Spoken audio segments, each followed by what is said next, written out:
entry strategies, components of strategy like vision, mission, purpose, objective, rules, procedures, right? And then we also saw why importance of strategy with classic examples, how companies have succeeded, how companies have not succeeded.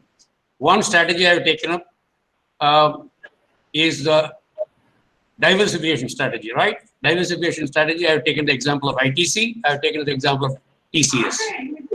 And as far as diversification strategy is concerned, there are two types. One is known as relative diversification, the other one is unrelated diversification. That's we'll be discussing today. And I also mentioned about Unit 2, environment analysis, external, internal. External is not under control, that is politics, technology, all these factors are not there in our control. So you have learned this in the first semester, in the first subject called business environment and law. Recall that. We have a diagram clearly mentioned as external environment and internal environment, how it affects the business. So it has an impact on the business strategies. Are we clear for that? First unit and second unit. How many of you touched the book? How many of you have gone through? I know you are working people. You may not be having time. These are all false claims. Now, if you don't open your book and read the study material the same day, then we have the PCP classes. PCP means Personal Contact Program. The idea was when we started in 1998 was that you will read the study material, you will come and ask doubts. But it so happened now that you expect everything from A to Z within 8 hours, the subject which we normally discuss in our MBA for 45 to 60 hours. Unless until you cooperate, unless until you catch up with our speed and go through the same day, you will not be in a position to recall all the subjects. This is an advice to you, friends. It's up to you to take it up, right? Tarun, Sam, Sajin, Maleshwar, I think I could see a couple of people there, 92 people joining. So I will share the PPT later. Let me give an outline of the third unit, which starts for you in a textbook. Those of you who have got the study material, kindly keep it next to you if you've got. Otherwise, don't bother. Take a piece of paper, keep your pen ready, and it'll be useful for you for reading purpose. The third unit consists of mainly different strategies. I repeat, third unit is very, very important as far as examination is concerned. What is that third unit contains, you may ask, as a student. I am sure most of you have not opened the book. So you have to remember from page number 131 to 258. I repeat, if you have a mobile next to you, just make a mention of it, page number 131 to page number 258. It contains all the strategies which are important for you for your examination purpose. I'll share the slide. Third unit. Yes. 131 to 222, sir. You are saying whatever it is, third unit, just mention third unit. Don't correct me on this. Yeah. This is a book what I'm having it for the past 4 years and it has been torn into pieces. Your book is untouched by human hand. Maybe first time you are touching. 121, thank you for correction, whatever it is. So I'll just give you a rough idea. First one is, what do you mean by strategic alternatives? I'll be dealing with these points today, these 2 hours. What do you mean by, which page number? Atulya Kavya has asked, which page number, Nami? You just turn to unit 3. All of you, if you got the study material next to you, turn to unit 3. Sir, done? Yes, sir. Done? Yes, sir. Yeah, Yes, sir. you have got, according to you, is Ankur Varun Chaudhary says page number 131. According to his book, latest study material may be in 121. Let's not get confused on the page numbers. Let us get confused only with understanding what is strategy, right? So broadly, we divide the strategic management into 2 categories. Unit 3, exactly. What exactly Unit 3 deals with, I will just read out for your understanding from your study material, where at least you can expect 2 B-part questions and 3 A-part questions. 2 B-part means You know how many marks? How many marks? One person. I want to read. Huh? 10 marks. 10 marks. 20 marks. 20 marks. 3 A-part questions. 2 means 15 20. marks. 6 marks. 6. 3 and 6 is 18. 18. 18 and 20, 38 marks. Okay. It's not an easy one. So one you need to concentrate and understand. At least you will get sizable amount of 30 marks questions from that. So my concentration will be in the core area, the third unit, which contains strategy formulation, diversification, integration strategy, merger strategy, and you have cost leadership strategy, Michael Porter's model, what is meant by value chain analysis, which we discussed last class. Michael Porter's value chain analysis, you remember, I'll again repeat it. And benchmarking. Benchmarking is a part question. Right? Clear? All of you are clear? My Yes, voice is- sir. Yes, sir. Yes. Shall I proceed? Okay. Why companies should have the strategic management as a main subject, and companies should think of strategies before they launch a product or maintain the product or increase the market share of the product. So first let me explain to you. First, the total strategy for your understanding, I divided into two. One is known as generic strategy. The other one is known as grand strategy, also known as growth strategy. Am I clear? Yes, sir. Yes, sir. Generic strategy, and the other one is you have growth strategy. For our understanding, I'll show you that what do you call the PPT later. First, you have to understand. For some of the people, you have got the textbook next to you. Go to straight page number 138. 138. Atira Atiti, which topic means strategic management. Page number 138, right? Yes, sir. Table. You have in page number 138 that a chart, flow chart on the top of it. One is written on the left side is known as generic strategy. The other side you have written is known as grand strategy or growth strategy. Correct. You want to check whether I'm correct doing it or you just follow, right? Growth strategy. Growth strategy. Yeah, first let me start. See, we're all interested in growth of the company. So let's start with the growth strategy. What are the different strategies the organizations are having in growth strategy? It's all listed here. You want to grow, there are many strategies the company will accept. For that, first one is integration strategy. You try to integrate. Suppose I'm doing a business in steel, I'll try to acquire a company who's already running in the steel. Or I'll acquire a company who supplies the steel. So you integrate. Integration means merging together, joining together of the same business. Right? So if this integration is further subdivided, which I'll deal with you later. One is known as vertical integration. The second one is known as horizontal integration. Third one is known as forward integration. The fourth one is known as backward integration. Integratory or integration strategy is one part of the B part question which are likely to come in the question paper. How many of you have gone through the question paper which I told you last week? Any one of you who have gone through the question paper which is there in the website of DDE, ask you to go through, download the question paper on strategic management and the case study. Anybody in the class? Yes, sir. I have checked the case question paper where the question paper of third unit is write a note on SWOT analysis. Yes. Benchmark SWOT note on benchmarking. Who is speaking? Arvind from Delhi. Arjun by Arvind huh? Arvind from Delhi. Yeah. Arvind by Delhi say Mubarak. Yes, sir. Yes, You sir. SWOT analysis last week we dealt. Yes, sir.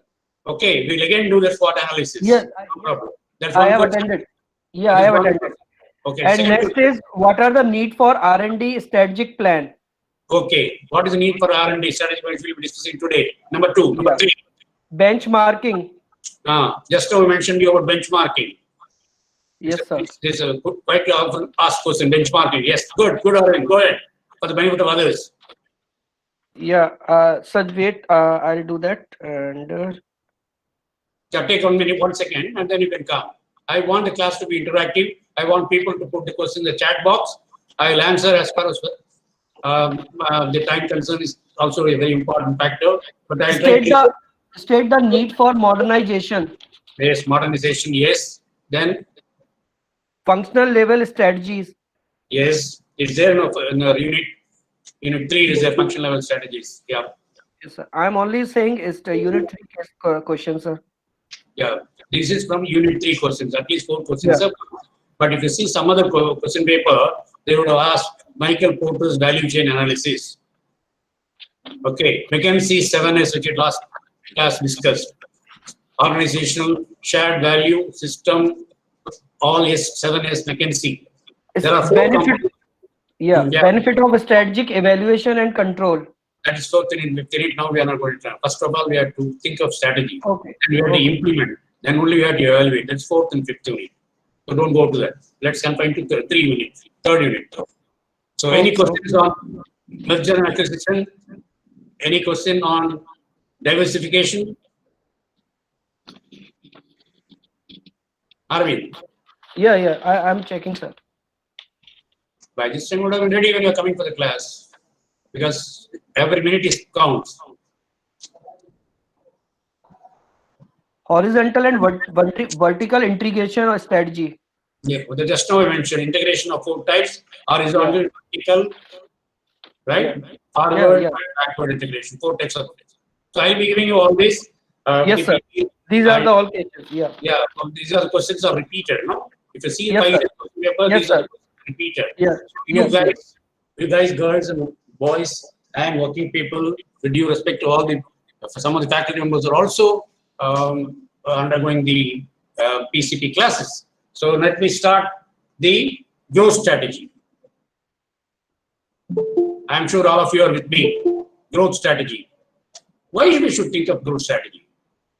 We can't remain as a company stagnant, right?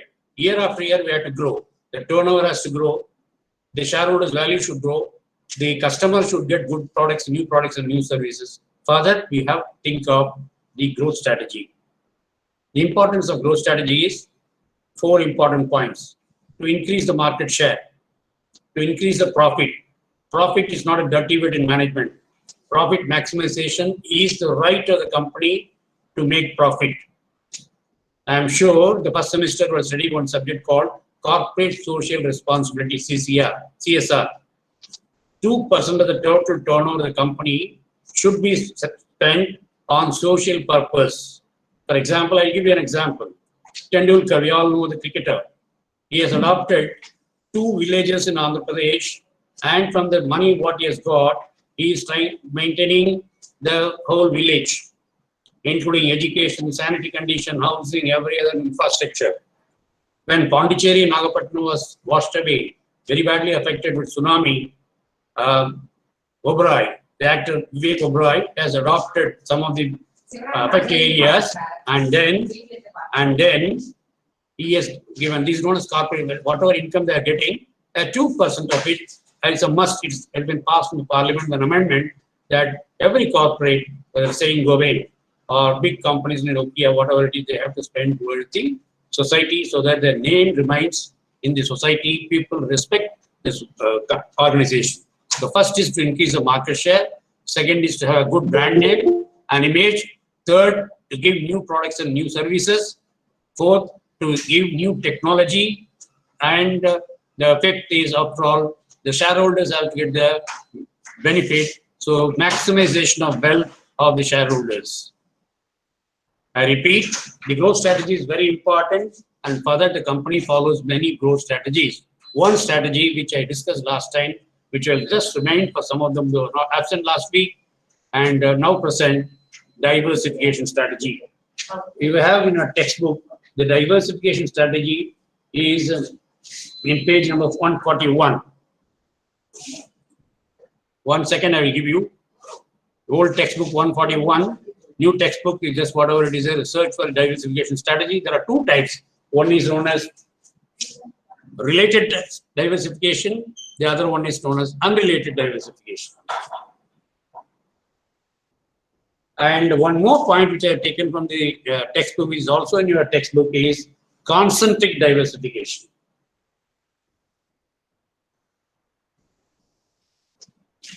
I repeat, diversification of any company is a must for growth.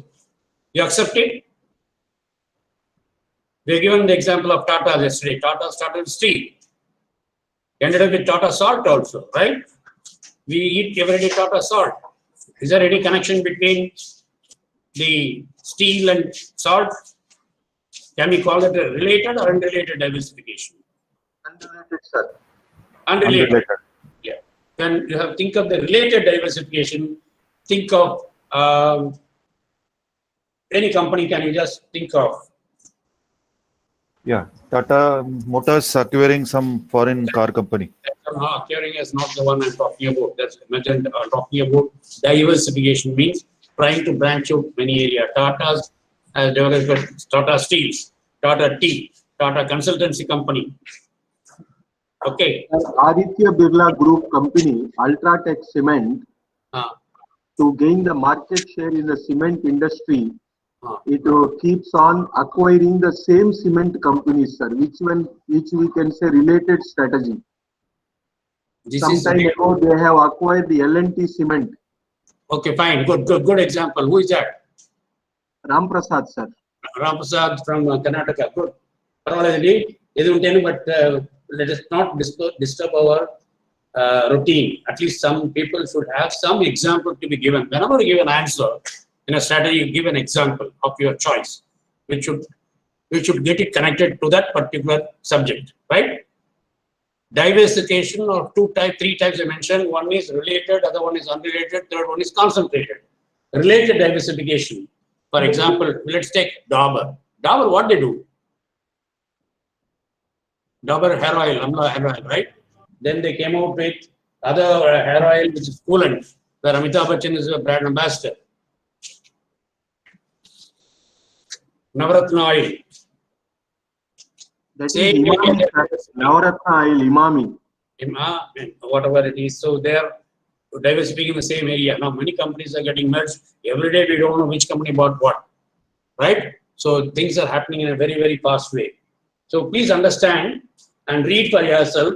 The diversification strategy is important for 4 important points. One is again a repeat growth, market share, profit, shareholders value, customers expectation, and new technology. These are the points you have to incorporate in the answer. First, what you have to do is, whenever your question is asked, what do you mean by diversification? Explain in detail. You have to give a flow chart.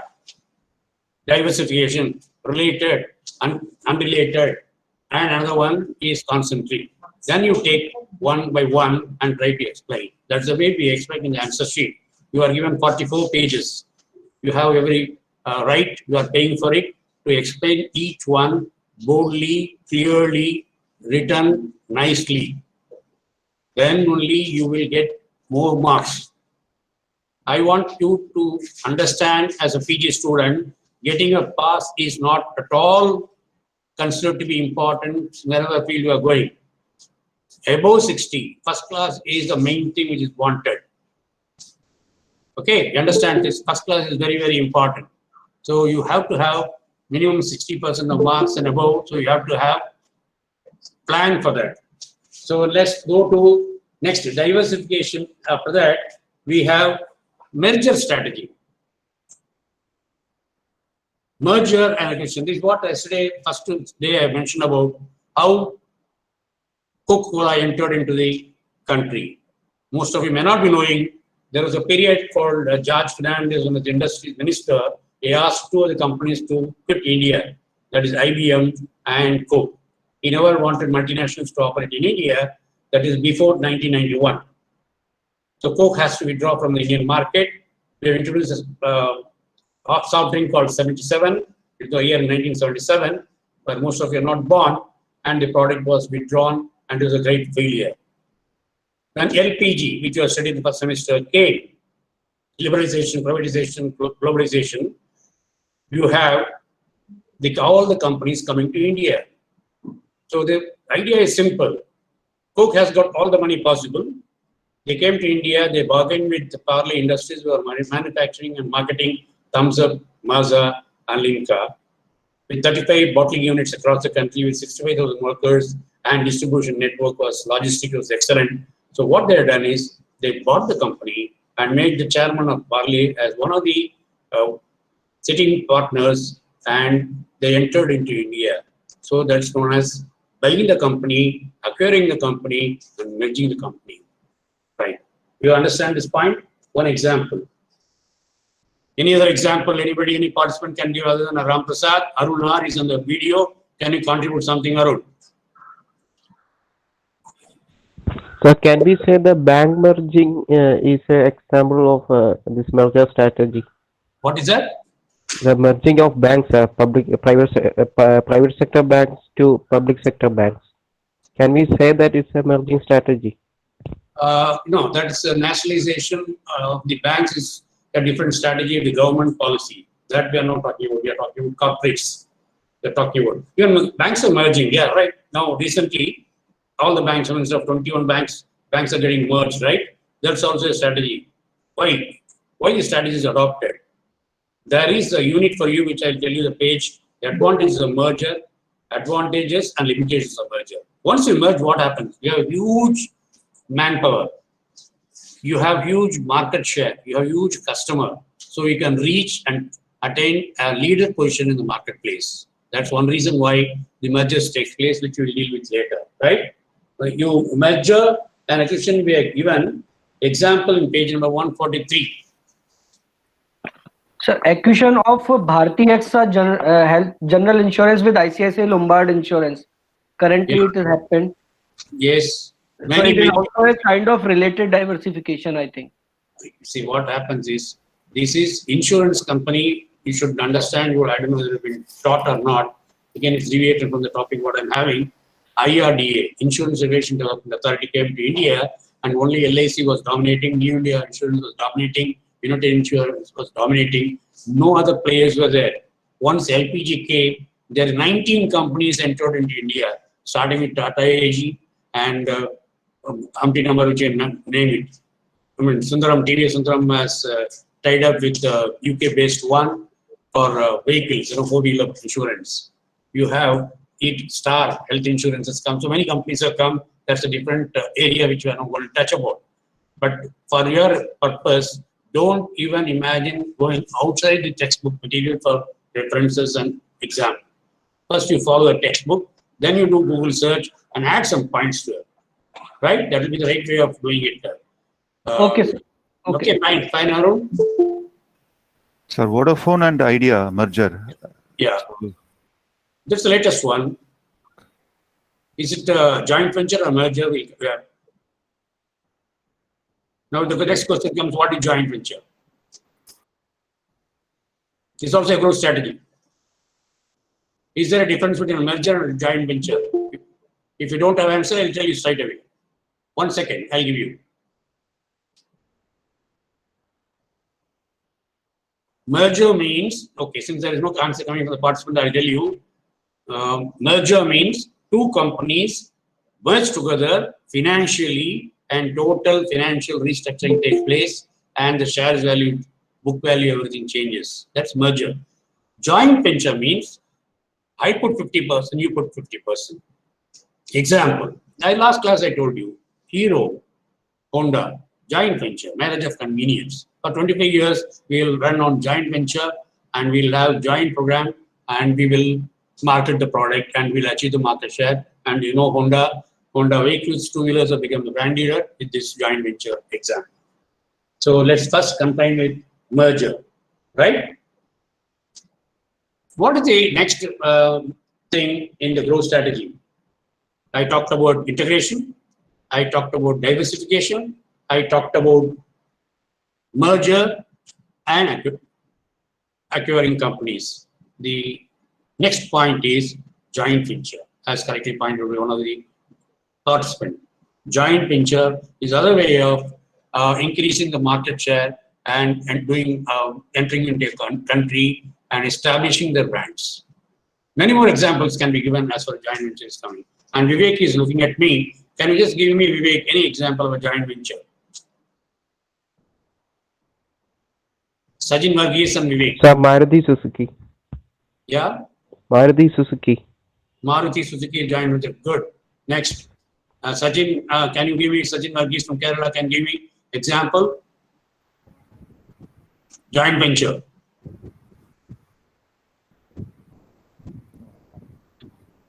Max Bupa Health Insurance. Bupa Health Insurance is good. What? With only the joint in India. Excellent. Bupa is well known in Europe. Yeah. So Bupa is in India with which company? Max Life. Max Bupa. Max Bupa. Life Insurance. Yeah. So you have many examples. I'm happy that you are all participating. Sir, ICICI Prudential Life Insurance. ICICI Group Yes. from India have a tie-up with the Prudential UK based. So it's a joint venture or merger? It's a joint venture, like a HDF joint venture. It's a joint venture. Excellent. Prudential of HDFC ICICI. Insurance. Yes, yes. Excellent. So you understood now joint venture, right? Sir, You understood? Sony and Ericsson. Pardon me? Sony and Ericsson, sir. Excellent. Excellent. So over, now you understood joint venture. Now we should differentiate all these points, right? I repeat, don't be repetition, but for you to understand. On the grand strategy, you have one part we are trying to cover, right? On the page number which is there in the diagram. First one is diversification. Over. Growth strategy. Concentric diversification, related diversification, unrelated diversification. Any doubts? Next growth strategy is integration strategy. Integration, 4 types. Forward integration, backward integration, vertical integration, horizontal integration. Clear? Next. M&A, merger and takeover, and that's another strategy. Joint venture is another one example for growth strategy. You have any doubts on this in growth strategy? Okay, if you don't grow, what happens? When you are not in a position to work out, when a company that wants to just be happy with whatever they are doing, like you guys, just open up the book, write the exam and pass and don't try to expand your knowledge base. What happens? You will not be in a position to master the subject. So when a company doesn't want to expand, doesn't want to grow, they remain stable. Stable means they are happy with Joya, bus happy. Jo mila, wo bus happy. Yourself, plus 10 crores, 5 crores profit in a year, if you get it, fine. So the stability strategy is the companies are trying to stable. For example, I'll give you one company. I don't know how many of you know Rasna. Rasna is the favorite soft drink material available from Pyoma Industries way back. The advertisement is known as Pyoma Industries. Ankur, what is your question? Sir, whether related and concentric divisions are the same? No. Concentric is the same area. A good question. There is some question that's come. Related, unrelated, and concentric. Concentric example, one example I'll give you. McDonald's. I had the occasion to travel at least 14 countries for taking classes or doing my PhD. Wherever you go abroad, you have always McDonald's restaurant outlets are there, right? But what they have done, McDonald's, you know, we are going there fast food, right? You need water to drink. Abroad, most of them, they don't drink water. They always go for Coke. So McDonald's has tied up with Coke. Wherever a McDonald's restaurant is there, Coke will be served along with that. So there is no concentrate. You are going for a junk food eating where you need water. The habit is not eating, having water. They enjoy Coke. So that is an example which in textbook also is given. McDonald's go for concentrate in their own area. I think I cleared this doubt which one of the participant has asked for. Right? Here, Maleshwar Rao, Parimala. Ardhamidama, voice is breaking. Now, is it okay? Ardhamayindi, sir. Clear, voice is clear. Voice is clear, sir. Yes, clear, sir. Now clear, sir. Okay. But the Yeah. Now Arun, okay. Vivek said clear, sir. Ankur said fine. Nabonia Vishwas must be from Calcutta, and Abhinandan Pulmoni. Yes, sir. Thank you. Thank you for this feedback. Shall I proceed further? Having dealt with, again I repeat, the growth strategy. In growth strategy, we have seen integration strategy. We have seen diversification strategy. We have seen M&A strategy. We have seen joint venture strategy. You are clear with this? It is there in the textbook. Study material, Jaguar Jagan. You are looking at me. Have you seen the textbook? Alaksha Choralsia. Am I pronouncing your name correctly? Is there in the textbook? You have got the study material next to you. Sir, in integration, only Yes. 2 types of integration mentioned in the textbook, sir. I know. I'm coming to that. I'll tell you that. Only that. Okay, I'll tell you. In the study material, please. I am not going to criticize anything. See, the subject strategic management, the original book cost, it's the name of the book is known as Crafting of Strategy and Evaluation by Thompson. The cost of the book is 1,100 rupees. It contains 1,400 pages. We have simplified, as I explained to you last class, we have simplified to make you understand. It's up to you to reach, search. You have plenty of materials available, PPTs available in the YouTube, strategy management, subject, definition, everything. So it's only an outline we are giving, and in this outline you have to make use of read. You have to, today only you have to stop looking at the match, or before the match starts, you just go through whatever they have taught. Take the book of strategic management. Sir taught today strategic management unit 3 from page number so and so to so and so. Just glance, then it gets your brain fast. आज नहीं करे तो कभी भी नहीं करेंगे. You have to do it today. And today when you go home after 4:30 the class hours is there, just relax yourself 5:36, just for half an hour each subject. What are subject being taught? Okay, that has to be born in your mind. Then it will be very, very interesting for you, right? So you said, somebody asked, there are only 2 strategies mentioned. Just if you have got piece of paper next to you, Vivek, Jaguar, please switch off the video. And Vivek, you can also switch off the video. Niketan. Twins of what? Okay. Let me just explain to you the 4 strategies mentioned. Make a note of it. Vertical strategy. Vertical strategy is nothing but purchasing the companies or integrating in the company's same business. If you are running in steel, either buy the company who is supplying you the raw material. First one is, you understood vertical, then horizontal. Completely different. Completely page number, no, it's not there, page number I will not tell you, you have to read. I already told you page number 140 to 143. See, students, please do not ask which page number, which paragraph. I will not be answering you. You are supposed to read. I told you this week I will be teaching you third unit. Third unit, sorry. Please do not ask for the page numbers. I am telling you page number 140 to 143 is the integration strategy. Is it there or not? It is there in 140, sir. Whatever it is, but integration strategy is there. Don't try to correct.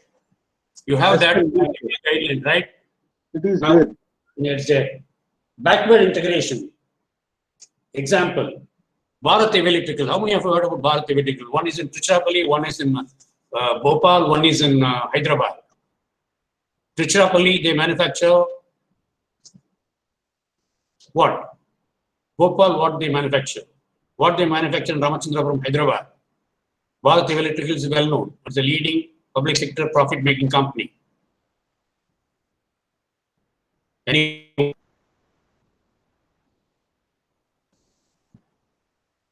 no answer. Sir, they manufacture electronic equipment, sir. Yes, Trichy manufactures what? Ramachandrapuram, Trichy. I was in Hyderabad. I know beyond Ramachandrapuram in Hyderabad, you have a Bharat Heavy Electricals factory. You have in Bhopal. One is a boiler factory, electrical manufacturing, gears and big gear transformer manufacturing. All these are happening. What they do is, whichever line they are dealing with, they try to buy those companies and integrate with them backward. There's no backward integration. So make a mention of all these things. And then fourth one is forward integration. I am not going to tell you. You have to Google search and tell me next week when you come. What is forward integration? Right? Have you spent enough time on integration? Forward integration, backward integration, horizontal integration, and then vertical integration. The question comes there, which already has come in the paper, in the question paper, so you should be in a position to answer. Right? So far, any questions? You can put it in the chat box. Two seconds I'll give you.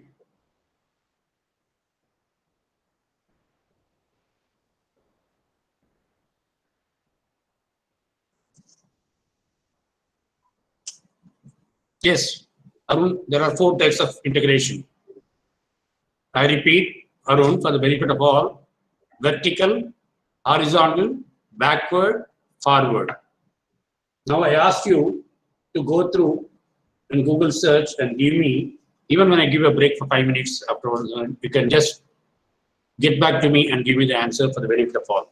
I also want you to do very clear. Now very clear, Anand Krishna has okayed it. You give me a certificate so I can go ahead, right? Now, we have seen merger, we have seen takeover, we have seen joint venture, we have seen integration, and now we have to see the other strategies. We have to see other strategies. What is that in growth strategy? Then you're not in a position to grow. Next step in the chart, it is there in the page number. Next strategy, stability strategy. We want to be stable, like companies like Paris, companies like, that's no, we don't want, we are not interested in very big growth and things like that. Can you name one company like that in India? They're happy with whatever is happening. They're not ambitious. They don't want to grow. Can anybody give an example of any company which, in your idea, BSNL is the first company to start paying, but they don't want to grow mainly because the other competitors have come. They're now gearing up. They want to come out 5G example, exactly what they have given BSNL. They want just to maintain. Even though they are running at a loss. But I'm not talking about glass making. BSNL might be a wrong example. HMT? Okay, which one? HMT? HMT is almost gone. HMT is almost gone. Yes. HMT is a good example. You're given Hindustan Mission to Bangalore. Sometime back, they're known for watches, right? I remember from my daughter's wedding, sometime back, my eldest daughter's wedding, for a brand called Sona watches, big one. I have to wait for 3 months to get HMT sonar. Such was the demand. That's about 18 years before. Now, what has happened to HMT? Once the quartz technology came, Tata's have taken over, Titan has become the brand leader, and HMT watches showrooms are not there, no demand for that. So HMT wants to maintain and stable. Okay, one example I can tell you that. Maybe you are right, stability strategy. They don't want to grow. Whatever they are selling, okay, fine, chalta. That is stability strategy. Will you like that? If you are running a company, if you want a company? No, sir.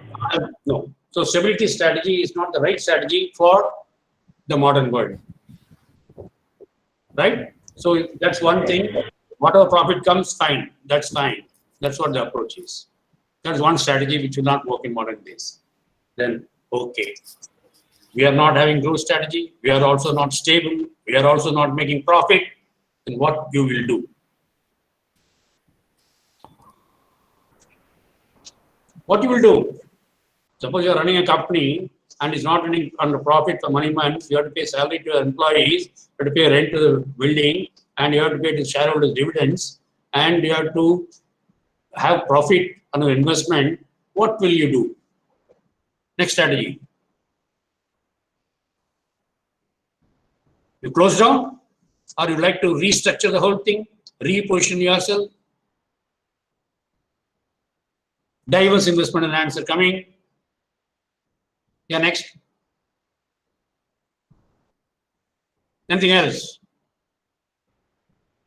Anand, Yeah, sir? if it is a public limited company, then some takeover may happen, sir. Forced takeover may happen. Means they will sell the shares, right? They will sell the share to private, and then it will go to private. Privatization will take place, right? Fine. One answer.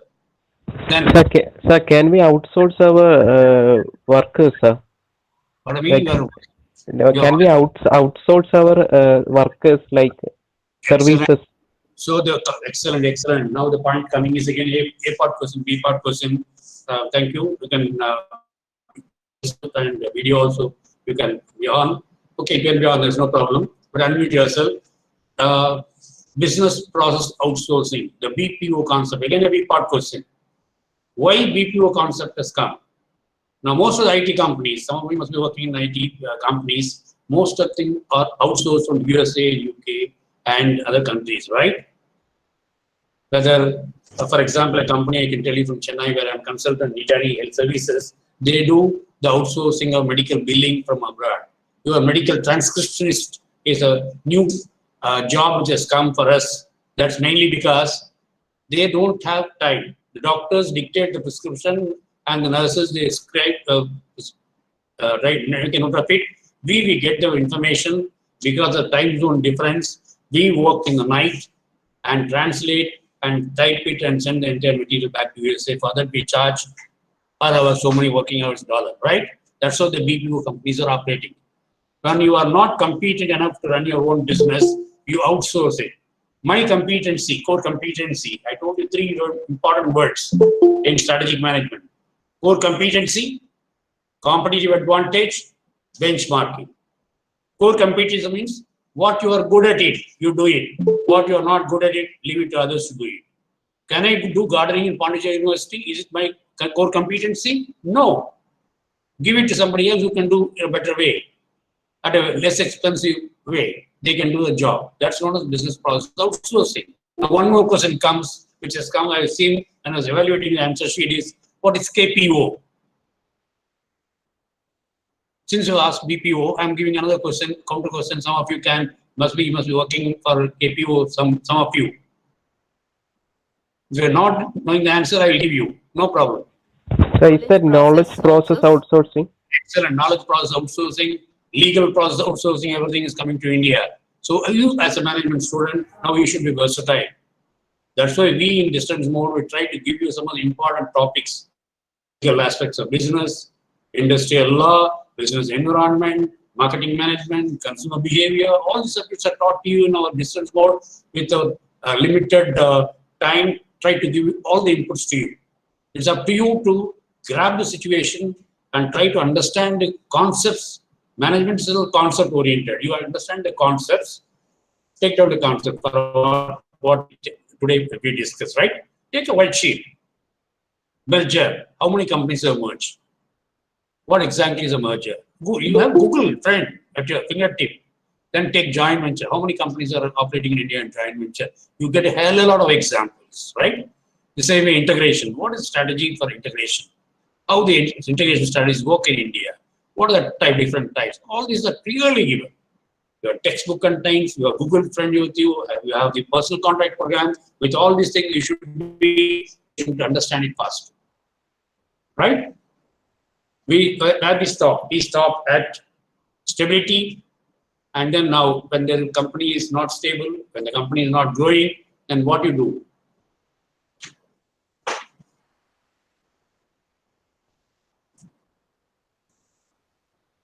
Page number 144. Retrenchment strategy.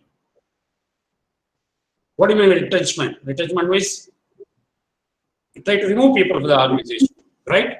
But being in India, we have always a good faith in our staff and workers. We don't do that normally. We have the personal touch. Basically, family, he has got family only, or two scholar, children. So we don't take tough decisions unless until warranted. So you have to have the retrenchment strategy. We have three types. Page 144. Some of you are having a reading material. You can confirm it whether it's there or not, so that whether I've done my homework right or wrong. Yes, sir. Yes, sir. Yes, sir. Yeah, Yes, sir. turnaround. Around divestment and liquidation. Yeah. Yes, sir. Yes, thank you. First one, let us take out turnaround strategy. What is a turnaround? Take a left and right turn? No. Turnaround strategy is, I'll give you an example. How many of you are aware of Indian Bank turnaround strategy? How many of you are having Indian Bank account first? Some of you are having account because I had Indian Bank account. So I used to get my remuneration in Indian Bank. I had my FDs in Indian Bank. Just I will tell you, when I was working in Chennai as a Dean Management Studies, I took my students to Image Auditorium, which is owned by Indian Bank. Indian Bank was in red, like a Punjab National Bank. Indian Bank was in red. Red means the accumulated loss of Indian Bank was 2,600 crores. It's a case study for you. You can Google search and see Indian Bank. One lady CEO called Ranjani, she joined. She went deep into the banking operations and she saw the non-performing assets. I'm sure finance students will understand what is MBA. The non-performing assets are very high. People have borrowed money, they not return, not paid the interest. And she took a very bold decision that all the branch managers are advised to go and talk to the borrowers, right? And have a deal with them. Look, you don't pay it all, you pay the principal. And that too in installment. So like that strategy, turnaround strategy in Indian Bank, she brought a turnaround and made the loss-making Indian Bank and as a profit-making one. So turnaround strategy is making a loss-making unit into a profit-making by using different strategies. Indian Bank is one example. Some DDE admin came, something came, I don't know what is that material popped in. So anybody? You understand turnaround strategy? You can give this example, Indian Bank. You can just Google search and give many examples of that. Okay. You do that, still you fail. What do you do? You disinvestment, as you correctly said. You try to reduce the shareholding and sell off the shares in the marketplace and then try to cover up the loss and hand over. And if that is also not possible, the last one is Tala Lagao. Close the company. Even to close the company, you have a lot of restrictions and procedures under the government rule. Layoff. You have to give well in advance notice. You have to give compensation to the workers. So the 3 points are clear now. In retrenchment strategy, you use either turnaround or disinvestment. In spite of doing all these things, still you are not in a position to do like what I'm trying to explain to you, strategic management. In spite of me giving example, still you say, "Kuch nahi samajh paya, ema adanga ledu, enakku onnum puriyala," அப்படின்னா book மூடி வச்சிட வேண்டியதுதான். Company close பண்ற போல. Some of you can follow Tamil, you can understand. Some of you follow Hindi, you can understand. Some of Telugu, you follow, you understand. Kannada, I cannot speak, so that common language English is there. You are clear now? Yes, sir. So far? Yes, sir. Fine, excellent. So we have in grand strategy or growth strategy, we have seen first one growth, second one what you have seen. Well, I'm getting my BP is going up. I'm 68. If you're not answering, my BP will go further up. In growth strategy, first we have seen 4 or 5 points: diversification, M&A, joint venture, integration. Right? Second one, stability strategy. Then we say the retrenchment strategy. Retrenchment strategy and turnaround strategy of Indian Bank. Yes, and then if you still can't do it, we have seen you disinvest the shares, sell all the shares. For example, you take the example of Reliance, right? I'll give a great example. 2 brothers, Mukesh Ambani and then Anil Ambani. Anil Ambani. Who is a loser? Who has closed down the operation? Who lost all the money? Anil Ambani, sir. So what he has done, he has become. And he said, bankers, I cannot be in a position to return the bank loan. So he has sold everything to his own brother. He bought it at rock bottom price. And once the moment he bought the shares of the Reliance Com, the share value of the company, his brother has gone up. He sold it at a very high price in the market and he made his money and he's allowing his brother to stay in the house. Finally, who was the loser? The shareholders. This is what in corporate, if you are studying a subject, financial management, security analysis and portfolio management, a subject which will be coming for taking finance and elective, third semester they'll be teaching you, or second semester they're teaching you, you will understand how securities. That's why SEBI has come into the picture. That's why Bombay Stock Exchange has come into the picture to regulate these people. A great case study for all of you. You are really interested to understand what's happening in the corporate sector, in the financial market. Please go and search for 2 scams in India which happened, where people have committed suicide by losing money. One is Harshad Mehta. How many of you know about him, heard about him? I don't know.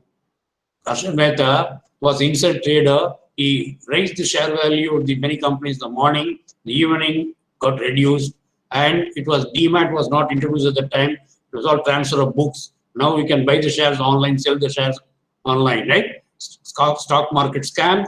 Ajish has correctly put it. Harshad Mehta, and the other one is Chetan Parekh, I think. Chetan Parekh. Okay, that's another scam. The 2 scams. And the biggest fraud in corporate sector is Satyam Ramalingaraji Somaraji from Hyderabad, Guntur native. This company, number 1 company, 5-level CMM company, they had a financial scandal. That's why we studied in Unit 1, corporate governance. You know about corporate governance? Everybody in the company should know what's happening in the company, right from the worker to the top man. That's why a word called brainstorming has come. Brainstorming is nothing but calling all the people in the organization, trying to take the opinion of the people and try to include that. What I told last class is my story. Dettol soap was a failure, whereas Dettol head wash was a runaway success.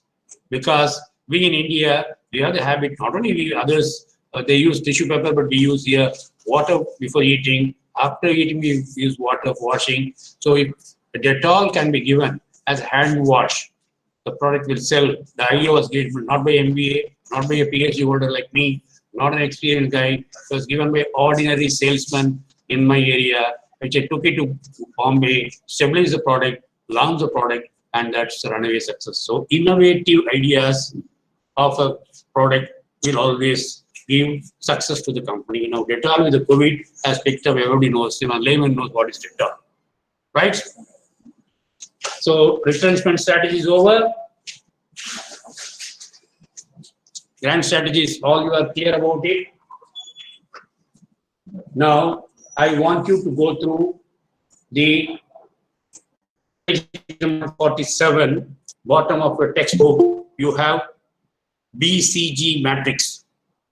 Before I give you a 2 minutes break, I want you to understand there are few companies which are known in the world market for giving consultancy to top companies. One is BCG.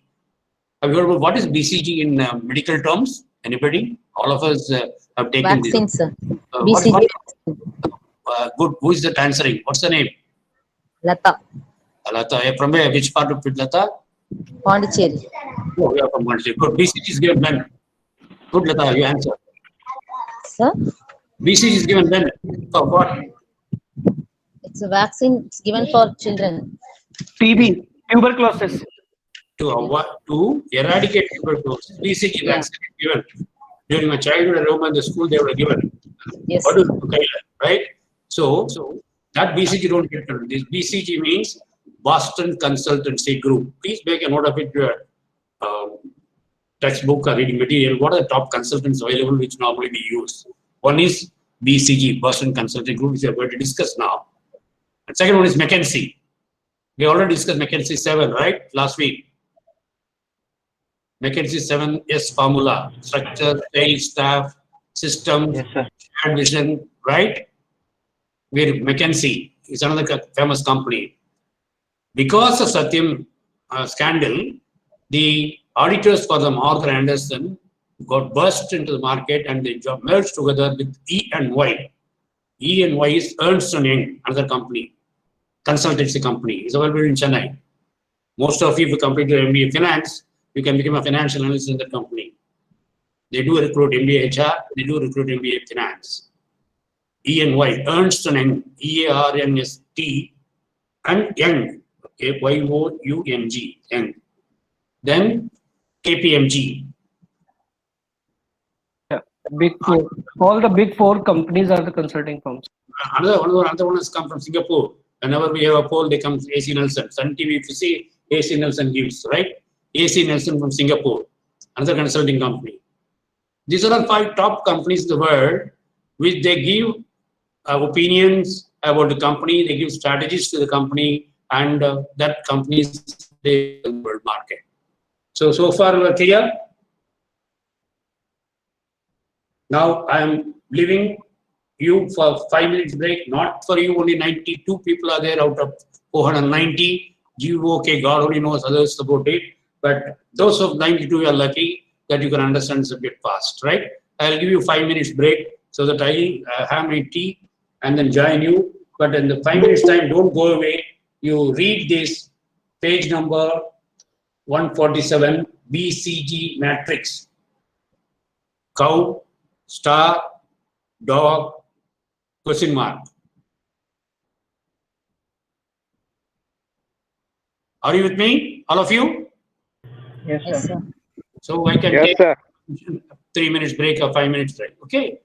Yes, sir. Thank you for giving permission. Please go through that. I'll take the class. This is again a B-part question. This is the significance of BCG matrix in strategic planning. It's a B-part question. Why I am trying to insist on this unit is you have many questions which will come. If it doesn't come, send me a mail, that question has not come. Last session, I'll give you a mail ID, I'll give you a WhatsApp number, and don't ask me in the middle of the night, sir, are you S. Sundaramurthy Reddy, or Shivaram Sundaramurthy Reddy, or Dr. S.S. Reddy? All these doubts at 10:30 tonight, don't get.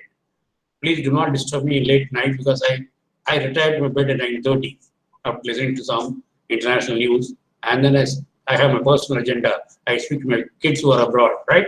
So I will give you later my mail ID and WhatsApp number so that you will be in a position to keep in touch with me, not now. As you progress to 3rd semester, 4th semester for a project, for guidance, for some of the questions, always send me mail. Do not expect answer on the same day because I'm a preoccupied man with many assignments. I will answer you to the best of my knowledge. Is it okay for all of you? Yes, sir. Okay, sir. Okay, sir. Is my teaching is okay for you or you want me to change it? Okay, sir. Okay, thank you. And 5 minutes break starts. Thank you.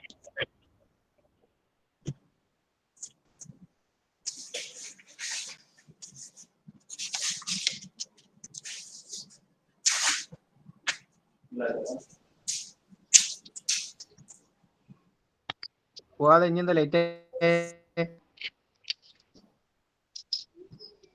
Hi Nandu. ഇനി എന്താ late ആയേ? പണിയുണ്ടടാ. Unmute yourself. Yeah, I'm in the university.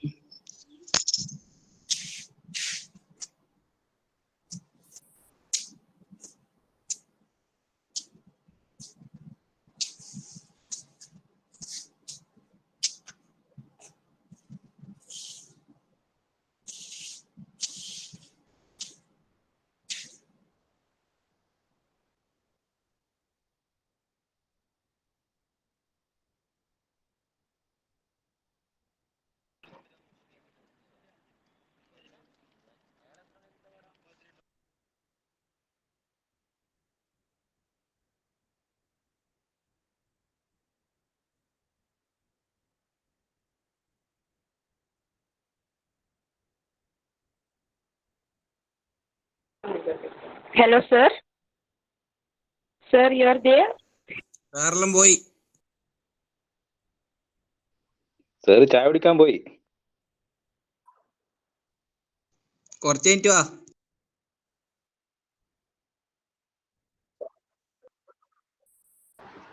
SAARC break പോയി. മനസ്സിലായോ?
Dear student, now you have break and sir is going to come and he will continue the strategic management.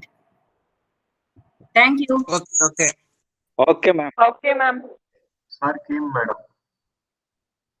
ചങ്ങായി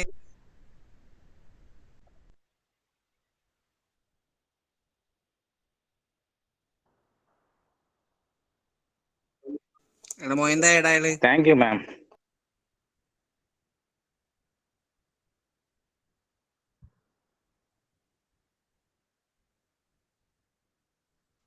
നീ എവിടെടാ? എടാ ചങ്ങായി സേഡായേ.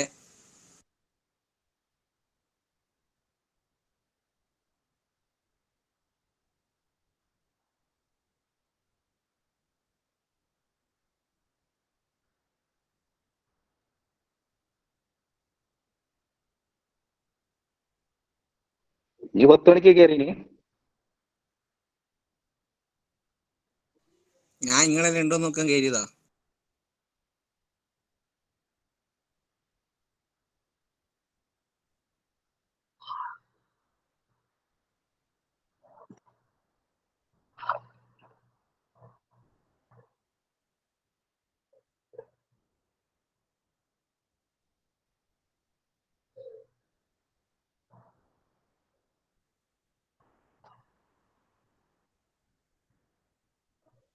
അത് പോട്ടെ. എടാ ഫുവാദ് ഇന്റെ അടുത്തത് അതുല്യ എന്തോ ചോദിക്കുന്നു, ഇങ്ങനെ കളിക്കുന്നേ. ഓളി നമ്മളെ ചങ്ങായില്ലടാ.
Sir, this is admin. Please unmute your mic, sir. Please unmute and mic and please proceed, sir.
Start from the right, thank you. Thank you. இது எனக்கு Gmail.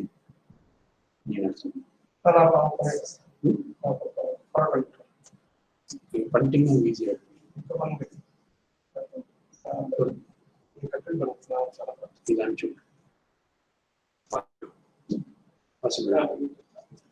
Friends, back. Yes, sir. Okay, sir. Are you audible? Yes, sir. Yes, sir. Yes, sir. Yes, Arun. Responses come from Arun. Audible? Yes. Yes, sir. Very clear. Yes, sir. Yes, sir. Okay. Yeah. All of you have gone through the BCG matrix. Yes, sir. Yes, fine. Excellent. Just 2 minutes you utilized it. What do you understand from the BCG matrix? Somebody has put what is BCG. I told you it's a consultancy group from United States from a place called Boston, Boston.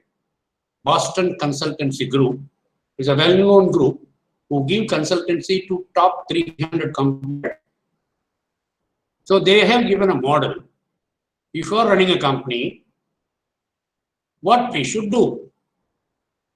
What are the points you should think about it? They have classified the companies into 4 categories.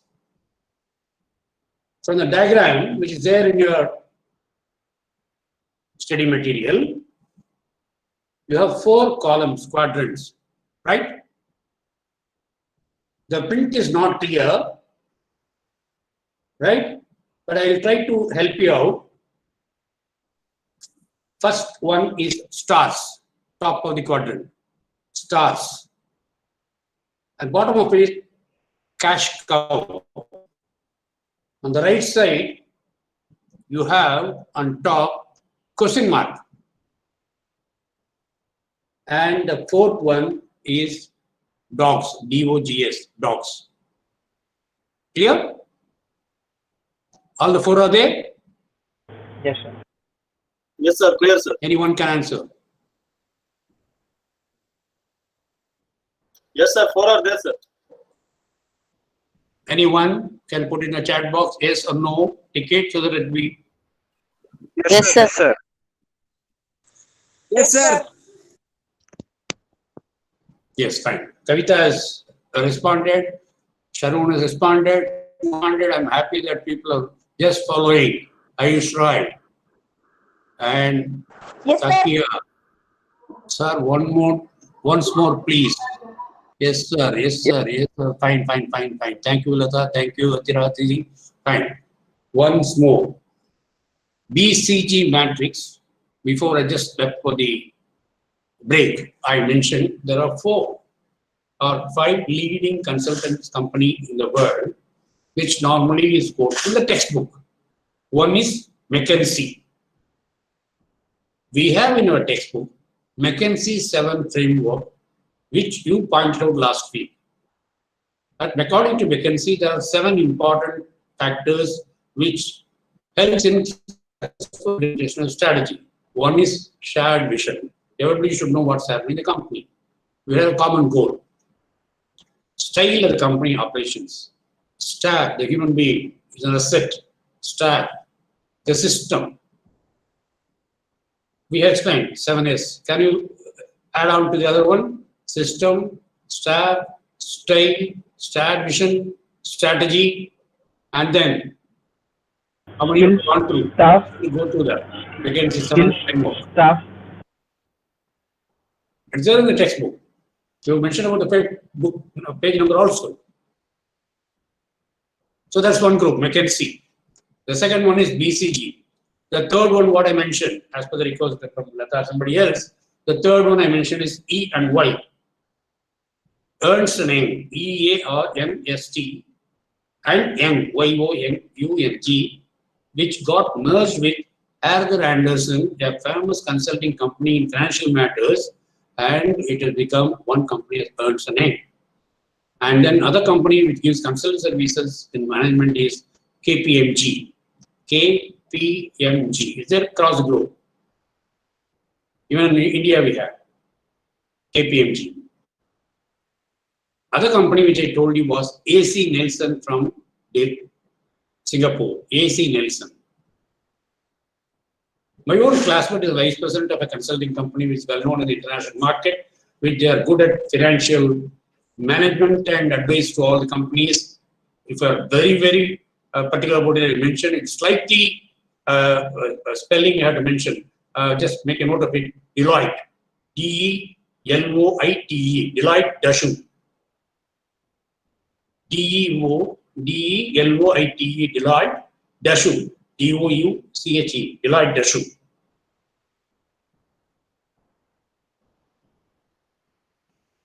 Vivek says aware of it. Fine, excellent. So these are the companies. They give consulting services for strategic management, financial management, production management, R&D, in all these areas they give.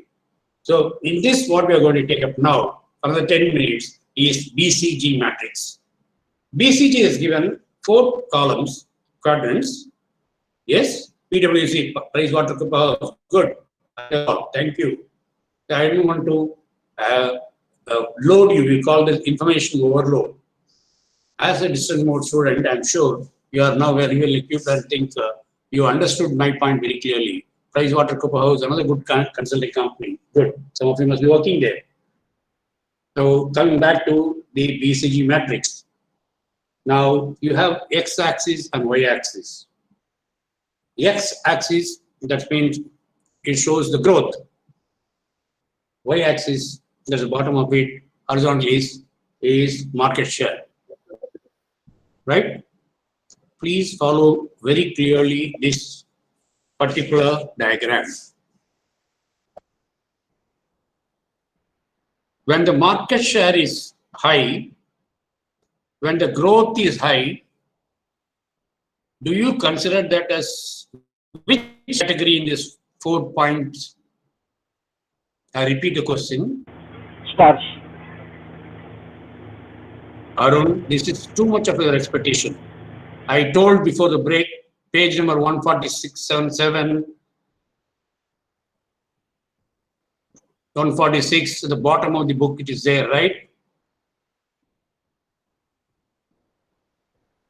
Sir, it is there. Yeah, it's okay. 146, everybody got it. There. Fine. 146. The explanation is given in 147. Now my question, you are not answered. Stars, It's sir. not about question. Page number, it's about the market share is high, the growth is high. You call that as what? Stars, sir. You put in the chat box. Stars. The company. Star. So, good. Some of it is star.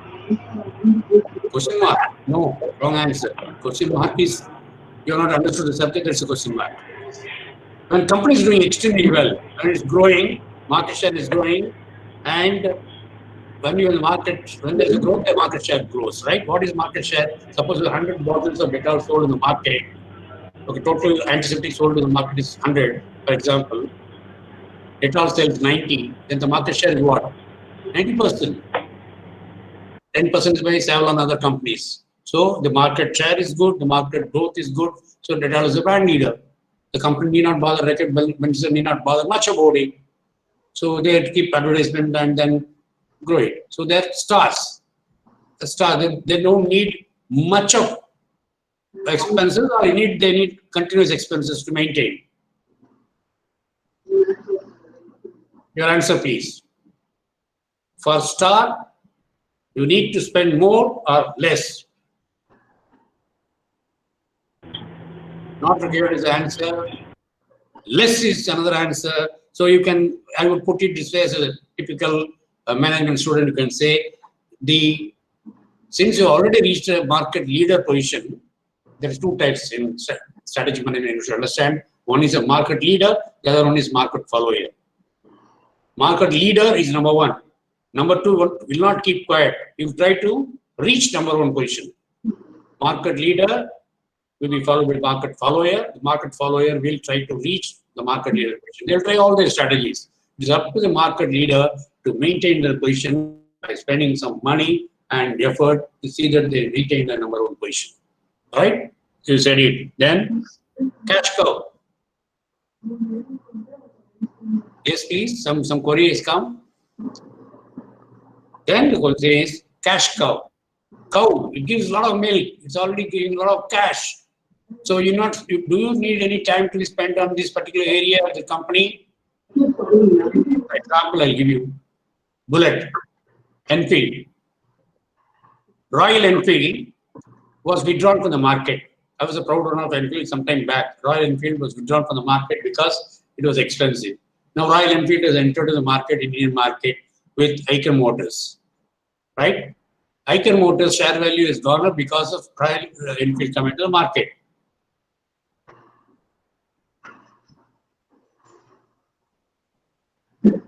Who's mic to be switched off? We all muted, most of you? Yes, sir. Yep. Royal Enfield, now what is the wait period? Bullet, as you walk in and take the vehicle and go, what is the wait period? At least 2 months or 3 months? 3 months, sir. 3 months. At least 2 or 3 months. Those of you guys, even girls start riding the Royal Enfield Bullet. So 3 months wait period. So you don't need much money to be spent on advertisement. Are they spending any money on Royal Enfield in the marketplace? No. There's no advertisement campaign at all. It sells on its own because of the brand, because of the usage, because of the over years, it has built up a brand value for itself. So you need not spend much money on cash cow. Yeah. Next comes question mark. Question mark is where the companies are not performing well. What do you do with that? Market share is low, growth is also low, what do you do?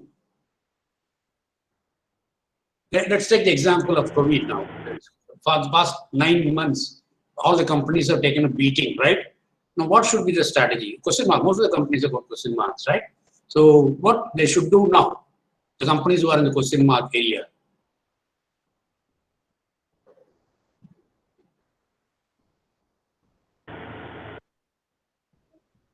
Yes? Have to go with the infusion of the capital, maybe some new Is it products. spending money, pumping money for that area is good, or you follow the stability strategy, or you will reduce the scale of operations as correctly put it, or you would like to disinvest? What do you do in question mark? Yeah, it depends on the product type. Like, for example, during this COVID time, the airlines industries. Range of products what you are spending, and try to don't concentrate on the area and the company and the product which is not giving you much results, right? And then you have the dogs. Dogs, you can be faithful, that's all. You cannot contribute. So you can do the restructuring of the organization as far as the dogs is concerned. Restructuring, I mean change the CEO, or if it is this organization, make it to split into small groups, which I told in the first class or in the first semester you study in the first unit of business environment, make it strategic business unit. You are responsible for the product. You will achieve, you will complete the target. I told you about 2 analysis, stack analysis and MAT analysis. So you'll be in a position to do that, right? So for dogs, you split the restructure, as you correctly said it, split it to small units and make it 2 products. You give it to them strategic business, or you give them MBO, management by objective, or management by exception. And one more word which you should know, also known as management by walking around. The CEO cannot sit in the office alone.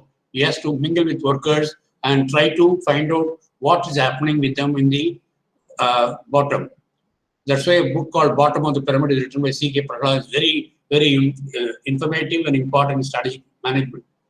All of you, if you can just Google and search for Bottom of the Pyramid by C.K. Prahalad, Coimbatore Krishna Prahalad, it will give an insight like everybody in the organization can contribute for the growth of the organization. It is not the top management. We have learned in the first stage, early stage, unit 1, that the stages in the implementation of strategy is corporate level, middle management, and operation level. So all the 3 levels are is very, very important for implementation of the strategy. Clear about it? So when the question comes in the examination, why BCG matrix is important in strategic planning and implementation? What should be your answer? Your answer should be, first, BCG matrix is given by Boston Consultancy Group, and it has been the way in which you have to answer. Put the quadrant, put the star, put cow. You not be an artist to draw a cow. Right mention this cow. It looks like a cow. It's okay for us. And then question mark. You all know how to put it. And then dogs. Don't try to draw dogs. And you should not look at a donkey. Put dogs in that box. And then start explaining one. And then in the vertical axis we put growth. In the horizontal axis we put market share. And try to say when the market share is growing, when the growth is also happening, it falls under this category. That way you have to explain the B part question. Clear? Any doubts in this? It is clear. Sir, one question. Market share. So the access. I have not touched upon one area of Michael Porter's model. Please come to again page number, the growth strategy. Which page number? We saw 2 strategies at the beginning of the lecture. One is known as generic strategy, the other one is known as grand strategy or strategy. Which page number it was? 137. Friends, are you sleeping? 137, sir.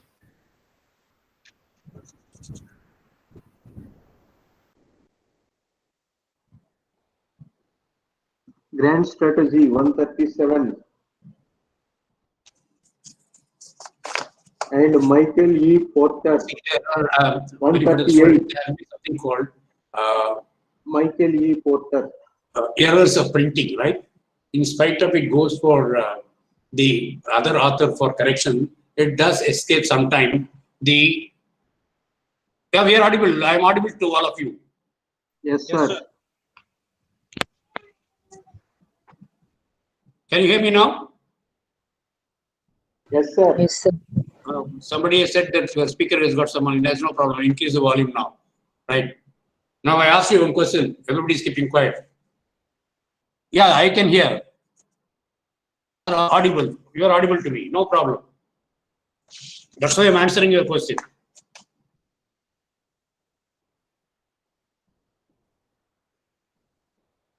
Yes, sir. We discussed a grand strategy, that is page 137, also 138, 139, growth strategy also. In that concentration, integration, diversification, merger and acquisition, and joint venture. Can I stop you? This particular thing, initially I told you, it has been divided into two.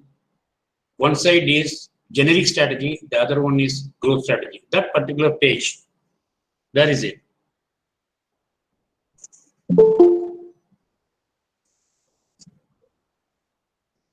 As you start your unit 3, 138. 138, 138 or 131, whatever it is. You have that column, you come back to that column. Those of you who got the study material. Otherwise, I'll explain to you. I have the PPT which will be posted to you what I'm discussing in a small way. 8 slides, I'm just posting it to you. I requested the center head here to post it because he doesn't want to interfere when I'm in the session, right? We have discussed the growth strategy. Clear, all of you? Okay, Anish, I'll come back to you that X and Y diagram. This you can just go and search and make a clear picture of it. Now we are on growth strategy is finished. Anish said, okay. Finished. Okay. Now we have not touched upon generic strategy. Yes, sir. In generic strategy, great person called Peter Drucker and Michael Porter. These are some of the management gurus you should know. Peter Drucker, Michael Porter, Philip Kotler, C.K. Prahalad. These are the people, some of the people, always we quote these people, right? So these are the people you should know. In strategic management, according to Michael Porter, he has given a model which is known as, there are 4 points. 1 point is missing in the printing, which is there in the page number 135. Old book 135. There are 4 quadrants. All of you can come to the page. Yes, sir. It is there? Yes, sir, it's there. Yeah. First one is overall cost leadership. And second one is differential. And the third one is focus. Fourth one is differential focus. There? Yes, sir. Fourth is missing in the front page. The second page, you see the diagram, flow chart is there. Yeah. Differential is not there. Which is not there. In 134, it's there. Differential. It is there. He's there in 134, sir. I'm very, very happy that you have gone through the textbook. I'm so happy because in one page number 133, there is 1 point is missing. Somebody correctly pointed out, right? Differential focus is missing. Whereas in the diagram which is shown on page number 134 in the old book, it is there. Right or wrong? Yes, sir. In 134, it is there. Yes. Yes, sir. Right. So correct yourself.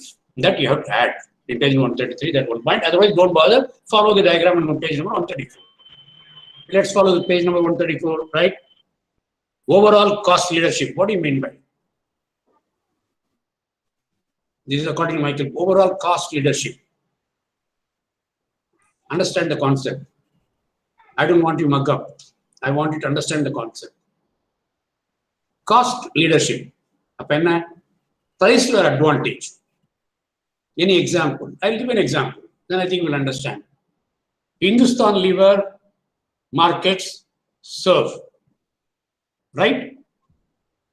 The competitor for that, way back when I was a student, Nirma was launched.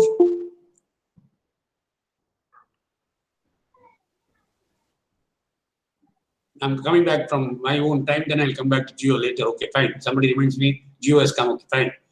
First one was Nirma. Nirma, what happened?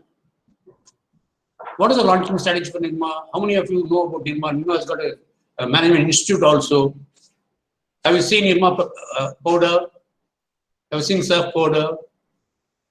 Nirma, 7 years before or 18 years before when it's launched, there were two factors we take it upon. One is on cost.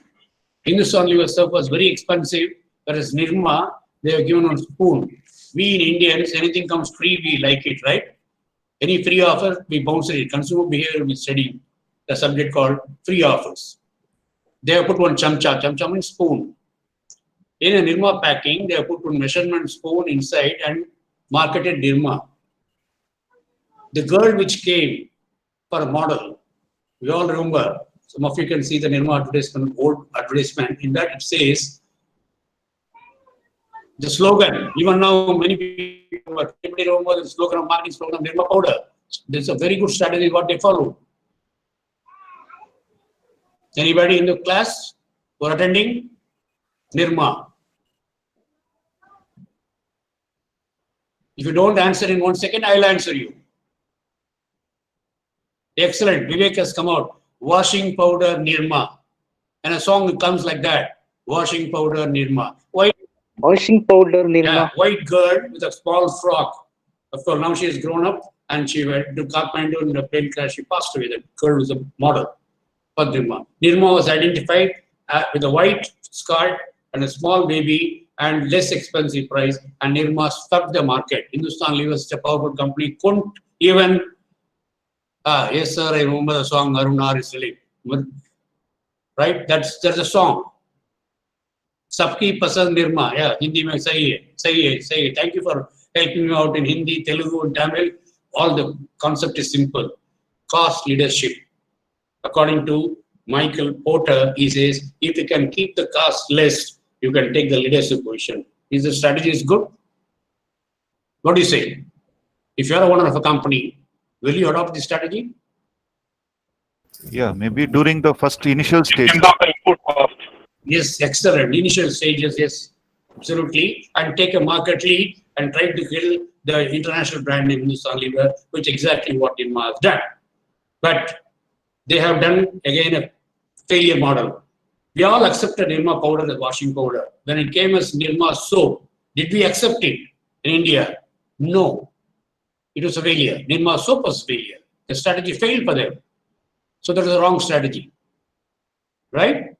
So you understand between when they want to attack only washing powder, you would have concentrated and focused and cost leadership strategy and then remained as market leader. Right? Nirma Bath was the same and same name, but Nirma, I don't think most of us, we buy Nirma soap. We don't buy. But Nirma powder, yes. Sometime back, every house was buying Nirma because of the cost and because it was available and it was a campaign and the advertisement slogan. I'm sure marketing management is one of the interesting subjects.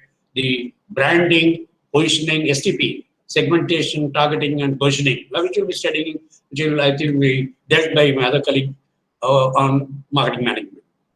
Whenever we want to have a strategic management, the implementation part comes next. We are only planning now.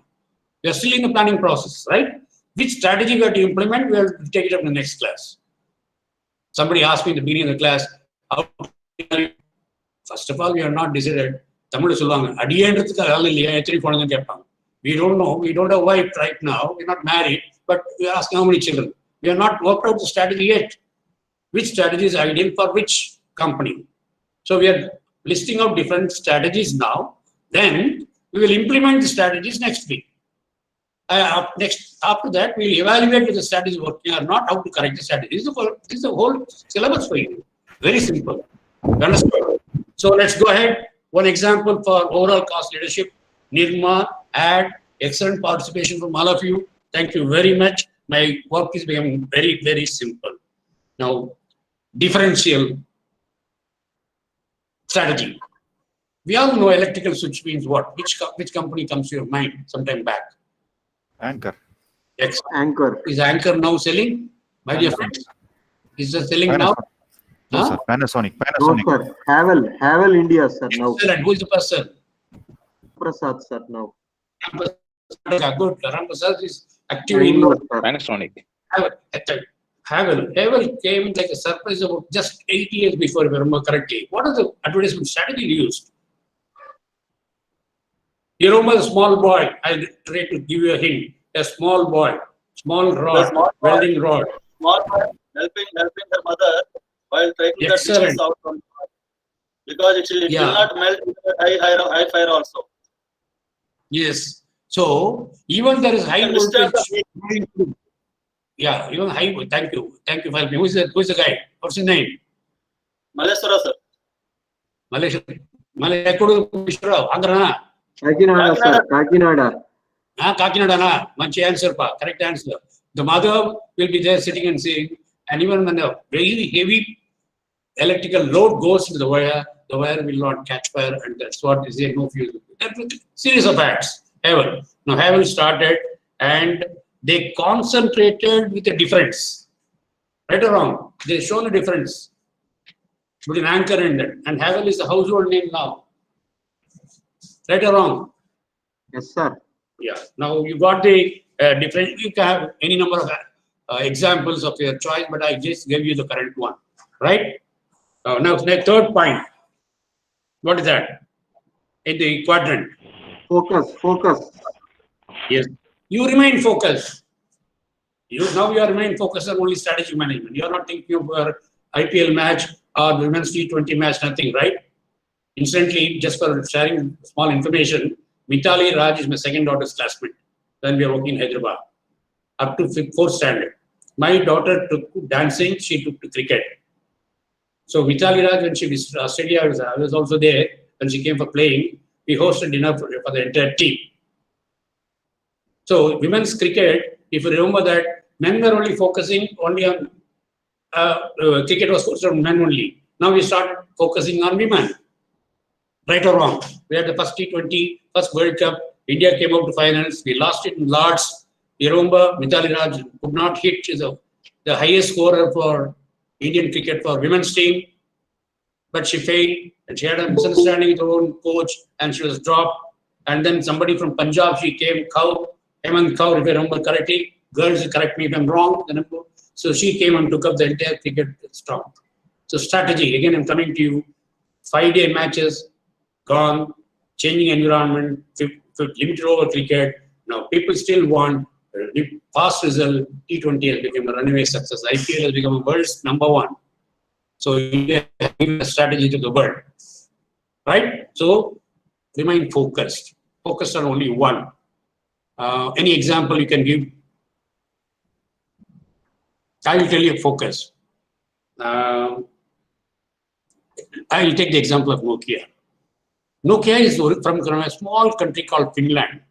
Finland is known for only trees, forest. What you can get out of forest? Like what they were selling was only tissue paper.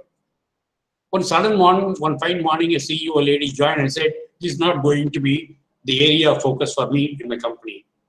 She created at the time of World Cup, first World Cup when we won. The slogan came, Nokia was launched. The slogan was connecting people. Connecting people. Nokia was the first company to launch. Of course, in India and Tamil Nadu, there are different companies which launched. One was SkyCell from Coimbatore and then BPL from the Tamil Nadu. But both the companies could not take up very well, whereas Nokia succeeded as a #1 brand. What happened to that in spite of they remaining focused? Samsung came into the picture with Nokia. Why? What was the reason Nokia was replaced? Android, sir. Samsung have the tie-up of the Android version. Which one? Samsung captured that Android version, sir. Okay. What happened to That's Nokia? why they are able to capture the market share and Nokia lost. What happened to Nokia? Nokia was working in which platform? Java. Somebody is I appreciate Shivali Biswas. She is Windows. Which platform? Windows. Symbian Windows. Windows. So what happened? Windows is owned by whom? Microsoft. So what? Microsoft. What Nokia? Right? Nokia is trying to come again re-enter into the market, but by the time Samsung is already cleared, as correctly put in Android technology. So they remain focused on the technology of Android, and Samsung has taken out the entire world by surprise, right or wrong? So you remain focused. Yes. Focus on one area. You can be a successful leader in that particular segment. So segmentation becomes very important. Thank you very much for participating. Last point in BCG. Differential and focus. Differentiate and also focus. Any example?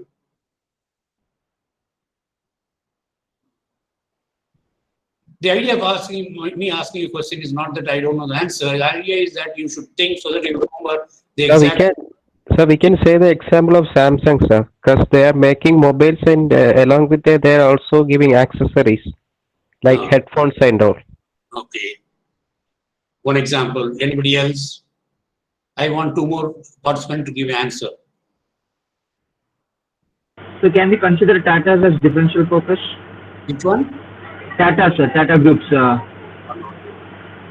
Differential and focus. Anything else?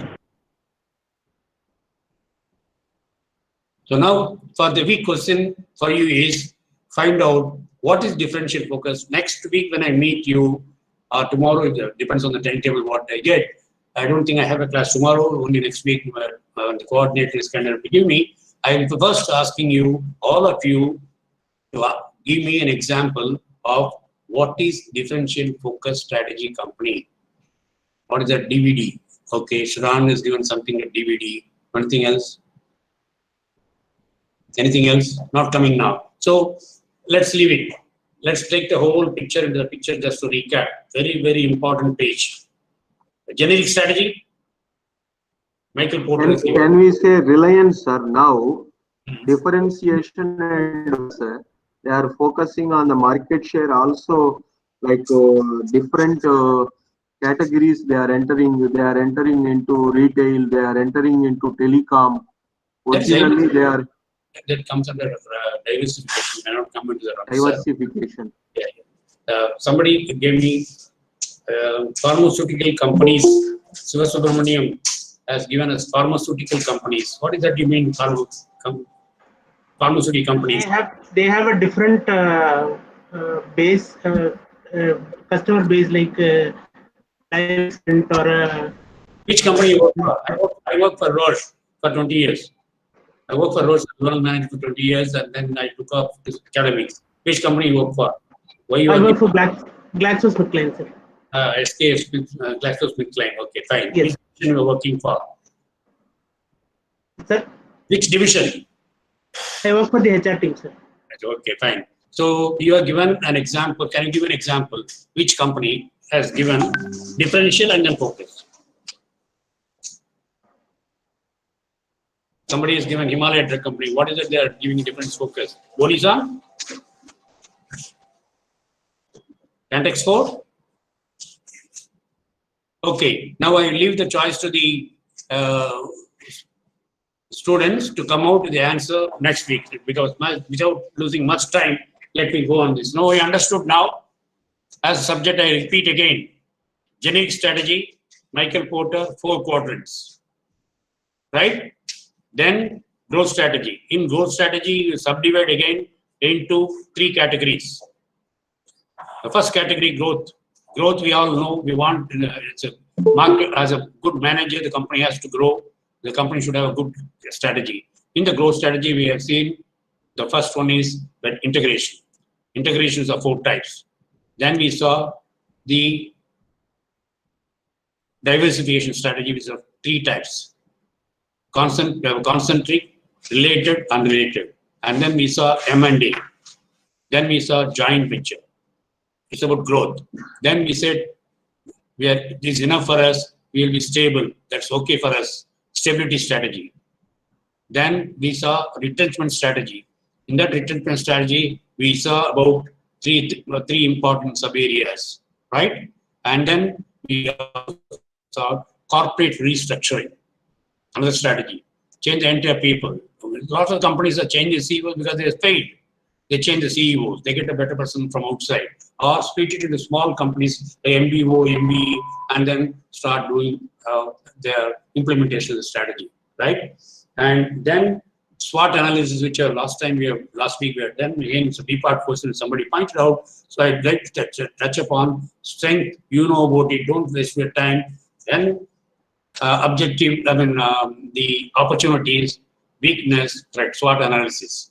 But one question paper which I said for one university is like this: explain TOS matrix in strategic implementation. I repeat the question: explain TOS matrix in strategic implementation. What is the answer? Any single person, 1 second. Yes? So this is the opposite of SWOT, sir. SWOT analysis, it will starts with strength, weakness, opportunity, and threats. Now, those is the opposite. That is threats, opportunities, SWOT, SWOT. That is threats, opportunities, weakness, and strengths. That is those analysis. Excellent. So you should not be surprised whenever we say these sort of question papers said, no, you would like to test how far you can stretch. It's correct. What's your name, please? Congratulations to you. What's your name? Malleswara, sir.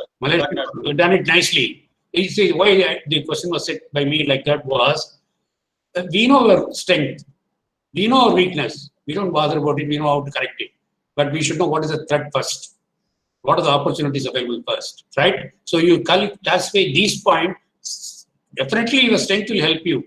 And you can always reduce weakness. You can always reduce the weakness, right? If you say I have total control on weakness, sorry, you are mistaken. There are weaknesses for each organization.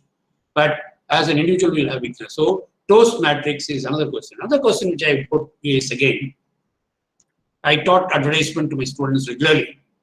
Advertisement is important. There is IDAO model, everything I told. Finally, in the regular exam board, I put this question. Advertisement is a national waste. Explain. What do you think as a management student will answer for this question? Advertisement is very important. Without advertisement, we can't sell the product. All these things we teach in the class, we teach in the webinar, everything. The question paper comes, the question like this. Advertisement is a national waste. Elucidate and explain. What will be the answer for that? Can you pick one person? So we can avoid advertisement from products in an organization. It's needed to introduce our product and penetrate the people's mind how to sell our product. And thanks for responding to the question. The answer should be what I expect. What the answer should be. You can always argue for or against. You can say advertisement in a country like India, because most of them are run and the rural areas are there. The advertisement reaches, then the product will sell. There's one way of telling. So you can always give your opinion, contradicting the question paper, and say, in my personal opinion, advertisement is this true in Indian market because of the rural areas, because of the geography. Then you should know demography. You know about the points what you studied, right? What is demography? so it's the age difference. Study of population, study of one area. In that area, what are people habits? Thank you. Taste, One second. Demography contains a 4 point. One is income, sex, the gender, then the place where you live in, the culture. All these points talk about Only when you have, that's why we got BPL, we have middle class, high class, right? Based on that only upper class, you'll be studying in subject in consumer behavior, marketing management, you'll be studying a subject. Upper class, upper middle class, lower middle class, below poverty line. So you can't be selling all the products to all these people. So you have to segment them and position them. So advertisement is a must. You have to correlate all the management subject what you're learning. When I'm teaching, right? Now, differential product. I can tell you one product. Lewis, how is it different from any other gene? Lewis gene, L-E-W-S, Lewis gene. Is it very different? Why is that they are concentrating totally only on genes, Lewis genes? What is the difference they are making? Material? So they are The history. Yes. Yes. What is The- that? The history of Levi Strauss originally making jeans during the gold rush in America. Okay. Good. So they are also adopting to the technologies also, sir. Like using different fabrics in jeans and all. Next question comes to you. I'm very happy that you are participating. Next question comes. What happens to Tupperware which you carry for lunchbox? Tupperware. What is it so significant about? Why it's selling so well? Sir, it is single-used plastic, sir. No. And then? And it is not recycled, sir. It's not recycled. Excellent. Next, third point. No, It they are the. it will not react to the food immediately, sir. Somebody has mentioned is microwave ready. Ajesh. Thanks, Ajesh. Lightweight, easy to carry. Earlier, we are carrying that heavyweight lunch boxes, carriage boxes. Okay, lightweight, microwave Lightweight. ready, single, not recycle, all these points, right? So all these points contribute for the success of the product that differentiates from the other product, right or wrong? Like Louis Jeans. So many examples. What I'm trying to impress upon all the students here today is that you can pick up any number of examples for each strategy and try to understand it for each one. This is exercise. You take a notebook, take a page, put this Michael Porter's 4 quadrants, okay? First one, overall cost leadership. I told you Nirma and HLR. What else is coming to your mind? Write down. Next one, take a differential one. How the gene Lewis has been differentiated from the other one. Give any other example. And then focus. What are the example you can think of it? And what is it I already given an assignment? All these things will enrich you. You need not even touch on a textbook. This, whatever you have listened so far. See, there are 3 important things when you listen. As you enter into the classroom at 10 o'clock in the morning, you are tune-in period. I undergone training in Switzerland on non-verbal communication, body language, right? As you tune in at 10 o'clock, you are very fresh. As the time goes in, it goes in tune in and out period. That means you are listening, but still you'll be thinking about something else. That's tune in and out period. And the last is tune out period. At 1:15, if I take a class, you will be physically present, mentally absent. That's why the break has been introduced for the students between 2 classes. More than 50 minutes, a person cannot listen. The listening skills. In listening skills, if you Google search and see tune in period, tune in and out period, tune out period. Now I want to know from all of you which area you are in. Tune in and out, or tune out? Santyan Devna sir. Can you have an answer from Sayantan Devna sir? Which period you are in? Tune in and out. Okay. This is very, very practical because 2 hours, so tune in and out period. Very frank. Good. I'm very happy that you managed. So far, I have covered 3 units. In and out, around. Okay, thank you. But I don't want it to be out. There's another 10 minutes. I'll just complete off 5 or 10 minutes. In the 3rd unit, you have value chain analysis, which I already discussed with you. Michael Porter's value chain analysis. There's a flow chart. It says inbound logistics, outbound logistics. If a company wants to run, what are the things you need? I'm talking about outbound. From outside, you have to get something inside the company. What is that you should get? Raw material, right? Raw material. The raw material is most important. Once it comes inside, then what you have? You have to have manufacturing facility. You have to have good infrastructure. You should have human resources.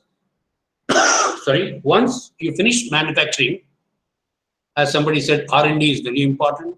That's also there in inbound logistics. Once you finish your product, you need to sell the product. So marketing and sales is important. And then logistic management, that is supply chain management, also important. This has been clearly explained by Michael Porter as value chain analysis. This is a B-part question. Probably we'll take it up in the next class. But remember what is value chain analysis, which page it is there, we have to find out. Is a treasure hunt game. Inbound logistic, outbound logistics. Right? You have to find out there's a flow chart and primary activity, secondary activity. All will be there mentioned in that.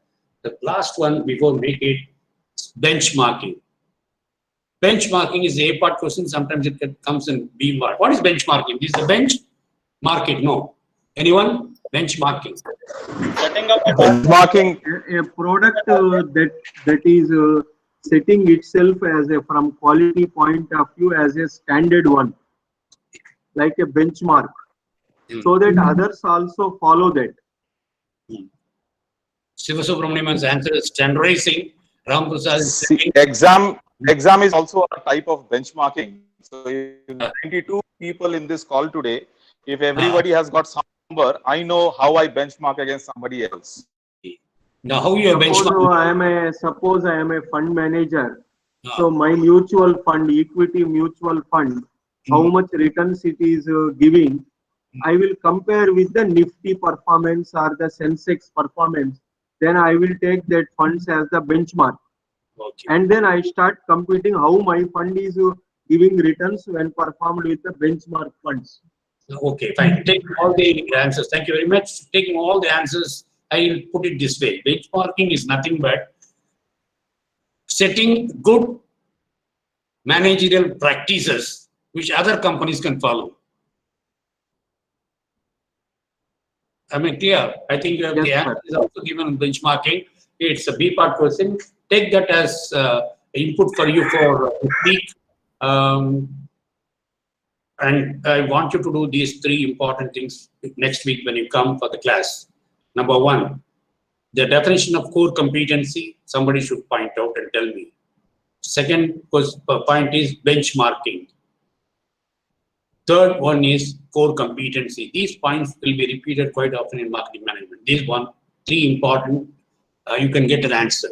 Then the next one I want you to go through and come is Michael Porter's value chain analysis. That is infrastructure, human resources, production management, R&D, quality management, and then sales and logistic management, and suppliers, primary activity, secondary activity. This is what is value chain analysis. It's a big purpose. So I want you to come totally prepared, and when we meet next, right? So now I asked also a case study to be brought in so that we can discuss for 5 minutes. Anybody who got a case study downloaded from the website of DDE, our university, our website, 5 years question paper is available on strategy management. Anybody is downloaded? Because believe me, friends, a case study carries 20 marks. You can score as good as 14 to 15 out of it if you can answer properly. It's one, as somebody pointed out, you can benchmark in your exam. I think if I can pronounce the name correctly, Sayanandan Gednath. Am I right, sir? Yes, sir. Is it the correct way I put it? You are from... no, it is Sayantan, sir. Sayantan, Sayantan, you are from which part? I'm from Bangalore, sir. Okay, Bangalore. So I think you have made it very clear. So you'll be in a position to take the lead next week, and you'll be in a position to give me an input for our colleagues about what is value chain analysis of Michael Porter. Just Google search. I can, sir. Yeah. A Google diagram will get. Okay. So you'll be in a position to explain the same parts. Primary activity, secondary activity, divided infrastructure, and all these things. And I want some other person to volunteer to get off a page or one page case study on strategic management. I want to see what you write as an answer may not that what we expect in the answer sheet. What we expect, I'll give a broad guideline.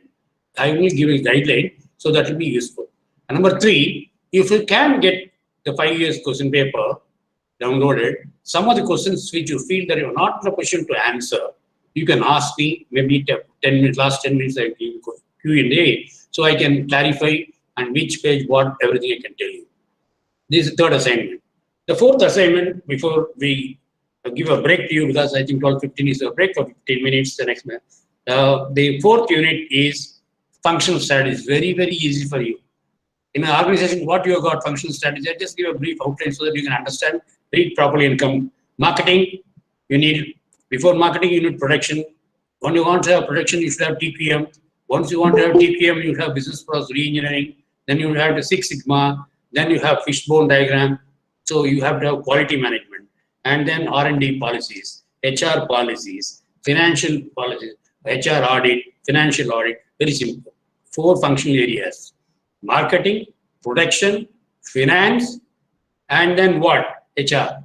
All these functional areas, how the strategy can be correlated. This is going to go to the 4th unit next week. We'll take it up, and we'll take it up all these important questions once again.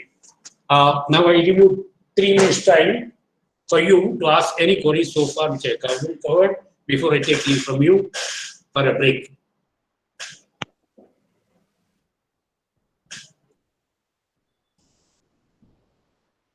There are 2 things. No questions means you understood or not at all understood. What I should carry home when I go for my lunch home? Sir, I need an explanation for benchmarking, sir. Yeah. Benchmarking is the best. Yeah. Now, why everybody talks about Tata's corporate culture? Why everybody talks about Tata's corporate culture? Why not about Ambani's? It's a successful strategy, sir, that we can follow. Which one? Tata corporate culture. Corporate culture is 62% of his profit he has spent only for charity. Corporate responsibility, CSR, sir, CSR. Yeah, exactly. So Tata's believe in benevolent. They want, once you join Tata's, you retire. You feel that you own the company. You are part of the company. You have started seeing the advertisement on the recent TV, how they have been doing work today. The campaign started. I'll give you an example for this before we split. When there was a big terrorist attack in Bombay, Taj, at the Gateway of India, do you know that about 42 of the staff members of Tata's, the group, Taj group, have lost their life? The Tatas silently went to the houses of all the 42 deceased people, adopted their families, and gave them a substantial amount which not come to the market of what is the amount, and he has adopted the children's education up to the last. One second. So that's the culture he has. Even this one culture, nobody knows about it. Nobody, it never came in the paper. So everybody in the organization, Tata's, they think it belongs to them.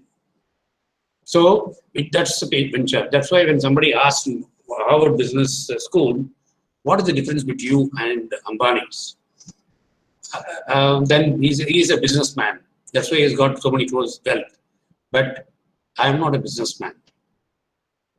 So this answer is given to the students at Harvard Business School, which you can Google in search Tata speech in Harvard Business School. You will understand how the strategy differs between Tata and the Ambani's, right? With this small note, thank you friends for cooperating 1994 Pupil, and I think I made the best of my ability to understand the unit 3 of mine and unit 4 and the assignment what I given, and yeah, Tata is industrialist. Thanks to the class. Thank you. Thank you. Have a break. Thank you, sir. Thank you. Thank you. Thank you.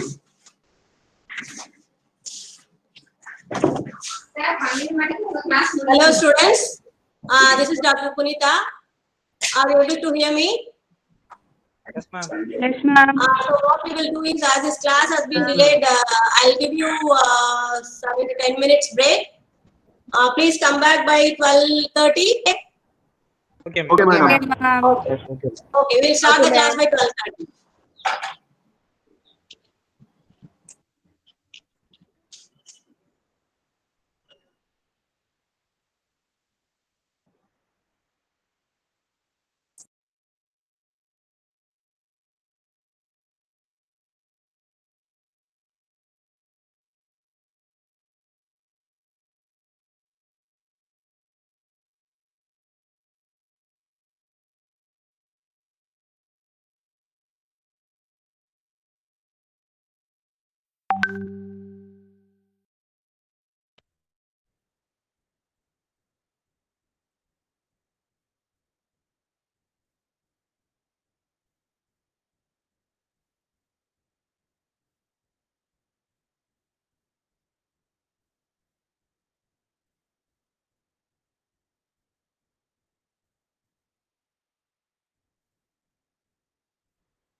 Didi,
എന്നാ അവസ്ഥ എന്നാ? What about third sem book? എടാ മാഷ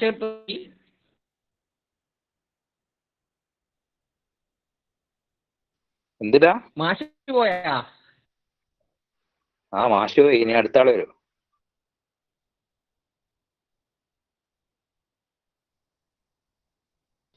അയാൾ ഇതപ്പോ പോയ? ഞാൻ കണ്ടിട്ടല്ലേ പോന്നെ. ക്ലാസ് എല്ലാം കഴിഞ്ഞ് ഇഞ്ഞെന്ത് ഉറങ്ങുന്ന ക്ലാസ്സില്?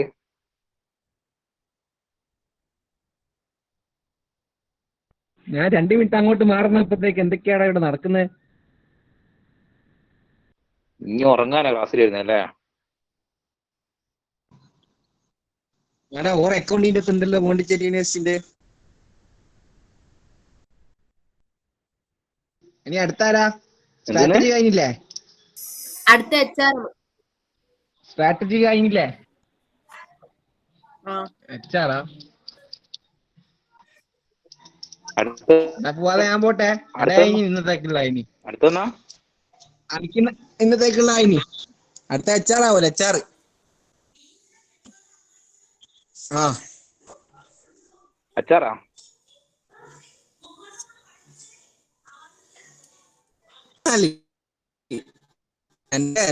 ഓക്കേടാ. ഇന്നില്ല ഇന്ന് ക്ലാസ് ഉള്ളതുകൊണ്ട് ലീവ് എടുത്തയാ. നാളെ ഞാൻ യൂണിഫോം എല്ലാം ഇട്ടിട്ട് കവിയുടെ ബേസിന്റെ വരെ തൊപ്പിയെല്ലാം വെച്ചിട്ട്. ഇന്റെ ബുള്ളറ്റ് എടിയല്ലേ? ബുള്ളറ്റ് സർവീസിന് കൊടുത്തിട്ടുള്ള. ഇത് ബാക്കി 65 ആള് എല്ലാം ഉള്ള തന്നെയാ. ഇവിടെ എന്താ മിണ്ടാത്ത?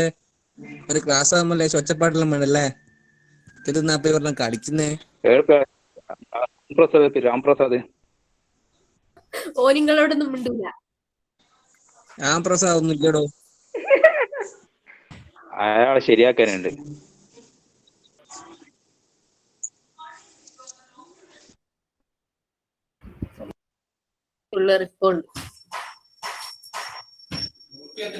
അയാളെ കൊണ്ട് ഒന്നും ക്ലിയർ ആവില്ല. Ramprasad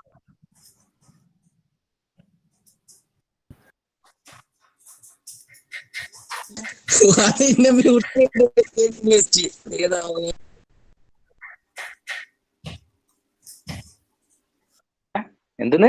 Pondicherry university muted Fuad. നല്ല തന്നെ മോനെ, നീ തീർന്നി. എടോ രാമപ്രസാദ് പ്രൊഫസറാ.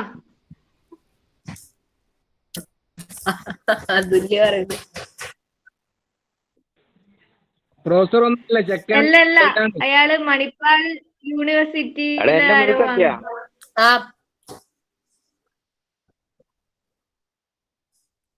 നിങ്ങളിങ്ങനെ പറയല്ല അയാളിങ്ങനെ ഓടി ഓണാക്കി വെച്ചാലോ? ഞമ്മക്കോ ഡൗട്ടില്ല, അയാളൊക്കെ ചോദിക്കട്ടെ.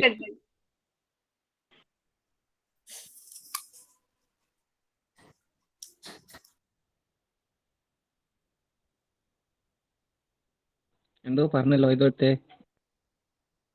ഇതിനെ പറ്റിയിട്ട് പറഞ്ഞതാ.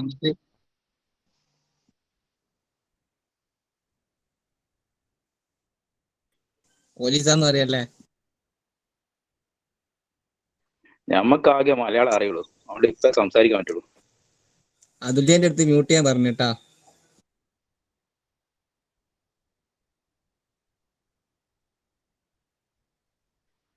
അതില് ഇന്റെ കാര്യം പോക്കാം.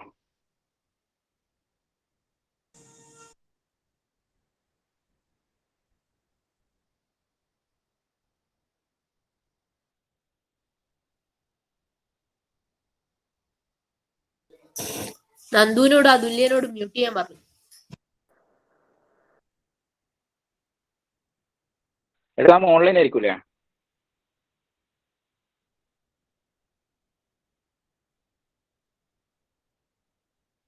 അതാ ബാക്കിയുള്ള ആള് പറയുന്നൊന്നും ഇവർ കേൾക്കുന്നില്ലേ? നന്ദു അതുല്യം മാത്രമേ പറയുന്നുള്ളൂ. അത് പറയുന്നുണ്ട്, ആദില പറയുന്നുണ്ട്.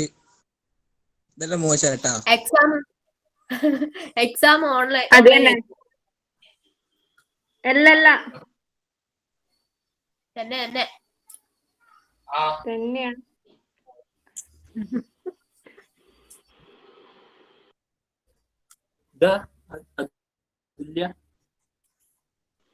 അടുത്ത സബ്ജക്ട് ഏതാ? എക്സാം ഓൺലൈൻ ആയിരിക്കുവാ? HR. ഞാൻ തീരുമാനിച്ചിട്ട് അറിയിക്കാം. അത് മികച്ചൊരു തീരുമാനമാണ്. എന്ത് തീരുമാനിച്ചിട്ട്? Exam ഓൺലൈനിലാണോ?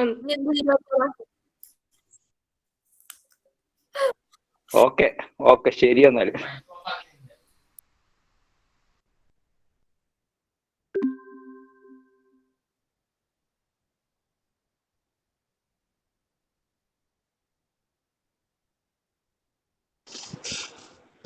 Hello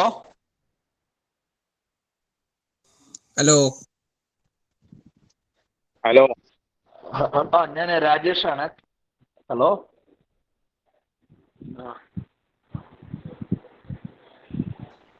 Rajesh. Hello. Yeah. When is our exam? Any idea? പറഞ്ഞോടുക്ക്. December last. ഹലോ മലയാളത്തിൽ പറഞ്ഞ ഉറപ്പിക്കാവോ? 100%.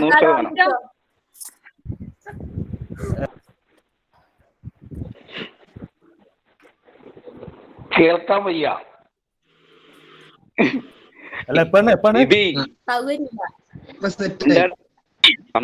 December last. ഡിസംബർ ലാസ്റ്റ് എന്താണ് ഡിസംബർ ലാസ്റ്റ്? ഇലക്ഷൻ കഴിഞ്ഞാൽ അത് ഉണ്ടാകാൻ ചാൻസ് ഉണ്ട്. എന്തെന്ന്? എന്ത് എക്സാം? ആര് പറഞ്ഞു? ഓള് ഇങ്ങനെ വീട്ടിലിരുന്നിട്ട് വേറെ പണി വേണ്ടേ?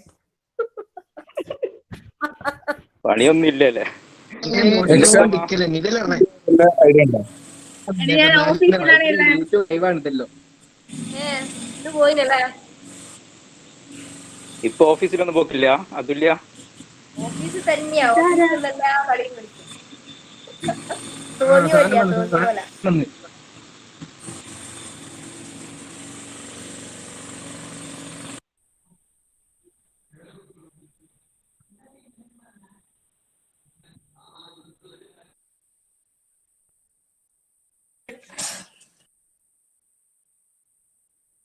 ഇപ്പൊ എല്ലാത്തിനും കലമ്പ് കിട്ടും കേട്ടോ. Nandu മ്യൂട്ടാക്കി.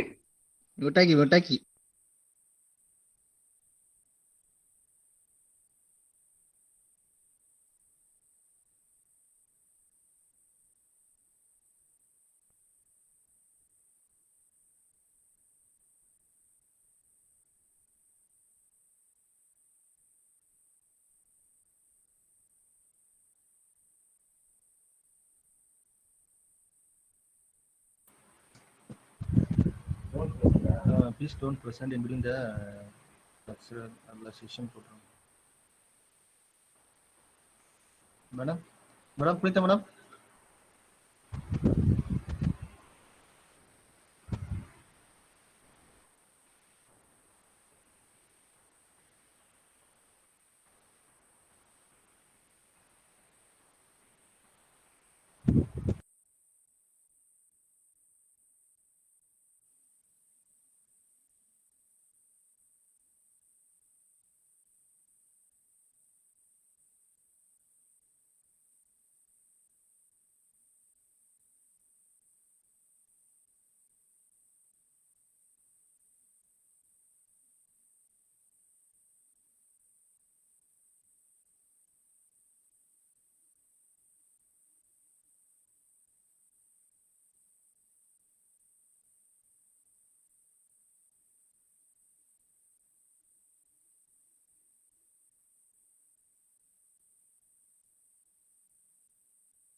Hello, Ganapati. Yes, sir. Audible. Yes, yes. Yes, sir.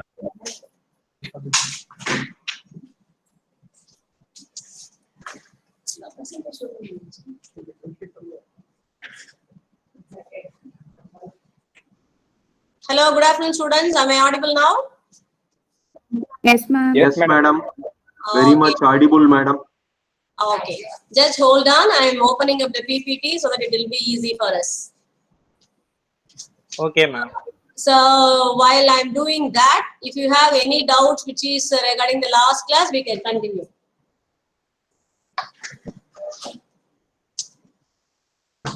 You have?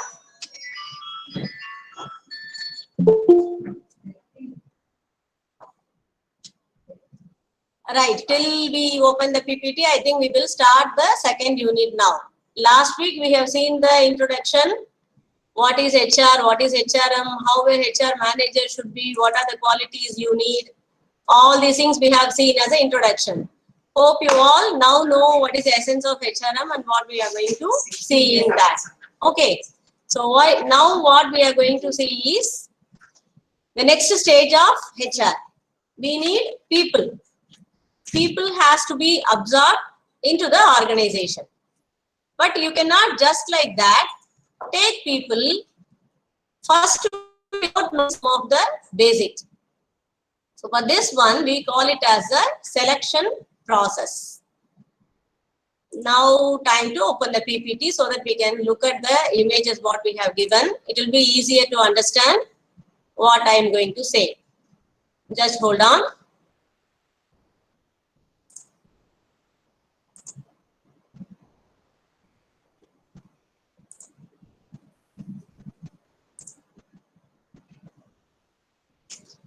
Just ping me or just say me when it is visible to you. Okay.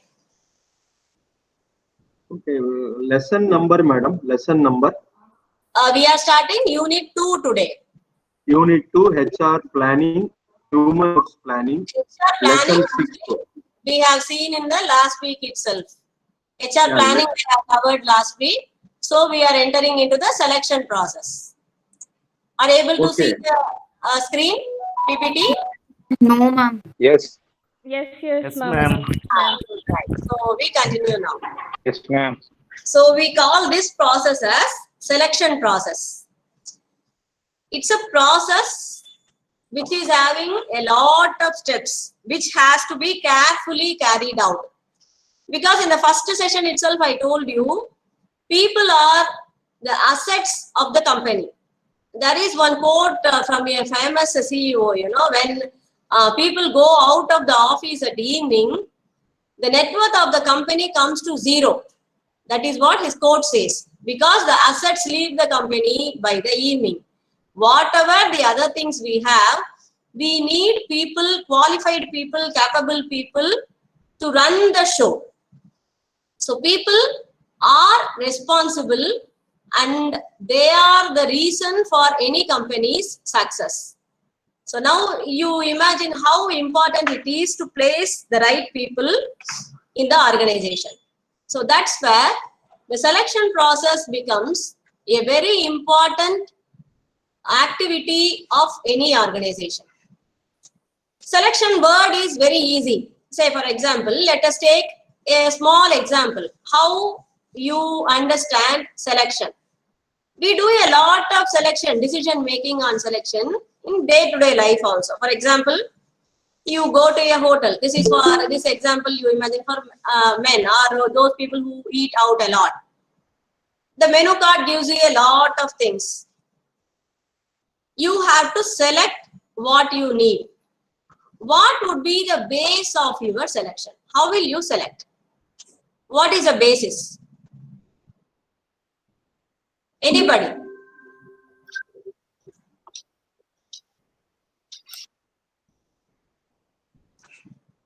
Our Any priorities? What is that? Yeah, say it again. Anybody there? Priorities like? Our priority. I will design, like I will select what to take, what food material to take, like that. And then, Okay. madam? Yes, continue.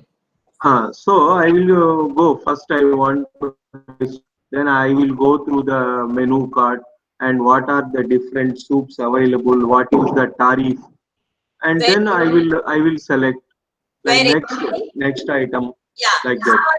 For a simple meal, see how many factors we take into account, right? What is the food you need to eat? Then we go on to the menu, what is available, what is the price, affordability, the time, everything, right? For a simple meal. Same way, imagine you go to a big shop to purchase some dress. We will think about a lot of factors like what is the material, what is the demand, what do you need to wear, when you want to wear that, summer or winter, whether it is office, official or informal dress, or whether the color suits you, the affordability, like, are able to understand. Selection requires a lot of planning. That is what we call it as HR planning, which is actually, you can say, a pre-stage of selection. First, you are planning to see how many people are needed in the organization. We explained that in the last session. It is based on some few strategies and scientific methods like forecasting, budgeting. Like it is, it is a bridge between the demand and the supply. What do you need and how many you need? And that is based on the data like what are the people or who are the people who are going to leave the organization this year? A predicament. You are assuming how many new jobs will be created in this year. Like that, the planning is done. Right? So we come to the selection process. With that, we have to make strategies on recruitment. How to do the recruitment. That is also a pre-selection process, you can say, or the first step of is called as recruitment. Often we take these both terms in a synonymous way, same way, but not. Remember, recruitment is a separate process, selection is a different process, right? Then what we have to do to understand what we have seen, the material or other things, these factors, we do job analysis, right? We call it as job design and analysis. Job analysis is the previous term. Usually we comprise everything in that. Nowadays a new terminology is that job designing. First you have to design the job, then you have to analyze the job. Just now in this slide I am giving you all the chapter topics, what we are going to see. Okay, so just to go on through the terminologies, get acquainted to the terminologies, then we will see elaborately one by one. Okay. After job analysis, which comprises of describing the job, specifying the job and making the compensation. What is the compensation to be paid? We go on to the next step called sourcing. Sourcing is finding the location or place where you can find the candidates. First of all, then come to the right candidates. You are throwing the light on the place where you have to search for. Catchment area, we call it as in HR. Catchment area of people, where you can get people who are right for your analysis, which you have done. What next? You got the candidates. You have to screen the applications. Then you have to shortlist the applications. You have to review or interview them. Then comes the exact term selection process. After that, they are taken into the organization. They have to be inducted, orientated. Then they have to be placed. But there the process doesn't stop, because you have taken the person, you have placed him. But whether he is able to do the job, he might be needing some training. That is also a part of selection process. Once you finish all these steps, then you can successfully say that I have selected some people for the organization. Right? So let us see one by one. So last time also many of you asked me, tell me some important questions like that. I can say in the for the examinations, but I would say what is important after you go to the society as an MBA graduate. This is an important part.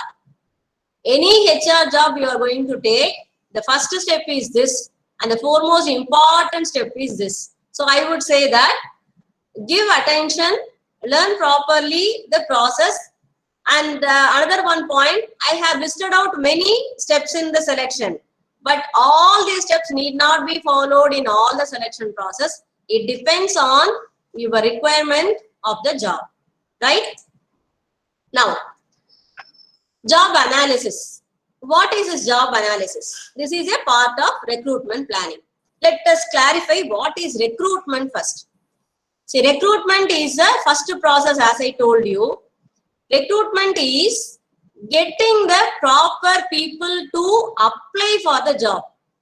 Are you able to understand? This is very important, you know. For example, you told me when I asked you, how will you select a meal? I will look into the menu card and select one of it, right? What if whatever is given in the menu card is not suitable to me? Say for example, I am feeling full and I need some light meal, and that menu cards give me 1000 varieties of biryani, which is heavy. What am I going to do? How can I select? Whatever is available is not suitable for me. So what I will do? I will compromise and take something which is nearly suitable to the job. But whether that particular meal will solve the purpose? No, absolutely no. Are you able to understand? So when you have to select, you have to have the proper availability in the pool. Then only you can take one which is suitable to you. If you have all the things which is unsuitable, what are you going to select? You are going to select a useless one, right? The purpose is not going to solve, and you are going to spend a lot of time, lot of money, and still you are placing a wrong person in the job. Then your recruitment and selection process is a total failure, and this cannot be rectified like any other resource.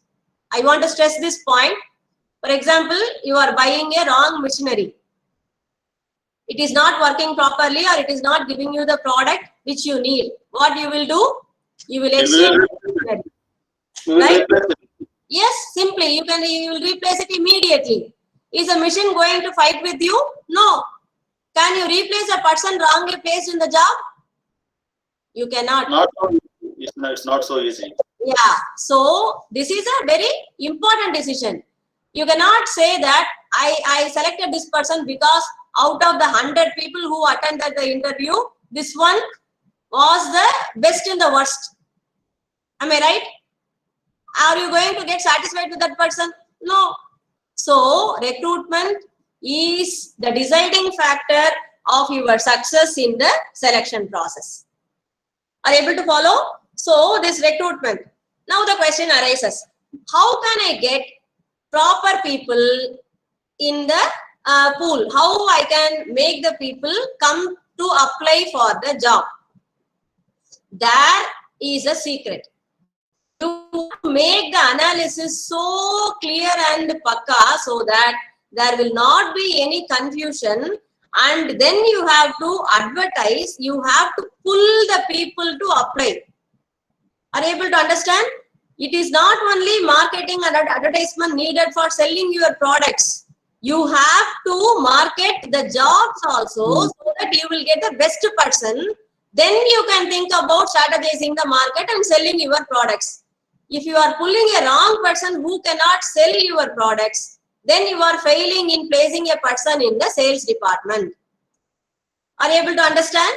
So that is where the organizations has to spend, organization has to think and pull the right people to apply for the job so that your pool, your menu card becomes a useful one.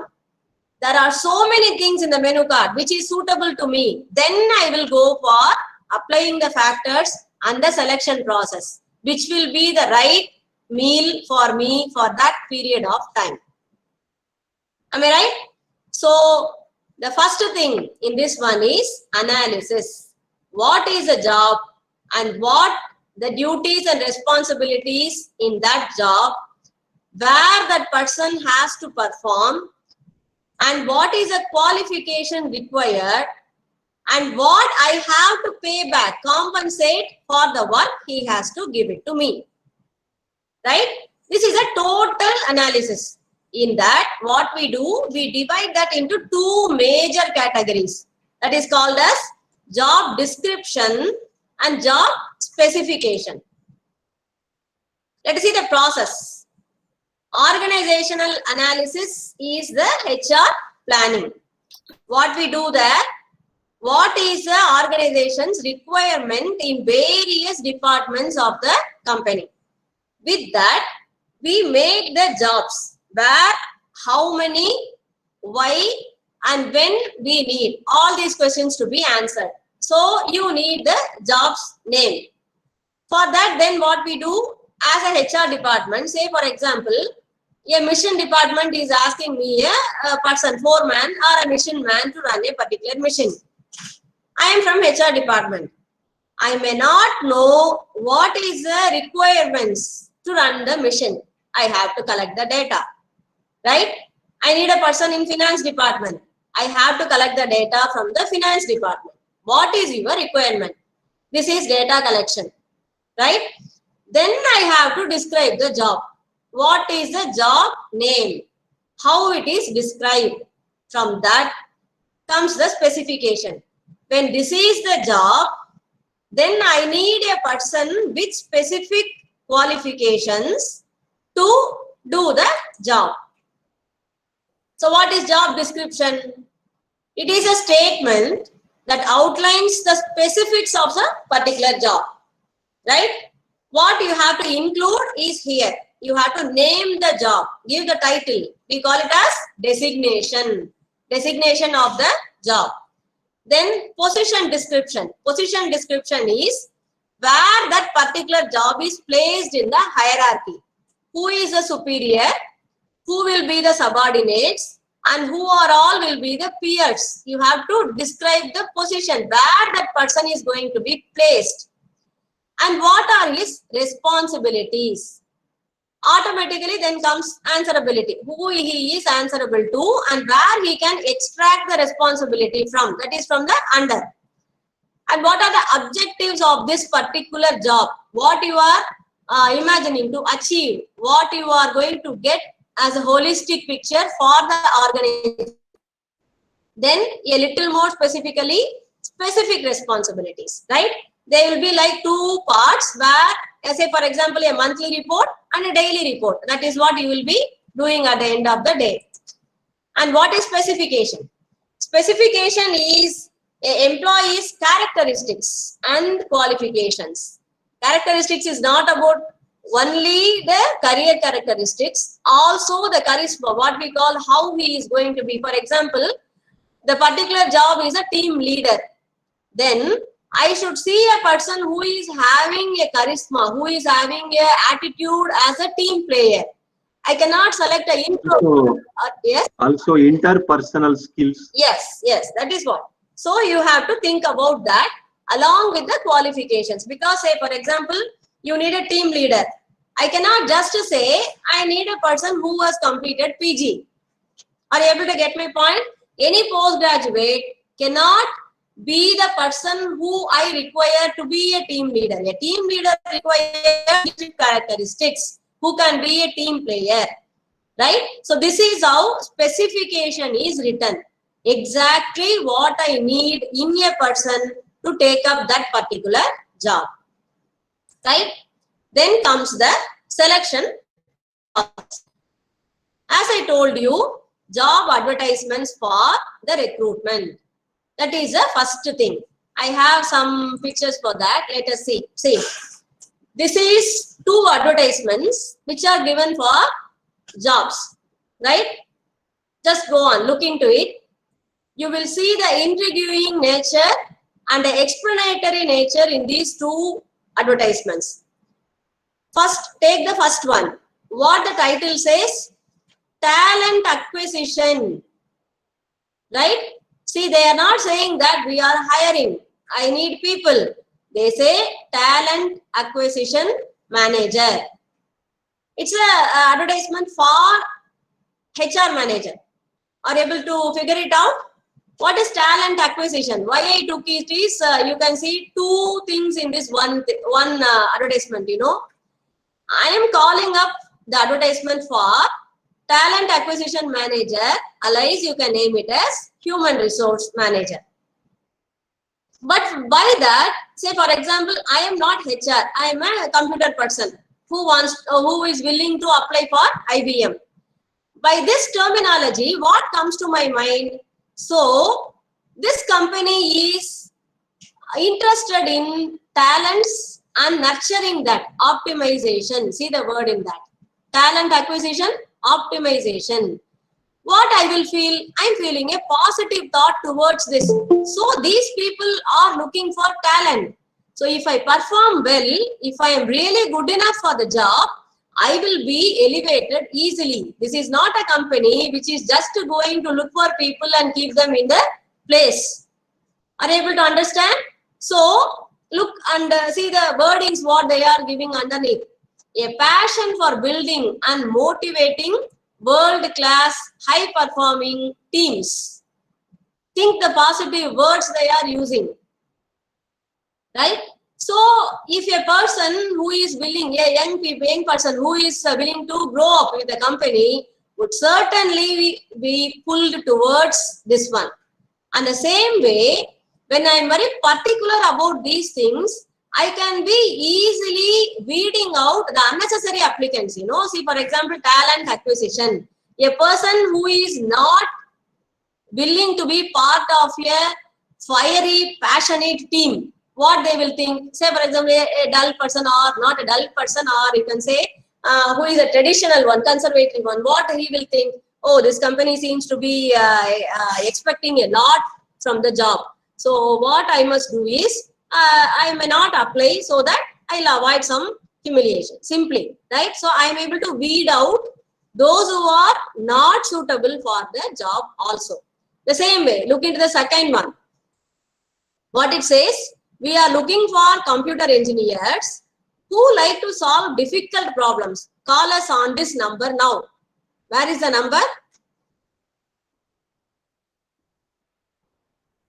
Can you see the numbers below? Yeah, numbers below, madam. Yes. Not in the proper. Yes, but are they phone numbers? No, madam. It's like Chinese language. The press replica. Ma'am, they are giving the phone number in that sum, ma'am. Mathematical formulae, right? Number. Yes, mathematical formulae. If you want, we solve that, we yes. get the number. Exactly. You have to solve that mathematical problem to get the phone number. If I am not good with mathematics or if I am not good in this particular area, what I will do? I will not apply for the job. And who is curious, who wants challenge in the job, who needs something intriguing in the job? What I see as a personality, I am like that. If you show me this advertisement, I will be pulled towards this job. Even you pay me less, but you are posing with a challenge, I am ready to work with. Are you able to understand? Remember this one. Let me say it now itself. This is one important point in motivation. You know, we will be reading about motivation in the following chapters, but remember it now itself. All of you know what is motivation. That motivation plays in the starting itself. Say, for example, this company is showing you that what they will be posing as motivation to you. They will be giving you a lot of challenges. So, motivation doesn't always comes with monetary benefits. You know, there are some people who are not satisfied just because of higher salary. And if the job is boring, they may not stick on to the job. There are people who will stick on to the job even for a lower salary, only if given with challenges in the day-to-day job. So that kind of people will be pulled towards this particular advertisement, right? So this is the basic method of how you are going to specify the job. This can be done only if you are very specific with your job. I need a person with these capabilities, with this mindset, right? So that is why the HR comes with a lot of psychological papers too. You need to understand a person with personality is full.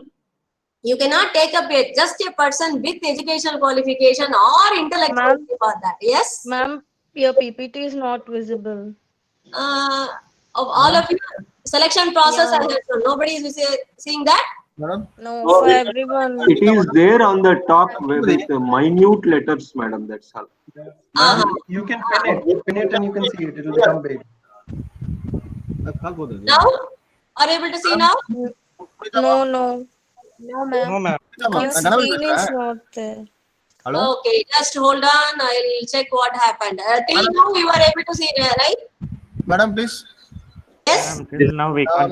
Ganapathi பேசுறேன். சொல்லுங்க. இல்ல ஒரு நிமிஷம் presentation மட்டும் stop பண்ணிட்டு அப்படியே திரும்பி present பண்ணுங்களா? நடுவுல கேண்டிடேட் வந்து ஸ்டூடண்ட்ஸ் வந்து பிரசன்ட் பண்ணிட்டாங்க. அதனால உங்க PPT Okay, so Stop sharing, madam. Stop sharing that slide and again you can present that slide. Okay, இப்ப பிரசன்ட் பண்ணுங்க மேடம். இப்ப பிரசன்ட் பண்ணுங்க. Okay, I'm trying. Just hold on.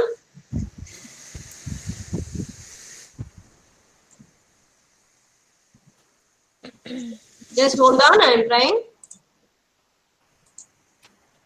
Are you able to see? No, ma'am. Still we can't. Just hold on. Yes, ma'am. Yeah, now we can. Yes. Okay, okay, very good. Right, okay. So, are you able to understand what is recruitment and importance of that? Hopefully, yes. So, we come to the next one. Yes, we come to the next one, right? Then you get a lot of applications. So, we call it as application pool, right? And to create that application pool database, you need a format called application blank. Remember, it is not blank application. It is application blank. A blank application is one which you don't write anything, right? So, application blank is what? A format for only what I need in the database. Say, for example, in a resume or a curriculum vitae which the candidates submit, there may be a lot of unnecessary or needful things missing in that resume. So what we need to do is, what is the things, data I need for that particular job or the company, we create a format that is called as application blank, and the candidates are requested to fill in that. Then I can have a database of only the data I need to screen the applications.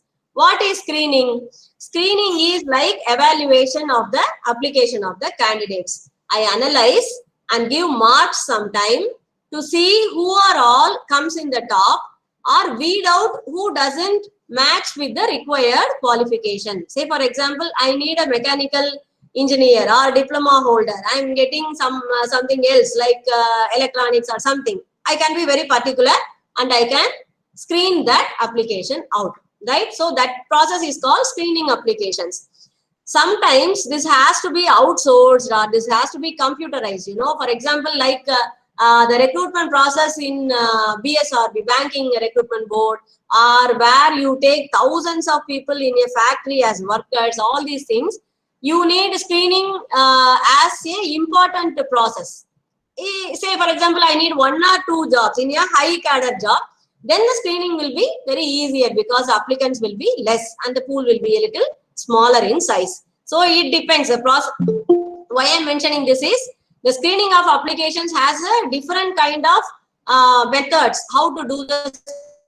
That depends on the number of people you need and also the position in the hierarchy. Depending on that, the screening of application process differs, right? The same way, the next process also, written test.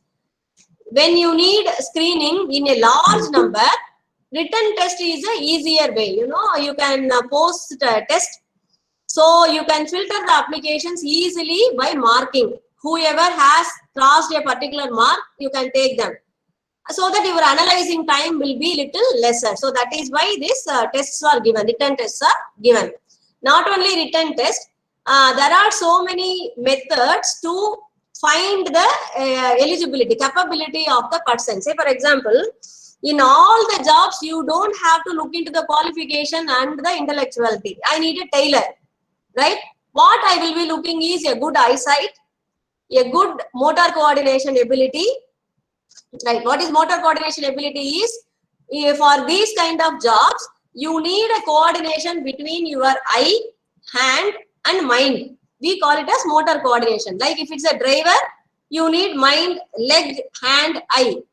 Are able to follow? So this coordination is necessary. If you want a pilot, you have to check for the eyesight. That is very important, right? So all these kind of capabilities differ from job to job. In the specification only, if you are doing a proper job analysis, all these things comes in the job specification according to that. So it is not that always you are looking for 10 standard pass, yeah, 12 standard pass or an MBA. That is not going to be sufficing your requirement. So the job specification, that is why it becomes very important. So written test, along with that, you remember all these kinds of tests can be given. For example, a assembling unit, a telephone or cell phone assembling unit, a lot of small parts has to be assembled. So what a usual method is to make the person play a game in looping. Have you seen that a small hole will be given? You have to put the rod into it, a small thin rod into it, without touching that. If you touch that, then the siren will go on, you are out. Have you seen that game? Like that. So it will decide upon the hand stability, so that you can place a small components into the assembling unit. Like that, it depends on the written test or any other test, driving test or stitching test, like that. Okay, then comes after screening. So you are able to find out a small group of people who are eligible. Then comes the important thing which all of us know, all of us would have faced: interviews, right? I will be explaining this again in the later slides. What are the interviews? Just for introduction here, interviews can be face to face, and now you can say that is face to face is only through online. What does this interview does? I told you earlier, interview is a place where you can assess the personality of the candidate. Till that, there is no interaction face to face. You have not seen the person. The eyes are real speakers of any person. In Tamil we say agathin alagu mugathil theriyum. What you are feeling is expressed through your eyes. So that is what the matter is. Interview brings you face to face, where an experienced HR person or an experienced manager who knows the job better than you, right? Now he will be the matchmaking person. He knows the job. Now he wants to know you and decide upon whether this will be a right match or not. That is why interviews are very, very important. Face-to-face interviews, right? Or else sometimes you can say if it is a lower cadre job, it is not for higher hierarchy, then you can even go for telephonic interview. Voice is also like eyes. They don't lie often. If you are not a good actor, you will be get caught if you are lying. And the real personality will be easily shown in the voice and eyes. That is why this interview is an important step in selection. Then next one is background checks. Why this is needed? Nowadays you can see that a lot of export and import in the human resource is done, but we don't call it as export and import like commodities, because this is human being. This is we call it as expatriation and repatriation, right? Export, import. You expatriate people, repatriate people, simply, right? Not only because of that, because of the globalization, everything, all the gates are open. So when you are putting a person into your organization, he should be, what do you see, legally, or who doesn't have any baggage from the past. Otherwise, he is your family now. You are taking him into the organization, him or her. What will you do if you are welcoming a person into your family? How much you will check? Same way, organizations also becomes a family for the separate entity called the company. So background checks or verifications and references. What is this references? Somebody vouching for you. I know this person for so long. He doesn't have a criminal record. He is not wanted in police stations, like that. Are you able to understand? Nowadays, these background checks are done outsourced also, because a company cannot do this with the small HR team. Usually what is done, there are companies to do the background checks for you, right? And the same way, background checks doesn't only verify the personality, background checks also check for the authenticity of the certificates they provide, the qualifications they claim to be, right? All these things comes under the background checks. Once you clear that, you know that this person is good. But some jobs demand a physical fitness, like as I told you, police department or pilots or Air Force or Army, for all these things, you need physical fitness. For many of the jobs, as I say. So a medical examination is the next step. This is optional. For some jobs you do, for some jobs you don't need. Same way, hierarchy decides this. Lower hierarchy, you don't want. Higher hierarchy, sometimes it is must. Then comes the final selection. After all these steps successfully conducted, you can see that many of the people are dropped out and few will be selected in this section. Then comes the process of finalizing. You select one person from that, make a job offer, right? Again, the process is not over, you are making a job offer with what you can pay. So now that person has to accept. That is called acceptance, job acceptance. Then you have to issue a job appointment order. With that, the selection process comes to an end. Are you able to understand? Right. Shall we go to the another one?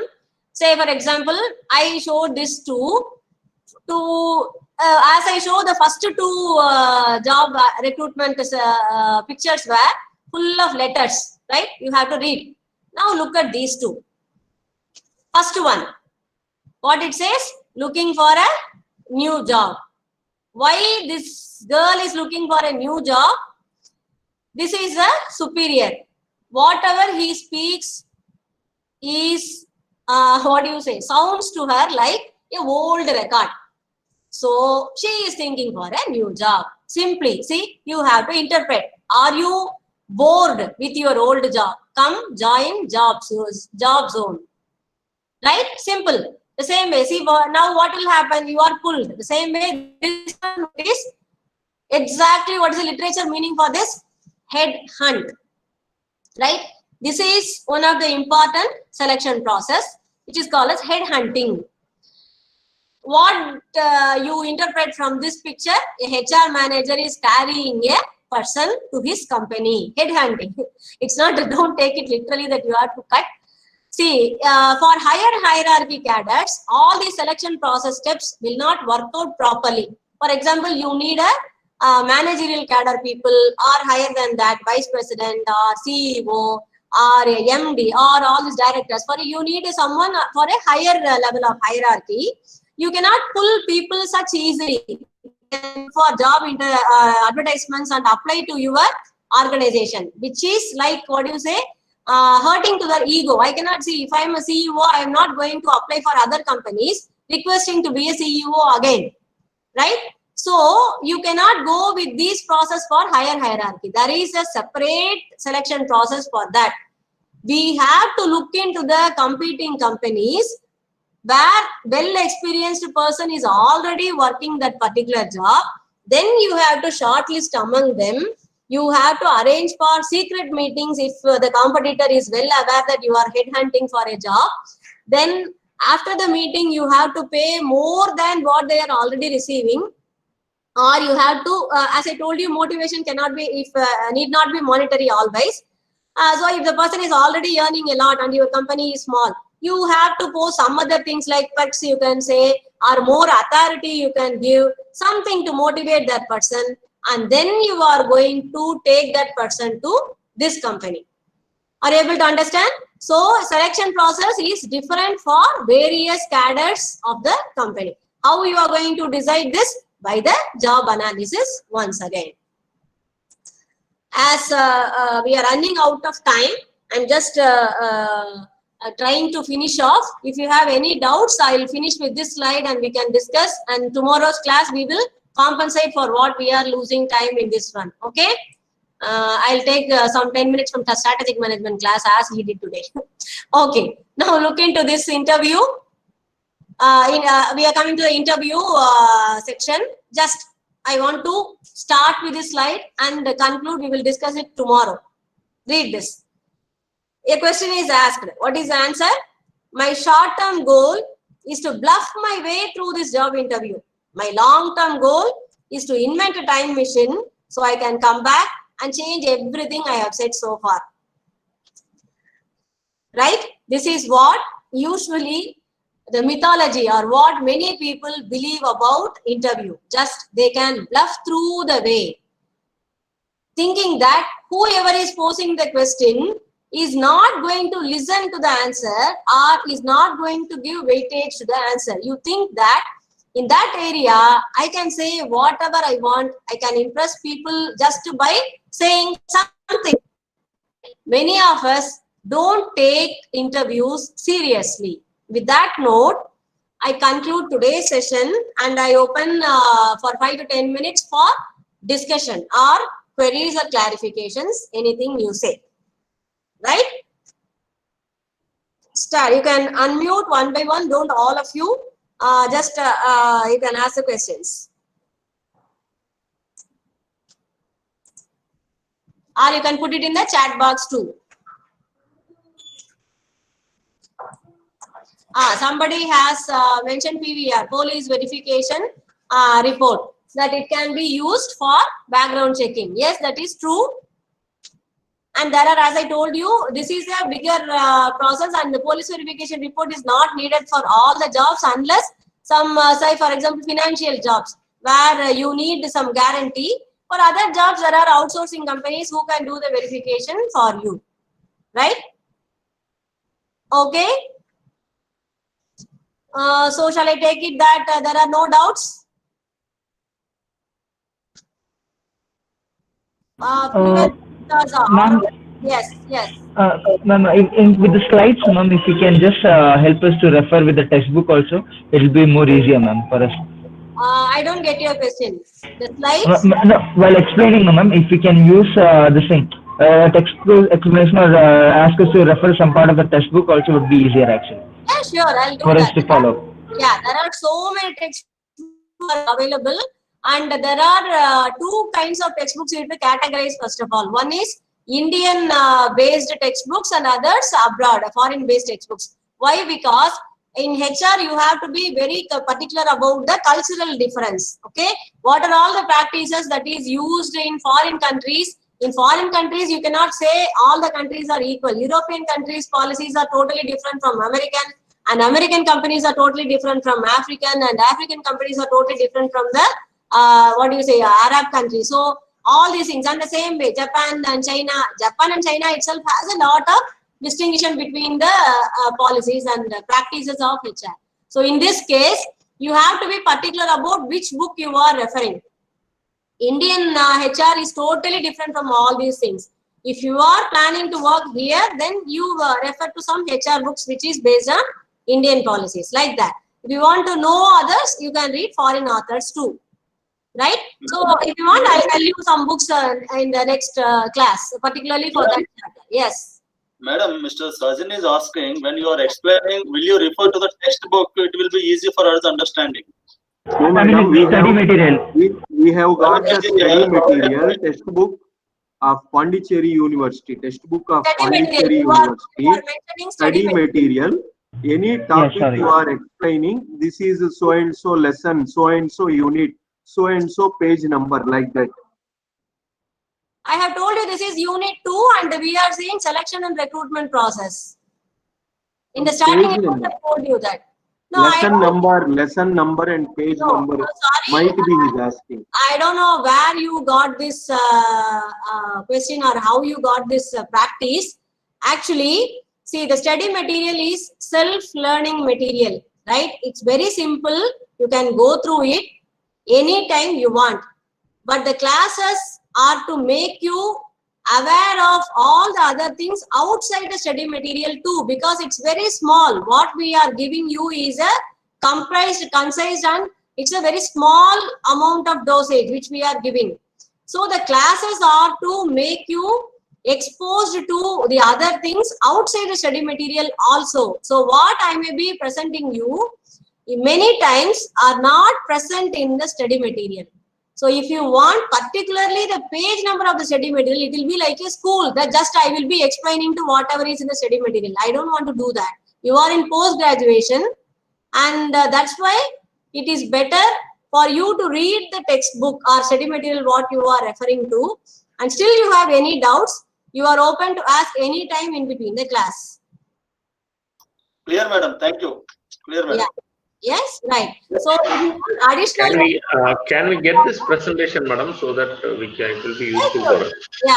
What I'll do is I'll finish off everything because I'm making it in the same presentation, and I'll share it in the group. Okay, WhatsApp group. We'll share it. Is it okay? Okay. Okay, ma'am. Okay, ma'am. Ma'am, along with, could we get some of the previous year questions or important questions which you could quote? As I told you, this one selection process is important. Often questions comes from this unit. While teaching itself, I'll tell you. Madam, right? whatever you said, that is a really value addition. Apart from the textbook also, you are quoting some examples, practical examples, we can see that. So, but for some learners may be interested like what is the lesson number, like that. It is today you are discussing lesson number 8 of the unit 2. Right? You need help to identify that. Yeah, some are asking like that, madam. That's Yes, madam. Yes, madam. Exactly. Right. Exactly. So we need the referral for the study material. So as the other people also said, which is very useful whenever we see the PPT, as well as we can note the points or we can underline the points in the study material. So it will be useful to make point taken, Saravanan. So what I would suggest is, so shall we make it as a deal that tomorrow before our class, all of you, can you please go through the unit 2 and keep it ready so that I can tell you where to see that? Sure, madam. Yeah, okay. So as part of learning, you please go through the second unit and be prepared for tomorrow's class. Because if you are ready with questions, it would be more interesting. The class would be more conversational and interesting. Okay, ma'am. Correct, madam. Yes, madam. Thank you very much. Thank you, ma'am.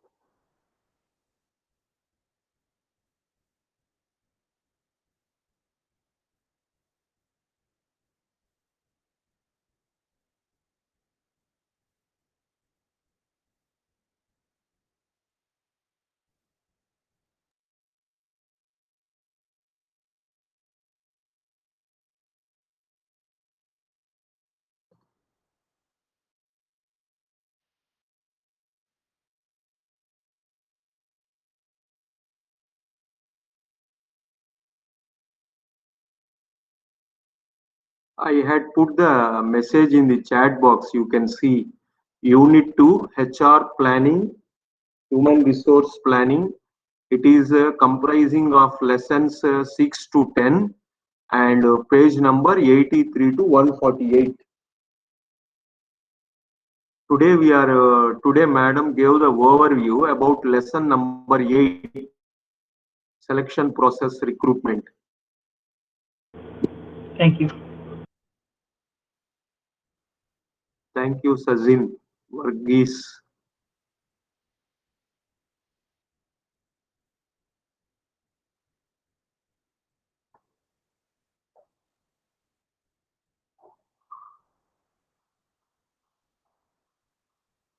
Now is it lunch break or what?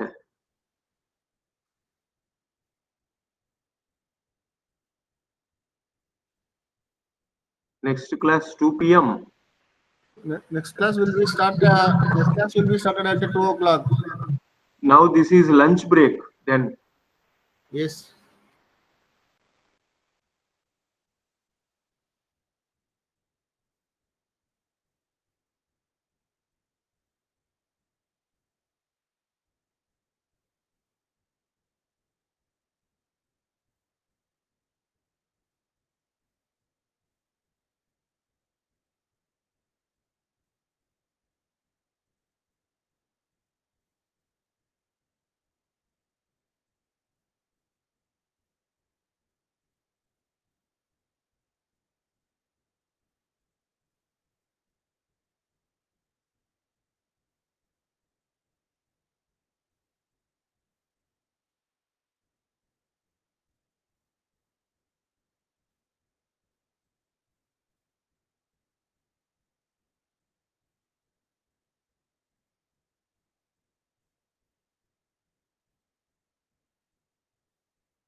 என்ன அப்பா Saravanan Shirdi Saibaba photo போட்டீங்க?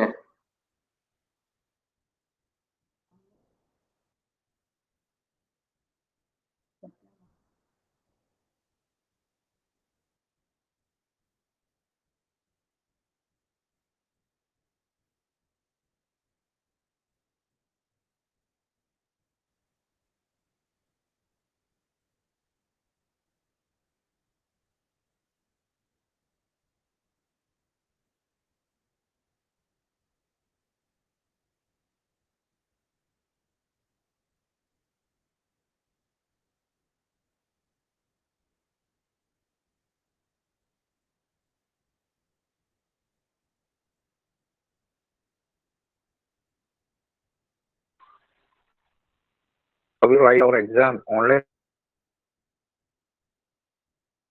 Fine.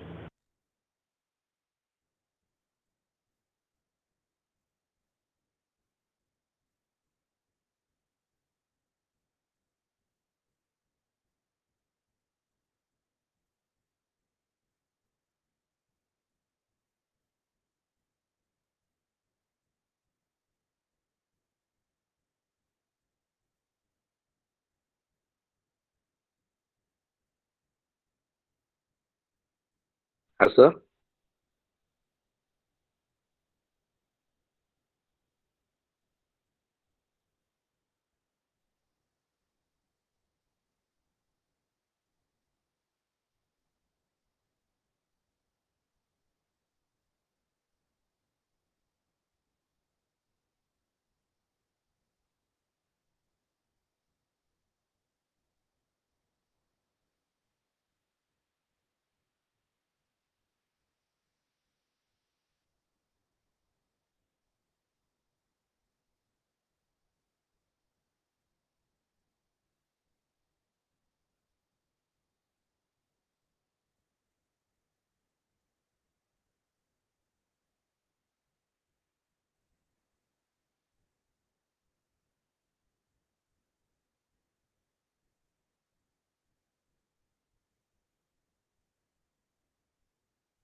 Hello, everybody.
Good afternoon, Venkatesh Kumar.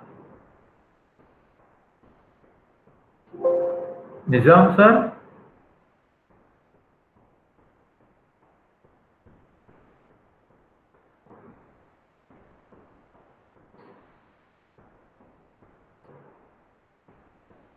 Nizam, sir.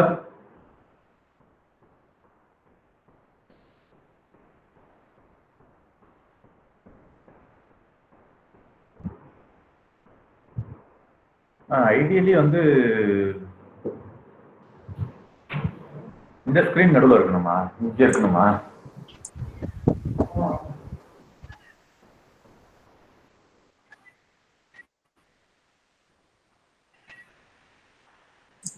Hello.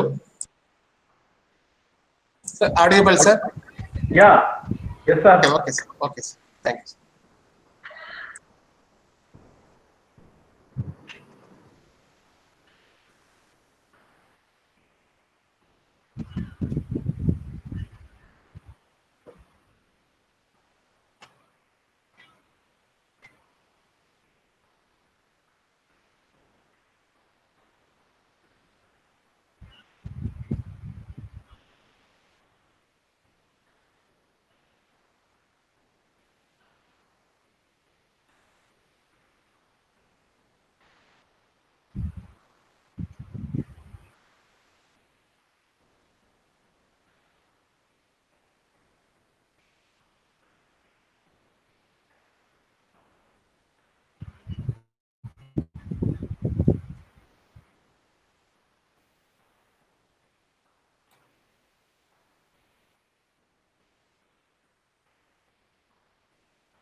Shall we start that session, sir?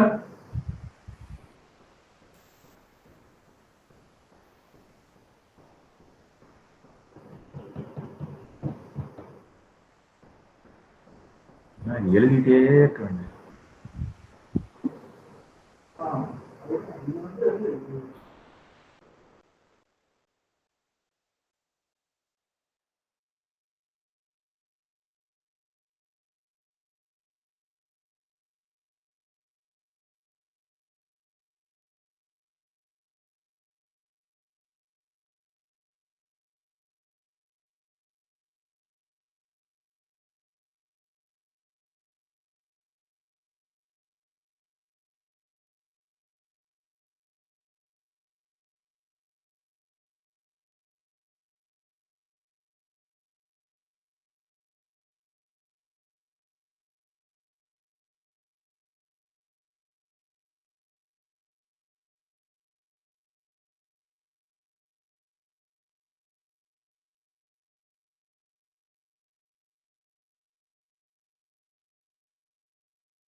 Hello.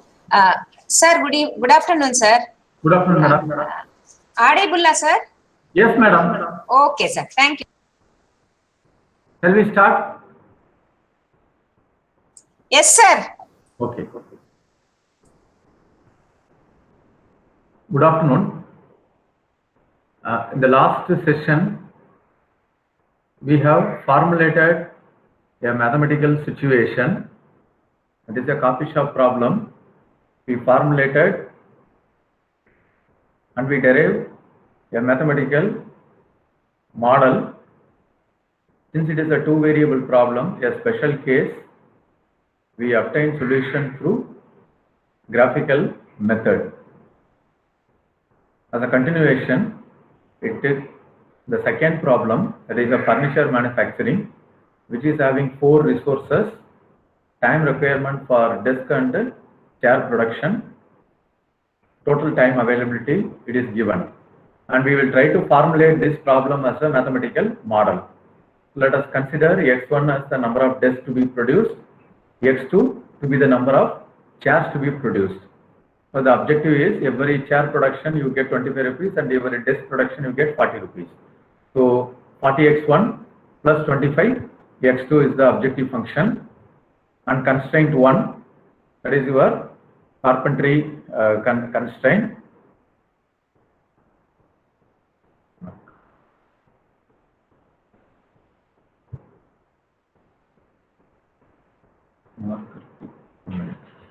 One minute.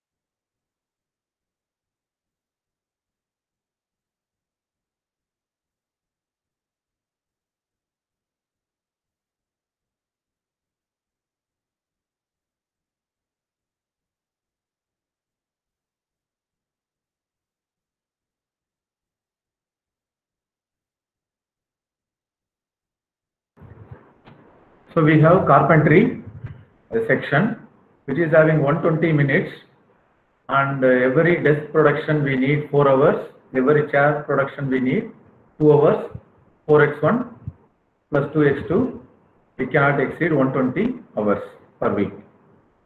And the second constraint, assembly 0 for desk and 3 hours for a chair. So 0x1 plus 3x2 less than or equal to 240. And painting section 2 hours for every desk and 2 hours for every chair, 2x1 plus 2x2 less than or equal to 90. 90 hours available. Then varnishing section x1 plus 2x2 less than or equal to 100. Now we will try to find out all these constraints. I told you have to convert the constraint as an equation first. Graphical method, we will try to solve another problem using graphical method. So we'll take the graphical method. The step 1, what we try to do, we try to formulate each and every constraint. We try to find out the line, and the line, for every line we try to find out 2 points in the line. So let us take the first line. The first line, first constraint 4x1 plus 2x2 less than or equal to 120. So from this constraint, you are supposed to write the equation.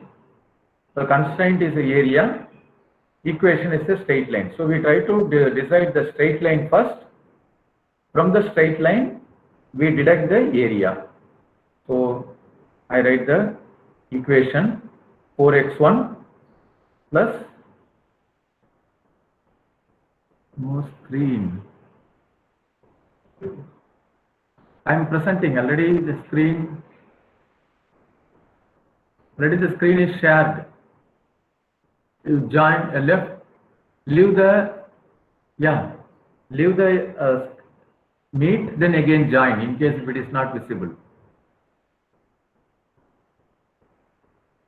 So 2x2 equal to 120. I convert the first step. I convert the constraint as an equation. Constraint, this is denoting area. This is denoting area, and this is denoting a straight line. So that is the first step. Then we try to find out 2 pairs of points for the line. So we assume safely x1 equal to 0. So what will happen? 2x2 equal to 120 or x2 equal to 60. So we have first point 0 and 60. So the line passing through 0 and 60. And To check the second points, we assume now x2 equal to 0.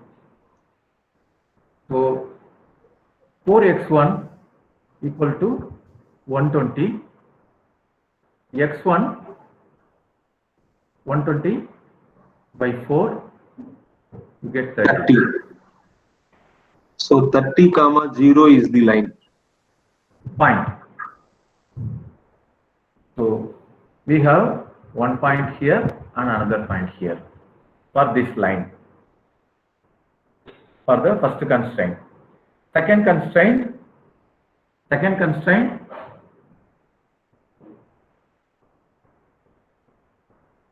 0 x1 plus 3x2 less than or equal to 240. So you can write 0x1 plus 3x2 equal to 240. Since it is x1 coordinate is 0, x1 it is always 0 for the line. So 3x2 equal to 240, x2 equal to 80. x2 equal to 80.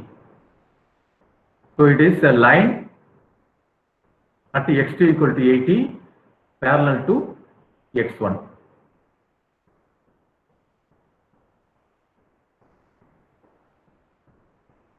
Then third constraint 2x1, 2x2 less than or equal to 90.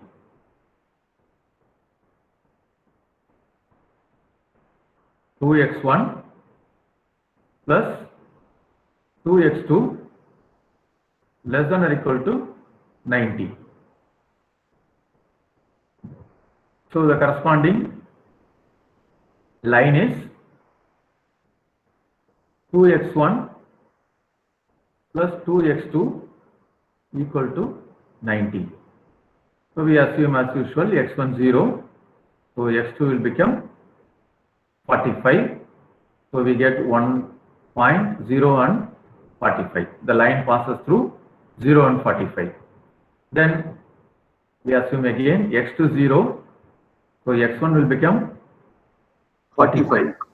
So another pair of point 45 comma 0. 45 comma 0, another line. Point. Another point. Then for the fourth, this is for the third constraint. This is for the second constraint, first constraint. Now for the fourth constraint, x1 plus 2x2 less than or equal to 100. So if I assume x1 0, I get x2 equal to 50. So I have a point 0 and 50. Then I assume x2 0, so x1 will become 100. I have 100 and 0. So if you check all the point 0, x1 area 0, 30, 0, 45, 0 and up to 100. So x1 axis you need up to 100. x2 axis, if you look at 60, 0, 45, 80, 50. So you need a scale up to generally 100. So I take you can have a coordinate dimensions with you. You can draw a 2-dimension with the x1, x2. So I take a 2-dimension x1, x2. This axis I call x1 axis, and this axis I call it as x2 axis. x1 and x2. So I need up to a scale 100. So roughly I mark everything in a scale of 20s.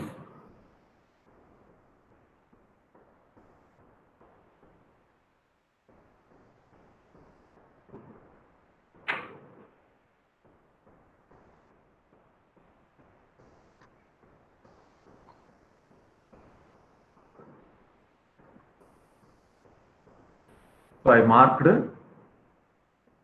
the scale. Then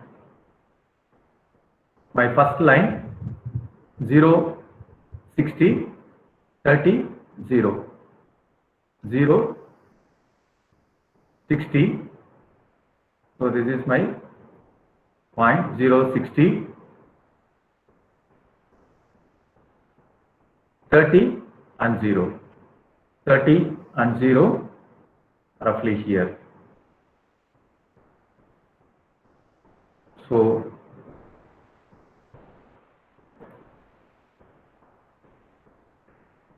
I draw a line connecting these 2 points. So this is my first equation.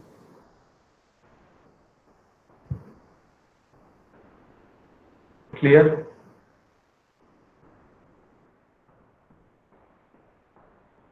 Clear, sir.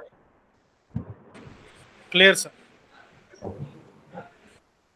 Then Yes, sir. you can parallelly try in your notebook so that you get some idea, practice.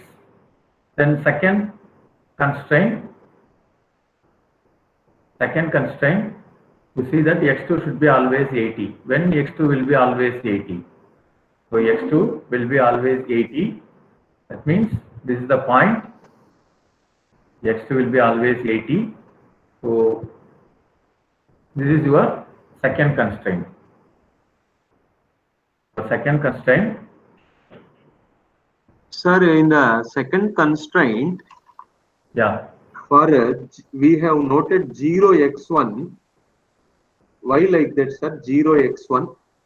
Because data is not clear for us in the problem. The desk, if you see that the second section 240 hours, desk doesn't require any department time, only chair production we need 3 hours. Okay. So 0x1 plus 3x2 less than or equal to 240. Okay, sir. So the second constraint, which is a line parallel to your x2 axis. X1 parallel. So this is the line where always x2 is 80. Always x2 80. Always x2 should be 80.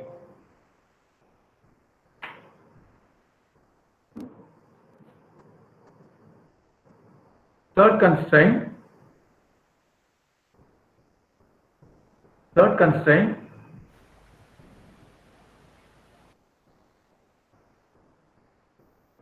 0, 45, 45 and 45 0. So 0, 45. X1 0, 45. X2 45.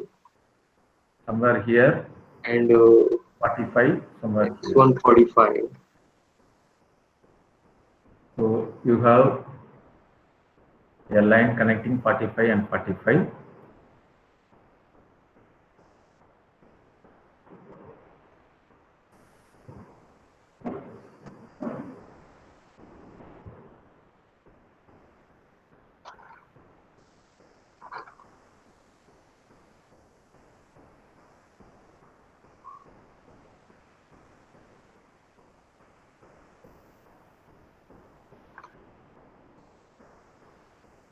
Just to differentiate, I put a blue color shade.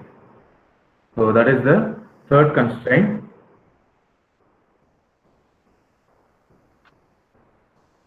And 45 roughly. We try to identify what is the area, that is what is common, what is feasible to produce. Then fourth constraint, 0 and 50, 100 and 0. 0 and 50. So roughly 0 and 50 here. 0 and 50 here, and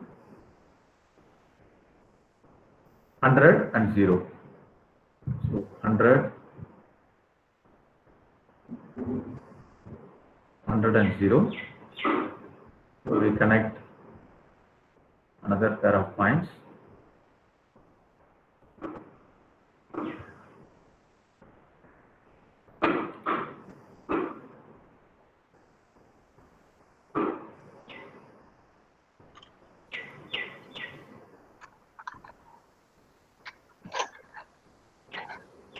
this line a little bit intersect with the third constraint line, no sir? Little bit. Not with the third. It is intersecting with the first. First one. First one. Yes, Anyway, that is a 60. That is 30 and 60. anyway, it is not going to create any issue. We will see. What is common? What is common and what is the area? The first one we have to fix all the lines. Once you fix all the lines, we have to identify the area which is common. The area which is common, and what is the area for line 1, what is the area for line 2, what is the area for line 3 and 4. That is constraint. So, a general rule, you substitute 0 and 0 in the constraint. 0 and 0, if it is satisfied, towards 0 and 0 is the area. If it doesn't satisfy, opposite side of 0 and 0 from the line is the required area. So I consider the line 1. Line 1, equation is line 1. The equation is line 1, the equation is 4x1, 2x2 less than or equal to 120. So I substitute 0 and 0. If I substitute 0 plus 0 less than 120. So if I substitute this position 0 and 0, the line 1 satisfies the point. That means from the line to this 0 and 0 is the required area. I mark the required area with an arrow mark. So towards the black line, I put the arrow mark. So towards 0 and 0 is the required area for the first line. Second line. Again I substitute 0 and 0. It satisfies. So for the second line, again towards 0 and 0 is the required area. Not this area. Okay, this is not the area for the second line. Then third line, again I substitute 0 and 0, 2x1, 2x2 less than or equal to 90. When I substitute towards origin is the required area for the line, this line, third line. Then for the fourth line, for this line, again I substitute x1 plus 2x2 less than or equal to 100. I substitute 0 and 0. It is also satisfying. So towards origin is the required area. Now, if you look at the required area for all the lines, it is towards 0. Now, what is common to all the 4 lines? That is what we call the solution space. The area which is common to all the lines. So, the area which is common to all. So this is the area. I shared the area. This is the area which is common to all.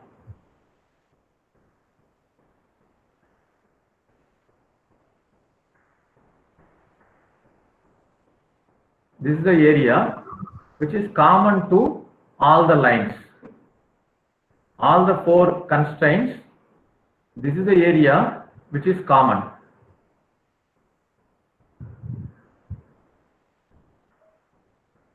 So this is the area, we call it as solution space.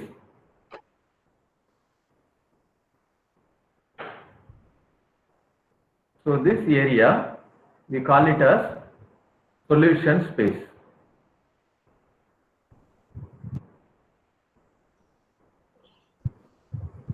Solution space is nothing but the area common to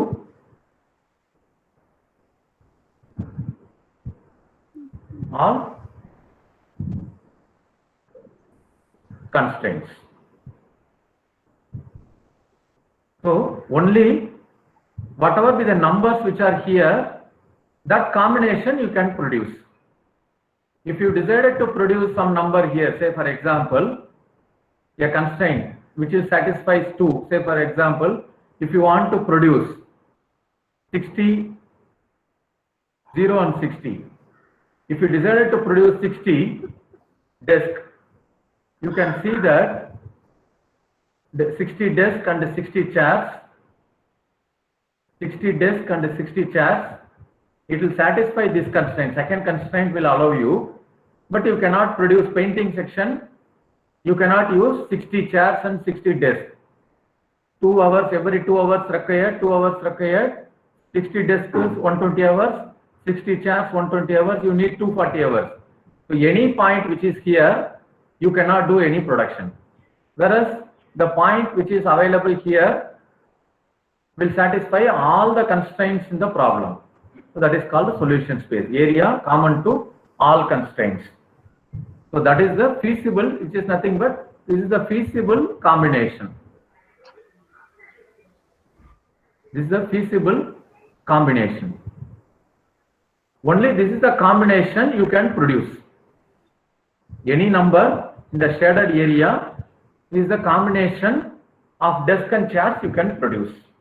Say for example, I am very sure there is a number 10, 20. So if you substitute 10, 20 in any constraint, all the constraints will satisfy simultaneously. All the 4 constraints will be satisfied simultaneously. That means by using the resources, you can comfortably produce 10 desks and 20 chairs. So any combination here. Then I told there is a theorem, the theorem which is saying that what is the best solution? Best solution, which we call it as optimum solution. That is best solution. Optimum solution, best solution. Technically, in the subject, we call it as optimum solution. Optimum solution always at corner points. Optimum solution always at corner points. So we try to identify the corner points for the solution space. So this is one corner point. I give a name A. A is one corner point, which is 0 and 0, one corner point. Then we have another corner point. This is another corner point. What is the number? What is the number? 30, sir. 30. 0. 30, 0. You have second corner point. So we call it as B. Second corner point B, 30, 0. Then third corner point is the intersection. This is the third corner point. Third corner point C is the intersection of 1 and 3, sir. 1 and 3. We have to identify by solving the equation 1 and equation 3. You have to identify the intersection. We'll come to that part later.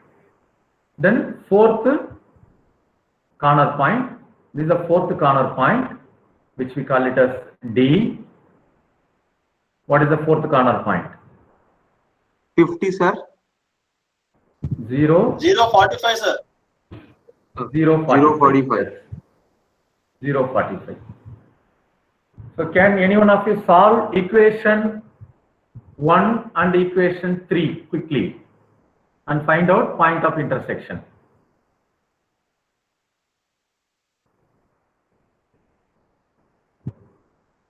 Can any one of you solve the point of intersection?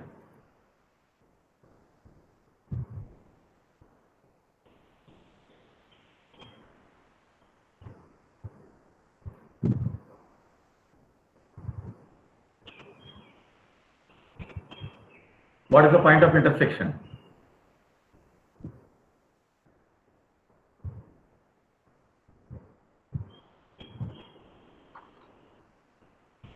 (15, 30). Yeah.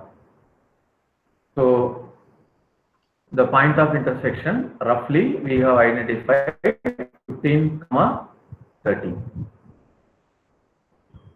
So we told we are taking the constraint.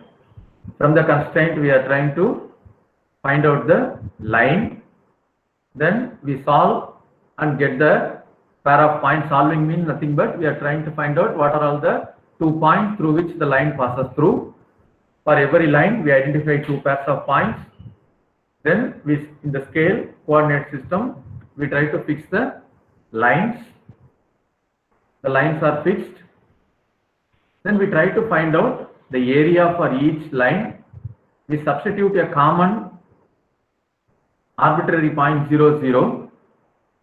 The first constraint 4x1, 2x2 less than or equal to 120. If I substitute 0 and 0, it is satisfying. So towards 0 and 0, I put a mark, arrow mark. Similarly for second and third and fourth constraints. Then the area which is common to all, we identify. I shared this area with green. This is the area which is common to all the 4 constraints. That is, we call it a solution space. Area which is common to all constraints in the given problem is called the solution space. Solution space is nothing but feasible combination. This is the combination you can produce. That is the idea. Then we have a reference. A theorem says best solution, which we call it as optimum solution, will be always available at the corner points. So we try to identify the corner points for the solution space. We have a solution corner point 0, 0. We name it A. We have another corner point B. We name it B, 30, 0. Third corner point we identified by the intersection of line 1 and 3. By solving, we got 15 and 30. Fourth corner point. So we have. How we are getting 15 and 30 sir here? We have to solve the first constraint and the third constraint. So I take the first equation, 2x2 equal to 120. That is the first equation. Then third equation, 2x2 equal to 90. 90. Okay. I subtract 2x1 equal to 30. x1 equal to 15. Then if I substitute this 15 in any one of the equation, I substitute this x1 in the second equation, 30, 2 into 15 plus 2x2 equal to 90. So 2x2 equal to 90 minus 30. So we get 60, 2x2, x2 equal to 30. So we get 15 and 30. Is it clear? That is how we got 15 and 30. Yes, sir. So we list out all the solutions in a table format as a summary. We have one corner point, 0 and 0. We have another corner point, 30 and 0. We have another corner point, 15 and 30. We have another corner point, 0 and 45. We substitute the objective function. What is the objective function? We substitute the values in the objective function. What is the objective function? What is the objective function? The objective function is 40x1 plus 25x2. So we substitute 40 x1 plus 25 x2. If we substitute, we will see what is the scenario. So I substitute 40 into 0, 25 into 0. So 0 plus 0, we get net result is 0, no production. Then if we substitute here 40 into 30 plus 0. So we get 1200. Then here we substitute 40 into 15 plus 30 into 1350. 1350. Then 0 plus 25 into 45. 1125. 1125. So we get the best answer by producing this one. So you have to give a suggestion. You have to produce x1 15 chairs to be produced, or desk to be, I think 15 chairs. Desk, sorry. 15 desks to be produced. 15 desks to be produced. X2 30 chairs to be produced, so that you get a profit of, or maximum profit of 1350. So we get a rough idea. If a given situation,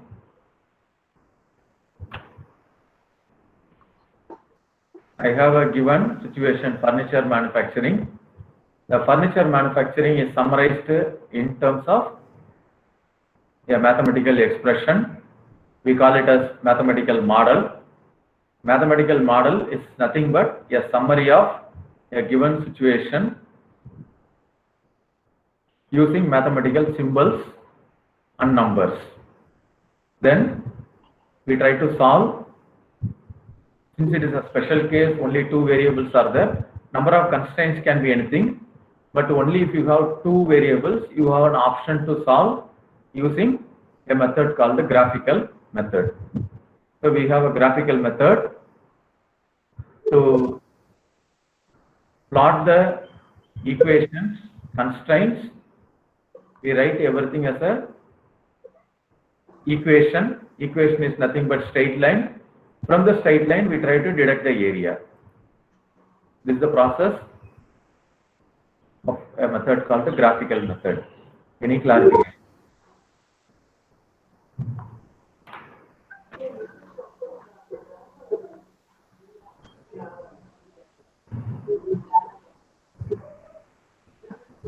Probably if you type any query, if you type, we will see. Otherwise, we will move to the next topic called the simplex method. So, but how do we get the question, sir? Like you're saying this the intersection, point the common area. So how do they ask questions? This is the generic format. Can you see this? Coffee shop, coffee product mix, furniture manufacturing. Find the optimum product mix. You go to identify. If it is the question asked in 5-mark question, probably they will stop with only formulation. If it is a 10-mark question, sometime formulation with the graphical method will be there. Otherwise, they will straight away give you an expression like this. Only this portion will be given. Maximum is equal to 40x1, 25x2 with the 4 equations. Solve it through graphical method. If it is graphical method, generally it will be 5-mark questions. The same expression, if they ask you to find x1, x2 or find optimum solution using linear program, for the linear programming problem, you get the solution. Say for example, the same question, solve it graphically. Solve it graphically. Generally, it will be a 5-mark question. Solve it by simplex method, which will be the next method we will be discussing. 10-mark questions.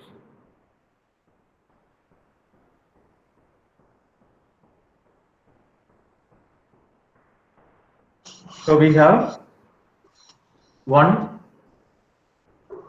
formulation. We have completed one small portion called formulation. Second one, we try graphical method of linear programming problem. So some theoretical things we covered. One, we call it as linear programming problem. I gave the explanation in the last class. Linear programming problems. Then the linear programming problem, we have something called the constraint. What is the constraint? There may be a question. Sometimes what they ask, what is objective function? Sometimes they ask, what do you mean by decision variable? Sometimes they ask, what is non-negative variables? Then, what do you mean by solution space? Then, what is optimum solution? And one small portion, I will just give a brief introduction now. The meaning of basic solution, then basic feasible solution. So only this is a two topics. These are the two topics, basic solution and basic feasible solution. We need to give any intro. Say for example, I'll finish that part also. So if I take an equation 2x1 plus 3x2 plus 5x3 equal to some number 100. 3x1 plus 2x3 equal to, let us assume, 120. Do you think can we solve these equations? Can we get value for x1, x2, x3? No, sir. We need one more equation. If there are 3 variables. So to solve any system of equation, number of variables should be number of equations. Then only you can solve. In some special cases, in case if I want to solve, what should I do?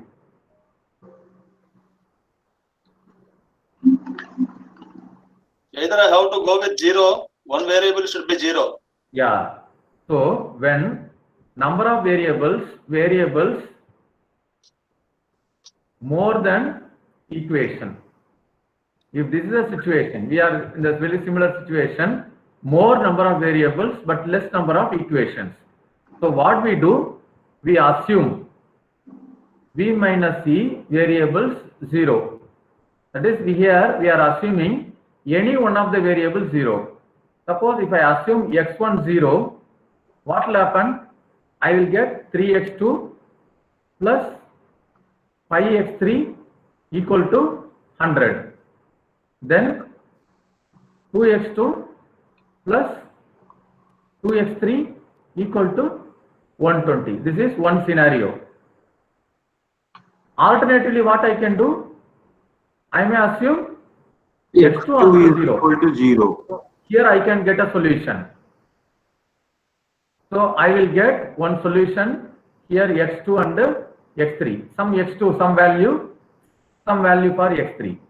If I assume x2 0, what will happen here? 2x1 plus 5x3 is equal to 100. Then 3x1 plus 2x3 is equal to 120. So I will get another set of numbers x1 and x3 with the x2 will be 0. This is second alternate. Third alternate, I may assume x3 is equal to 0.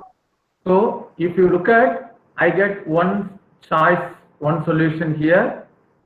There is another solution here. There is another choice, assuming x3. I will get one x1 and x2. So this x1 need not be same. So these solutions, we call it as basic solution. Basic solution. So solution is different. Basic solution is different.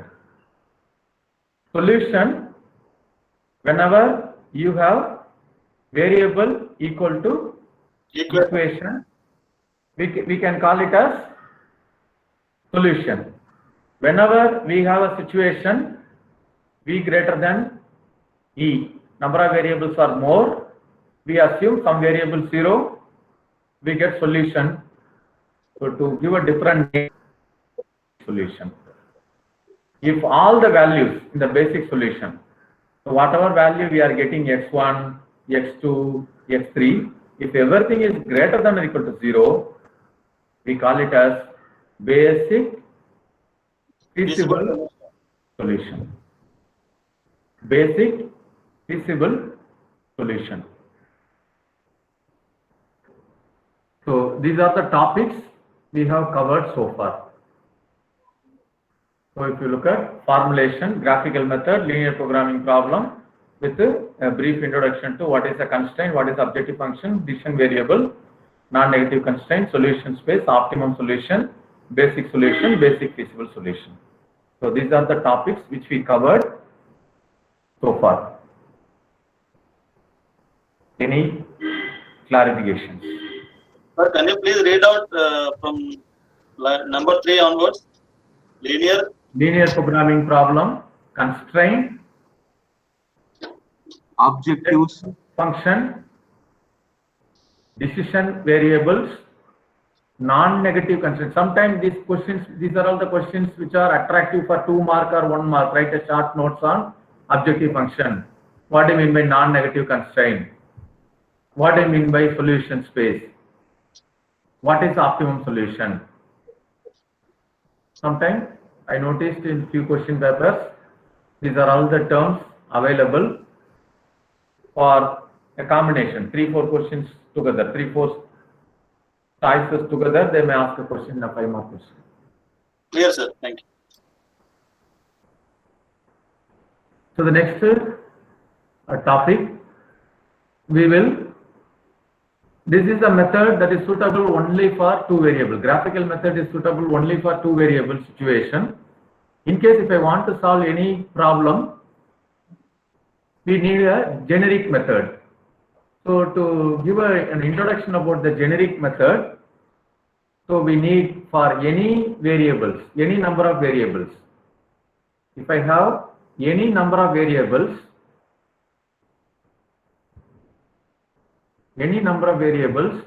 we need a generic method.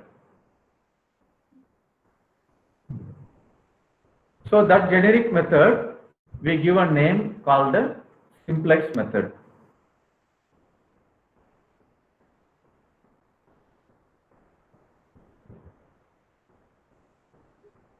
So there are different algorithms available for solving the problem. We use one method, one algorithm called the simplex method. And if you refer textbook, different textbooks, they used to have different orientation. As a special case, we consider the first case of simplex methods. So we consider a simple case of simplex method where all the constraints, so whatever be the constraints you are having, all the constraints should be less than or equal to. all the constraints should be less than or equal to. That is the first step. First type. Then our objective function, it is a maximization. So this is a special case. First, as a introduction case, we will consider objective function should be maximization. All the constraints should be less than or equal to, except the last two things, 2 or 3 things, x1 greater than 0, x2 greater than 0. Only these are the few constraints which are greater than or equal to 0. All the remaining constraints, that is original, decision constraints, resource constraints, all your resource constraints should be less than or equal to type. So this is the first case of simplex method we will consider. So I hope we will give the introduction up to the first table. Do you have a scribbling pad or something, notebook or something to write down? Because you cannot by seeing the screen, you cannot get expertise unless otherwise you solve it. Yes, even I will do a lot of mistakes when I solve these problems. Sir, excuse me. Sir, excuse me. Yeah. These resources constraints should be less than or equal to what, sir? Less than or equal to? Okay, if I look at here, this problem 4x1 plus 2x2 less than or equal to total time. You cannot, for desk production, you need 4 hours. Chair production, you need 2 hours. Total time available 120. So 4x1, 2x2 less than or equal to 120. You cannot use more than 120 hours, but you can use sometimes 100 hours also, sometimes 50 hours also.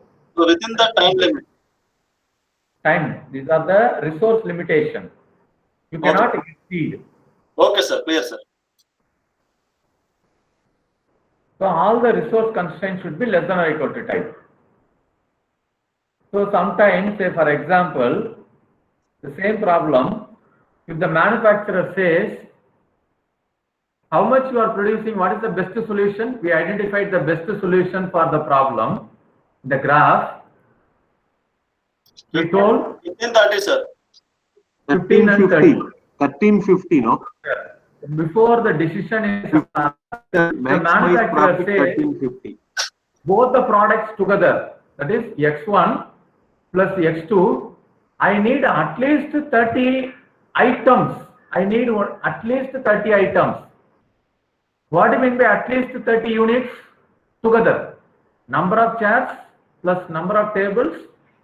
Together, I need at least 30 numbers in my shop. Then you will be having one more constraint, which will be x1 plus x2 greater than or equal to 30. This problem can be solved by graphical method because it is only a 2 variable, but this cannot be solved by simplex method. That's what I mean it. Clear, sir. So we will handle, as a first step, we will handle the problem with less than or equal to constraint. So for time, I will just take the first problem which we solved in the first session. This coffee shop problem. The coffee shop problem, what is the objective function? The coffee shop problem, maximum is equal to 40x1 plus 60x2. So we take the coffee shop problem 40x1 plus 40x1 plus 60x2.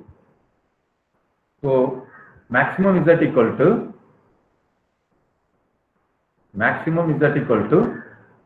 40x1 plus 60x2. What are all the constraints? Can you read out the constraint?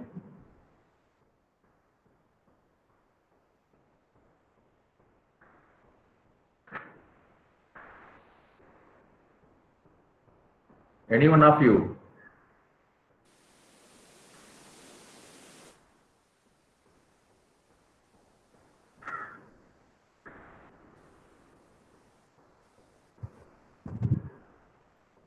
Roasting is available maximum 40 minutes per day, and grinding and packing is available maximum 600 minutes per day. 20x1 plus 40x2, 20x1, 40x2, 20x1 plus 40x2 less than or equal to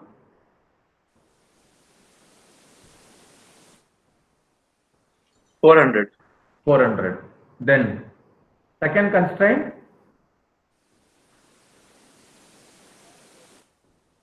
40x1 plus 30x2 equals less than equals to 600. less than or equal to 600. So this is a given problem. We will try to convert this problem into a form called the standard form. We will convert the problem to standard form. What is standard form? The standard form, all the constraints are equations. All the constraints, I'm not keeping any notebook. I'm just taking the problem, then I'm solving. I don't have any references. Reference materials are with you. Don't put that question. You yourself answer the question. Standard form, which is nothing but all the constraints are represented as equation. So I'll take the first constraint. I call this is the first constraint. I call this is my second constraint. How will we make first constraint as equation? Equal. What should be done? 20x1 plus 40x2 is equal to 400. No, it is saying it is less than 400. Less than also possible. Less than or equal to it is there. It will be equation. When it will be equation? Plus x3, 0 x3, sir. Plus some x3. We don't know what it is. Yes. Some x3 should be added to the left side, some number. So some number, it should be added. Worst scenario, it can be 0 also. So x3, worst scenario, x3 can be 0. Otherwise, x3 can be some number. So it will be an equation. So this is the first step. We add one variable x3 because we don't know how many chairs and desks. So based on the chairs and desks, x3 will be added. So x3 is naturally, it is not a constant, it is a number. Similarly, what we do? We write our second equation constraint 40x1, 30x2. Then we add some quantity, not necessarily the same quantity, some quantity, so which we call it as x4. We add some quantity so that it will become 600. Worst scenario, x4 can be 0. Is it clear? No, sir. In the above equation, yeah, less than or equal to is always there. But why we are adding? In case I want to make equation, what is the, suppose this entire component, if this entire component, if it is 400, no problem. If it is 350, when it will become equation? That is the question.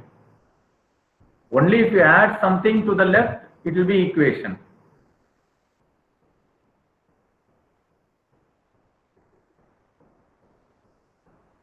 Only if you add something, in case if it is 400, 20x1 plus 40x2, if it is equal to 400, no problem. In case 20x1 plus 40x2 is only 350, then you have to add some quantity. 20x1 40x2 equal to 300, then you have to add another 100. We don't know what is x1 and what is x2. So based on x1, x2, x3 will be decided. Is it clear?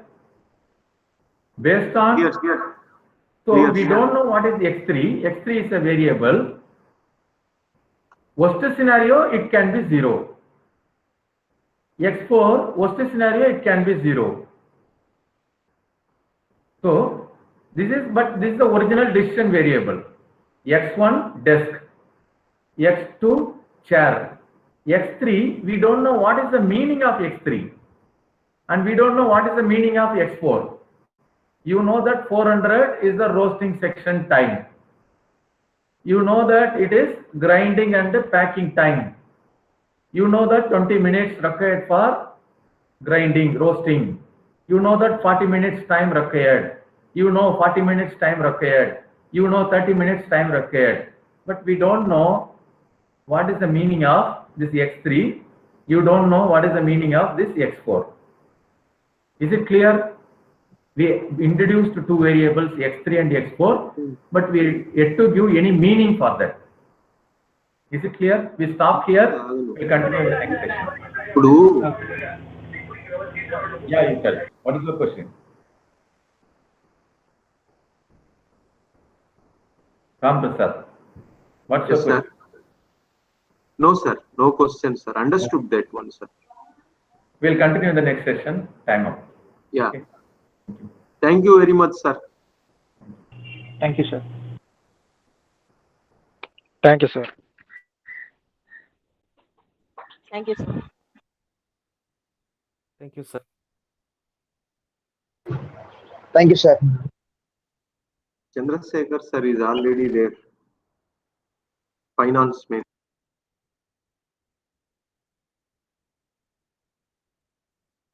Hello. Good afternoon, honorable present here.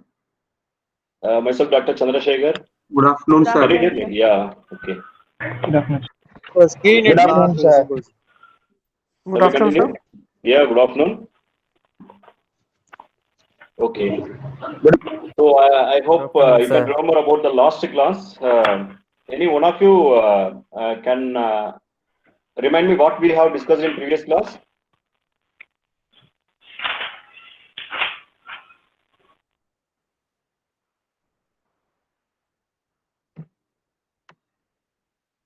So anybody joined in newly? Once again, I'll introduce myself. I'm Dr. Chandrasekhar. I'm handling financial management. So from the last two sessions, we were discussing about capital budgeting reasons.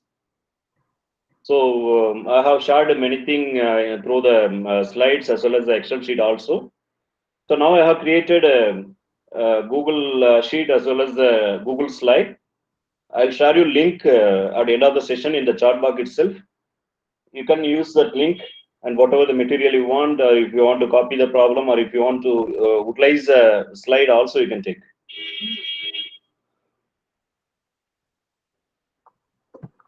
So I'll share my screen.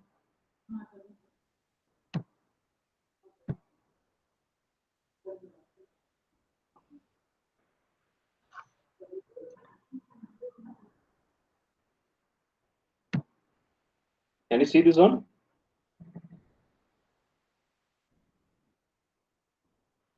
Yes, sir. Yes, sir. We can. Yes, sir.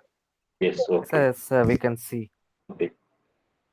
So from last class, from last Saturday, we were discussing about the capital budgeting, the meaning, and the different types of evaluation method, etc. Everything we discussed. Basically, like payback period method, it comes under the traditional capital budgeting method. We have discussed enough, and we were discussing about two problems also, and accounting rate of return method. We discussed it in the previous class. And both the payback period method and accounting rate of return method is not considering about the time value of money. Since we have to consider about the time value of money, we have to move to the modern method. It's called discounted cash flow method. Under the discounted cash flow method, there are three methods called net present value method, profitability index method, and internal rate of return method. Out of three, we already discussed about the net present value method, right? Can you remember? I'll share my problem, then you can remember.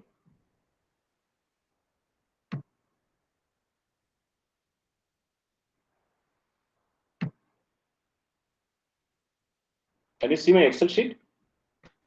Yes, sir. Okay. So last problem, we compared two projects. There are two projects, namely is called M and N. The investor want to choose any one of the project, which one is the best as per the consideration of time value of money as per the net present value method. So the problem is given by them, two project M and N, which are mutually exclusive or being under consideration. Both of them required investment of 10 lakh rupees. The net cash inflow estimated as under those 5 years cash inflows are estimated one. The year 0 year or the 0 day. So when we are planning to invest, we are estimating the income one on income for first year, income for second year, income for third year, fourth year, and fifth year respectively.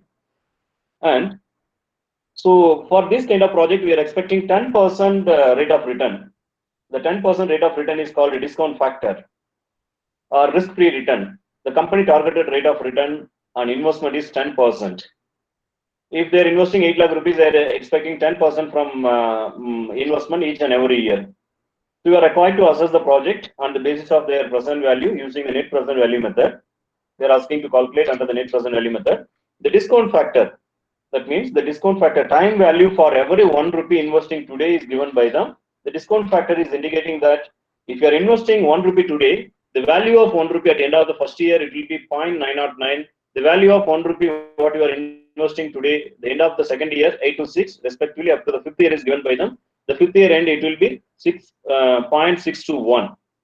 If you are going to multiply this value with the expected cash inflow, you will get discounted cash inflow. So I have compared both. I have shown the last class itself, 1 to 5 years, cash flow for 1 to 5 years. The cash flow they will give in the problem itself, and discount factor value also given by them. If the discount factor value is not given, how to calculate the discount factor? I already said the formula for calculating the discount factor is 1 divided by 1 plus R power n. The R is indicating rate of return, n is indicating number of years. If you are having ordinary calculator, the rate of return is 10% here given by them. 10 divided by 100. If you are going to use the ordinary calculator, 10 divided by 100, you will get 0.1. 1 plus 1, you will get value for first year, like 909. If you are going to press equal, you will get value for second year. If you are going to press equal, so like that you will get maximum 99%. They will show the they will give all discount factor value in the problem itself. So don't worry. If in case if they forget to give, or if they are going to test, we have to calculate the discount factor value. If in case of 20% expected rate of return, 20 divided by 100, it will be 0.2. So what is our formula? 1 divided by 1 plus R power n. So 1 divided by 1.1, you can press equal. You will get the value for 20%, discount factor for 20% at first year end and second year end, third year end, likewise. If in case of scientific calculator, in the place of power n, put 1 for first year, 2 for second year, 3 for fourth year, 4 for fourth year, like that you have to calculate. Okay. So we compared both the project, namely called M and N.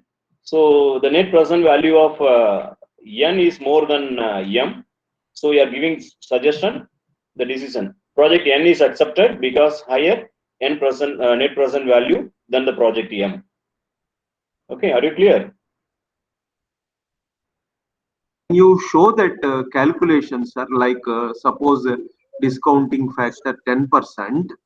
So for 1 year, how it is coming to 0.909. Okay. With some calculation like if you have ordinary calculator in your hand, let me teach you, sir. No. First, let us put the values in the equation. 1 by 1 divided by 1 plus R whole power n. Yes. That means 1 by 1 plus R. Yes. What I have to take 10% means 10 by 100. Yes, 10 by 100. And n means 1 year. It is first year. First year. So 10 by 100, 0.1. Power 2 means second year. Sir? If you are going to put power 2, okay. we'll get second year value. For the first year, 1 plus 10 by 100, that is 1 is 0.1. So 1.1.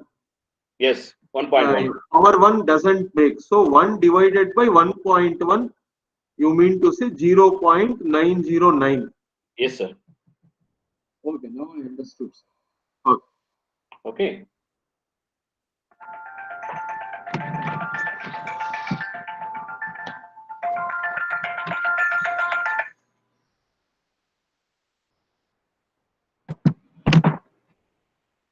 Okay. So sometime, are you clear, sir? Clear, sir. Okay. Sometime the expected rate of return is not given. That means what is the rate of return, at what extent we can take the risk. For example, according to this problem, the net present value shows positive, highest to positive. You see, up to 9,32,300 for project N. Because we are fixing the lowest expected return. That means 10%. Suppose your expected rate of return will be 20%, 30% on investment, you may going to become negative. Right? Okay. So we have to go for trial and error method to fix the exact expected rate of return. 20%, or which percentage will make total discounted cash inflow as well as the investment is equal to 0. So up to that extent we can take risk. For example, instead of 10%, if you are going to apply 40% in the discount factor, or in the place of discount factor, if you are going to apply for discount factor for 40%, it will show the highest net present value negative. You don't have any benefit in future. So this project, if you are going to start the project with the expected highest rate of return like 20%, 30%, you will get loss only.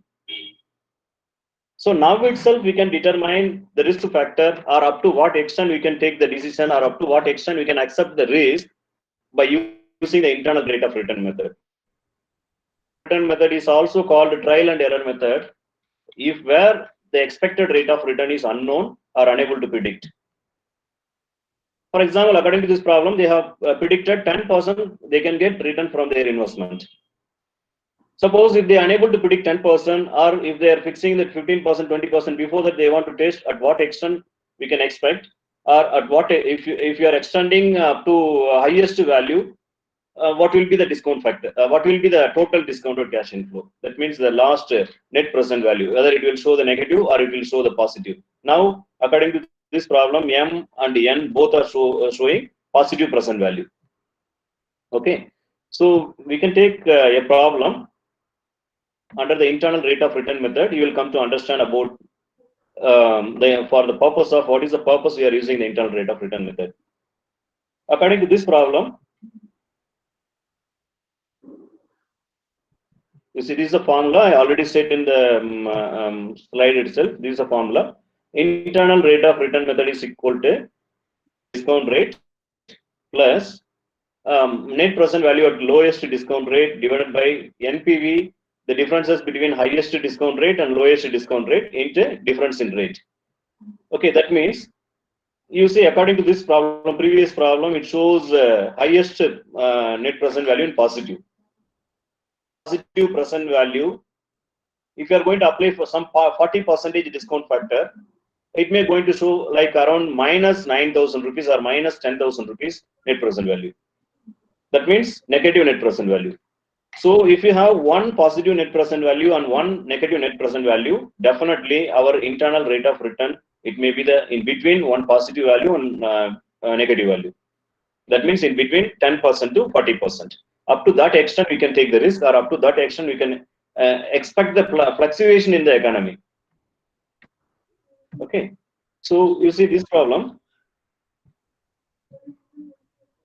considering investing in a project requiring a capital outlay of 8 lakhs, forecast for annual cash inflow as follows. For the 5 years, totally 8 lakh rupees they are planning to invest in a project, 5 years project. The annual expected cash inflow 3,60,000, 3,60,000 for second year, 3,20,000 for third and fourth year, and 2,40,000 for fifth year. Okay, so you are required to evaluate the project according to the following method. If expected rate of return is 10%, they are fixing 10%. If they are not given 10%, we have to assume that the first discount factor value is 10%. Because why we have to fix or we have to assume 10% means normally each and every business definitely it will give 10% rate of return to the investor. Yes, Sir, excuse me. Yes, sir. Can I have the formula, please? Can I have the equation, IRR equation? Yes. You have to write down, please. This one. Can you explain what is what, sir? Yeah, I'll tell you when I am going to explain the problem. The lowest discount rate means the expected, for example, 10% given in this problem. Na? Hello? Yes, sir.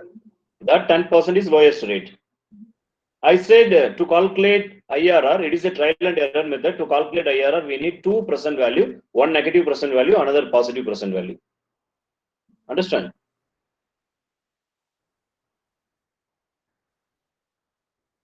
And in the minus, sir, in this bottom minus NPV at highest discount rate. Yes, sir. That means the differences between the discount rate. Highest discount rate. After that, into a difference in rate. For example, 10% and 40%. What is the difference between 10 to 40? That difference we have to make here. Yes, sir. What is this one, sir? IRR less than cutoff rate. Yes, sir. This is a decision making. We have to use this one, sir. When cutoff rate means you have fixed a cutoff rate 10% in this problem. They are expecting 10%. So your IRR should be more than 10%. Cash flows we will write, sir. Annual cash flow, that is 3,60,000. Then second 3,60,000. Third 3,20,000. Fourth 3,20,000. 5 2,40,000. Then you are required to evaluate project according to following method. Expected return of rate of return 10%. Yes. So evaluate project in the methods like IRR method and IRR method and profitability index method. These two methods we have to evaluate. Yes. Sometimes they will give only one problem. They will ask to calculate all 5 methods. They will ask to evaluate under the traditional method as well as the cash inflow method. Time value method. So very clear. They will give the data. This is the same data, and they will ask to calculate traditional method like payback period method and the accounting rate of return method, as well as time value adjustment method. Is called a net present value, IRR, internal rate of return, profitability index. So here we have 3 methods, sir, in time value of the calculation. Yes, net present value method, IRR method, and profitability index method. Yes, sir. The purpose of applying each and every techniques will vary, sir. Okay, sir. Yes, okay. We'll discuss. So for first year, second year, third year, fourth year, fifth, up to 5 years cash inflow is given by them. I think for first year, 3,60,000 rupees. 3,60,000. And second year also same. Third year, fourth year, 2,40,000 or something. Yes. Sorry, 3,20,000, sir. Yes. 320 each. 320 each and 2,40,000 for last year. Third, fourth one also 3,20,000. Yes, sir. Fifth year 2,40,000. 2,40,000. So the discount factor for all 5 years is not given according to this problem. Okay, because we have to calculate. They said 10%. When maximum for IRR method, they will not give the discount factor value. Because since it is a trial and error, we have to adopt a trial and error method. It may be the 20% or 30% or 15%. We can take a base percentage. According to this problem, they are expecting cutoff rate is 10%.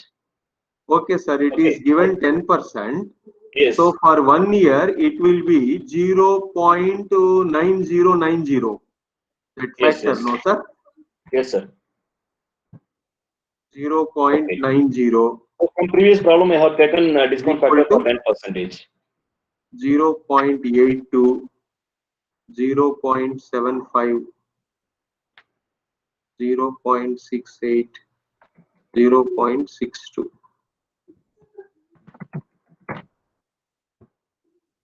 So this is the fourth column is considered as discounted cash inflow. We'll get discounted cash inflow by applying the discount factor for each and every rupee in the expected cash inflow. So we are expecting. We can take two digits also. Taken 0.909. Maximum. Yes, sir. We have to take 3 digits, sir. 3. Yes. Otherwise, it will bring major changes in net present value. Okay, sir. No problem. Okay. So here we can multiply the cash inflow with the 32,724, sir. Yes, sir. 32,724. 3,27,240 rupees. No, sir.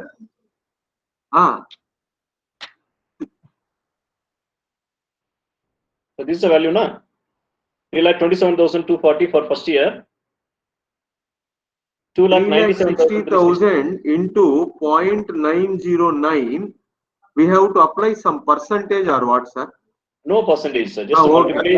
Okay, sir. Just multiply. 3,27,240. Okay, right. Yes, sir. Yes, sir.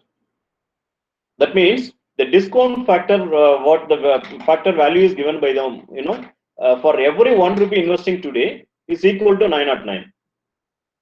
So we have to apply this discount factor for future expected cash inflow. So the net value of expected cash inflow, we are expecting 3,60,000 means if you are seeing with the time consideration, time value consideration, the value for 3,60,000 is only 3,27,240. Understand? So now the total discounted cash flow.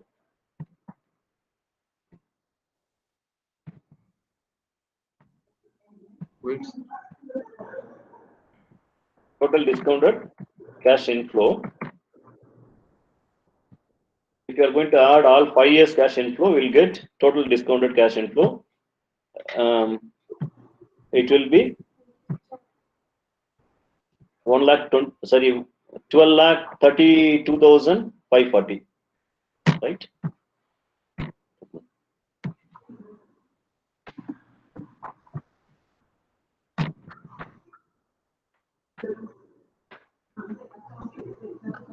How much, sir? Just a minute. I am also adding 3,21,240. 12,22,520, no? 1 minute, sir. We are also doing 240, 320 plus 218, 560 plus 149, 040. 12,32,520, sir. 520, yes. So this one we have to compare with the total investment. The total investment is called the total discounted cash outflow or total investment.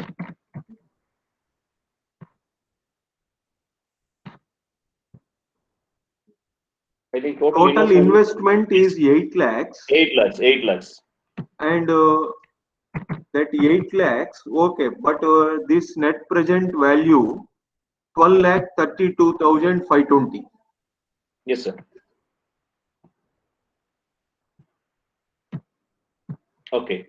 So the net present value NPV for 10% discount factor, the differences between two, how much is this one? 4,32,520. Yes. Just a minute. 12,32,000. 432,540. 432,540. 4,32,540. Okay, it shows a positive present value. Okay, so we can take the risk or we can expect a rate of return more than 10%, even if it is fluctuating in the market, we can expect. So what we can do, we can go for increasing the rate of return. So we have to increase, or we have to apply the another percentage up to the net present value is equal to 0. That means total cash inflow and total cash outflow is equal to 0. Up to that stage, we can extend this formula. So instead of increasing step by step, what we can do, we can hike up to 30%, 40% like that. So automatically it will come. We need one positive value, one negative value. So here we can apply, since the net present value is more like 4,32,540. So we can up to increase up to 40%. Right? Now you see, up to 10% only we have discussed in the previous class. We don't have discount factor value for the 40%. So now we have to calculate the discount factor for 40% by applying the formula. So discount factor is equal to 1 divided by 1 plus 1 divided R by power 1 plus R whole power n. Yes, yes. 1 by So if you are 1 going to apply plus that one, 1 40 divided by by 1.1. 100. Yes. 1 plus. Can you please wait? Let sir explain, then we will ask questions. Yes, sir. No problem. Okay. So for 40%, 40 divided by 100, you will get 0.4. Na? So 1 divided by 1.4. If you are going to use ordinary calculator, it will be 0.714. For next year, it will be 0.510. For third year, it will be 0.364. For fourth year, it will be 0.260. For fifth year, it will be 0.186. Right? Now you can multiply the cash inflow with the 40% discount factor to get present value. If you are going to apply this one, cash inflow will not change, the same cash inflow.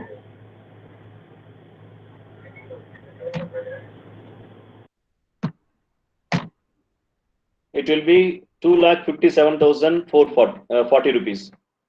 So if you are going to apply for all 5 years, you will get total value. For first year, discounted cash inflow will be 2,57,040. Second year, 1,83,600. The third year, 1,16,480. For fourth year, 83,200. Fifth year, 44,640. Okay.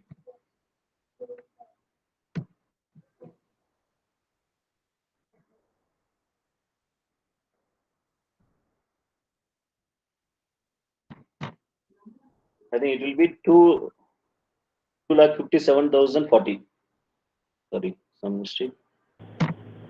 Sir. Yes, yes, sir. In this discounting factor at the rate of 40%, I have some doubt here. 0.714 you are writing. Yes, sir.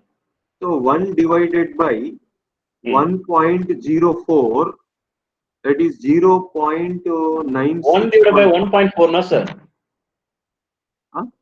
1 divided by 1.4. 1 plus 40 by 100 you told, no, sir? Yes, sir. We first apply 40%. First convert 40% into fraction. So 40 divided by 100, it will be 0.4. Okay. 1 plus. If you are going to add 1 with the 0.4, it will be 1.4, no? Yes, sir, you are right. Then 1.4 whole power n is equal to 1.4 only. Okay. So 1 divided by 1.4. Okay, sir, right. 0.714. Right? Right. Okay. So the value 2,57,040 plus 1,83,600 plus 1,16,480 plus 83,200 plus 44,640. So 6,84,960. 6,84,960 is considered as total discounted cash inflow. So again, investment 8 lakh. Okay, so the difference between total discounted cash inflow. Negative. Negative. cash flow. How much? 1,15,040 rupees, na? Yes, sir. 115,040. 115,040. So now we have negative present value, right? Okay. So now you can adopt the formula. So it shows the internal rate of return. Up to internal rate of return, it means the total discounted cash inflow and total discounted cash outflow is equal to 0. So which stage, up to what extent we can increase the cash expected rate of return to get 0 net present value. So it may be in between 10%. Yes. Hello. Which one, man? Hello. Sir, screen is not visible. For all of you. So it is visible, for us, sir. Visible, It sir. is visible. Okay, ma'am. It may be a network problem for you. Maybe some network problem. Okay. So here. Visible, sir. Okay. Okay. So here it shows one negative value, one positive value. It may be the expected rate of return, or IR, or internal rate of return. It may be the in between 10% to 40%. If you want to locate at exact percentage, we have to apply this formula. So we can adopt this formula like IRR is equal to lowest discount rate. Which one we adopted as lowest discount rate? 10%, sir. 10%. Yes. 10%. So here we adopted 10%. 10% plus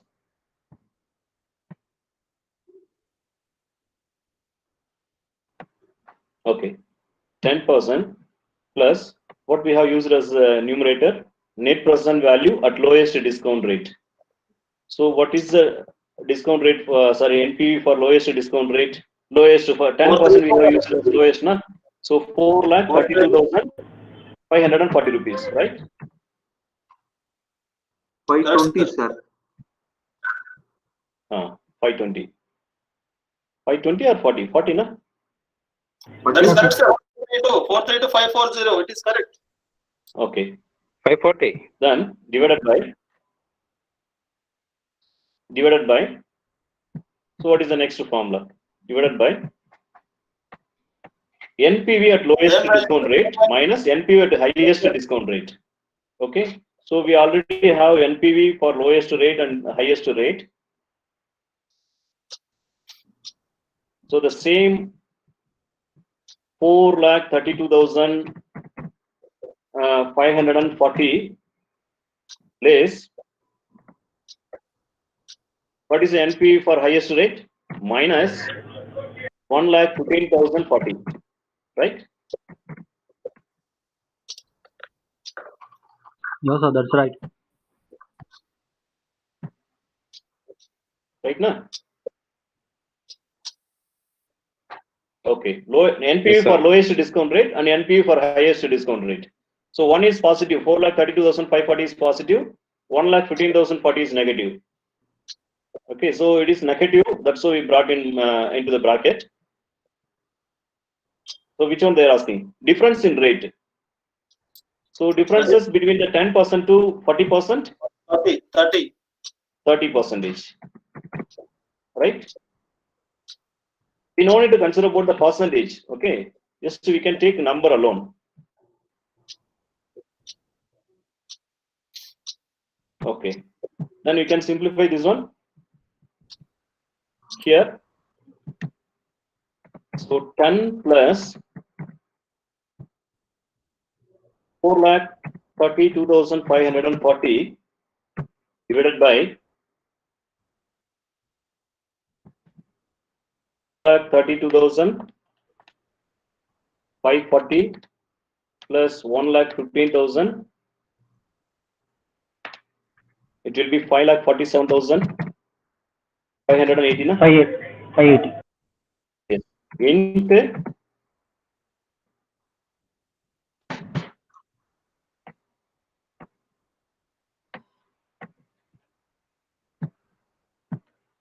Okay. So next one, exactly we can identify this one.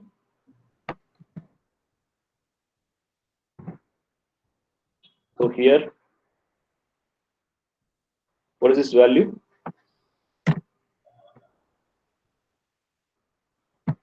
.789, sir. Which one? 0.789. 0.789. Okay. So 0.789. 789 into 30. It will be 23.67. 697. 697. 697. Okay. So IRR maybe IRR is equal to 10% 10 plus 0.236. 23.697. 697. Okay. So what is IRR now? 33 point. Yes. 697. 33.697. So these are final answer. 7%. You can mention as percentage. Okay. So this is the answer. If you are going to apply discount factor for 33.7%, exactly the total cash outflow, the total cash outflow, total discounted cash inflow and total discounted cash outflow. The investment is considered as cash outflow. Is both will become zero. The net present value will become zero. So it's indicating what? This firm can expect the rate of return up to 33.70, or if money value is fluctuating up to 33.7%, up to that you will not get any loss.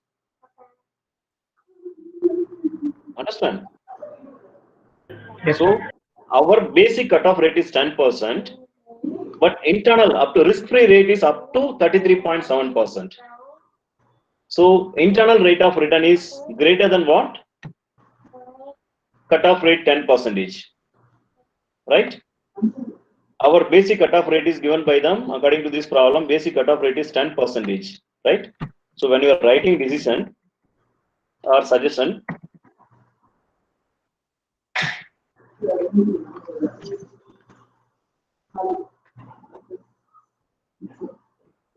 we can accept this project because IRR is greater than basic cutoff rate.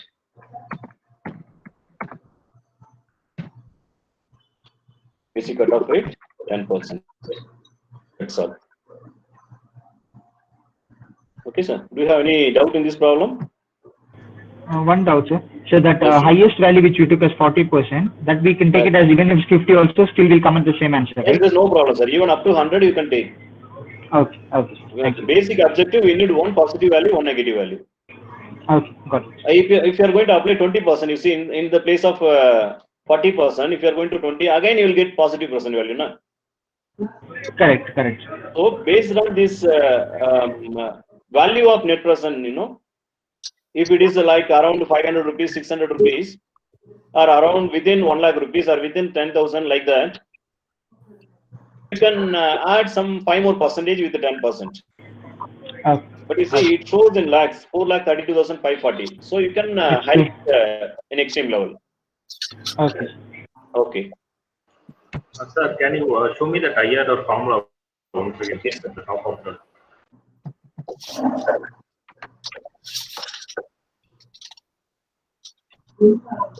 Don't worry, I will share the slide and everything. Okay, I will put in chat box. I'll share with you. You can take at any time.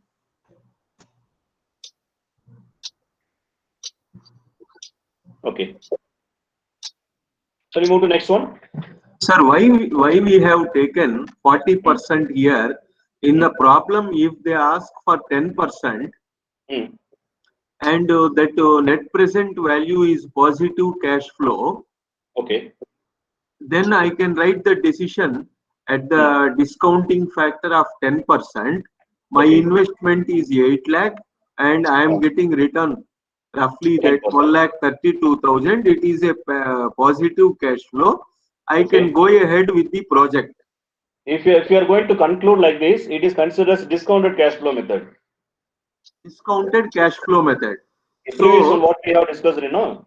Yeah. If you are going to take decision based on the positive present value, it is called a discounted cash flow method. So in IRR method, so in the problem, we have to assume they will give 10%, and we have to assume one positive cash flow for that and a higher rate. Compulsorily, we have to assume. Yes, sir. Yes, sir. Some 40% or 50% again solve that. So that's why it is called that's why it is called a trial and error method. Okay. Every time you are trying, if you are increasing 15%, again it shows the positive value means it's become error. So like that, you can go for trial and error. Well, you need one. If you are going to apply 60%, it will show the highest negative net present value. So the basic objective of applying the internal rate of return to locating the risk factor, up to what extent the risk will be exceeded.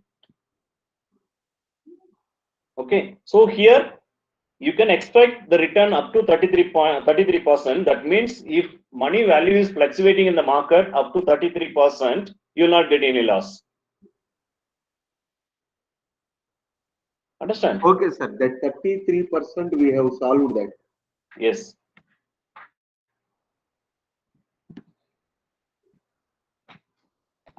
So next one, under the profitability index method.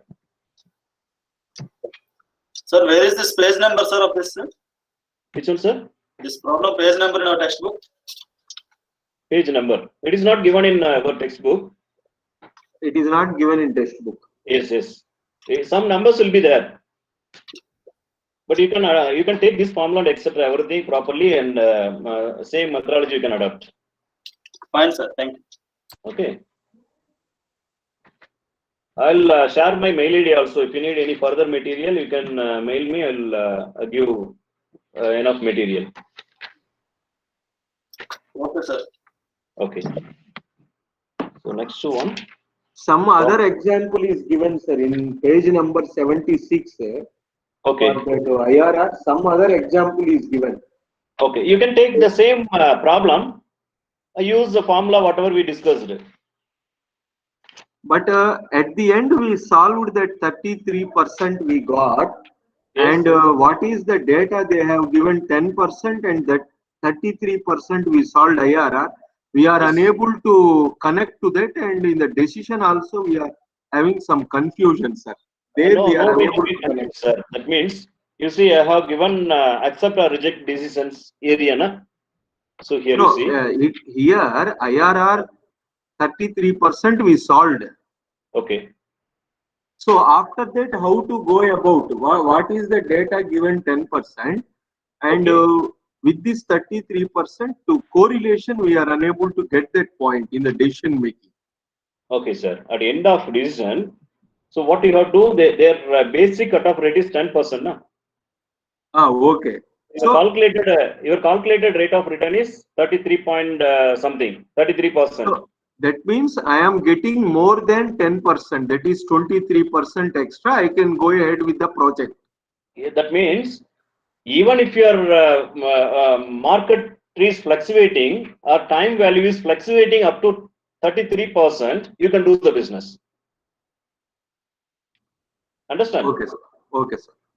Now the money value for 10%, you see, you compare with this money value. If money value is 10% fluctuating, the 1 rupee is equal to 0.909 at first year end. If money value is fluctuating up to 40%, for every 1 rupee investing today, the value for 1 rupee, it will be 0.714 at the end of first year. Okay. Right? So the risk, even the risk factor is increasing up to 40%. If it is increasing 40%, you will face the risk, your total present value will be negative.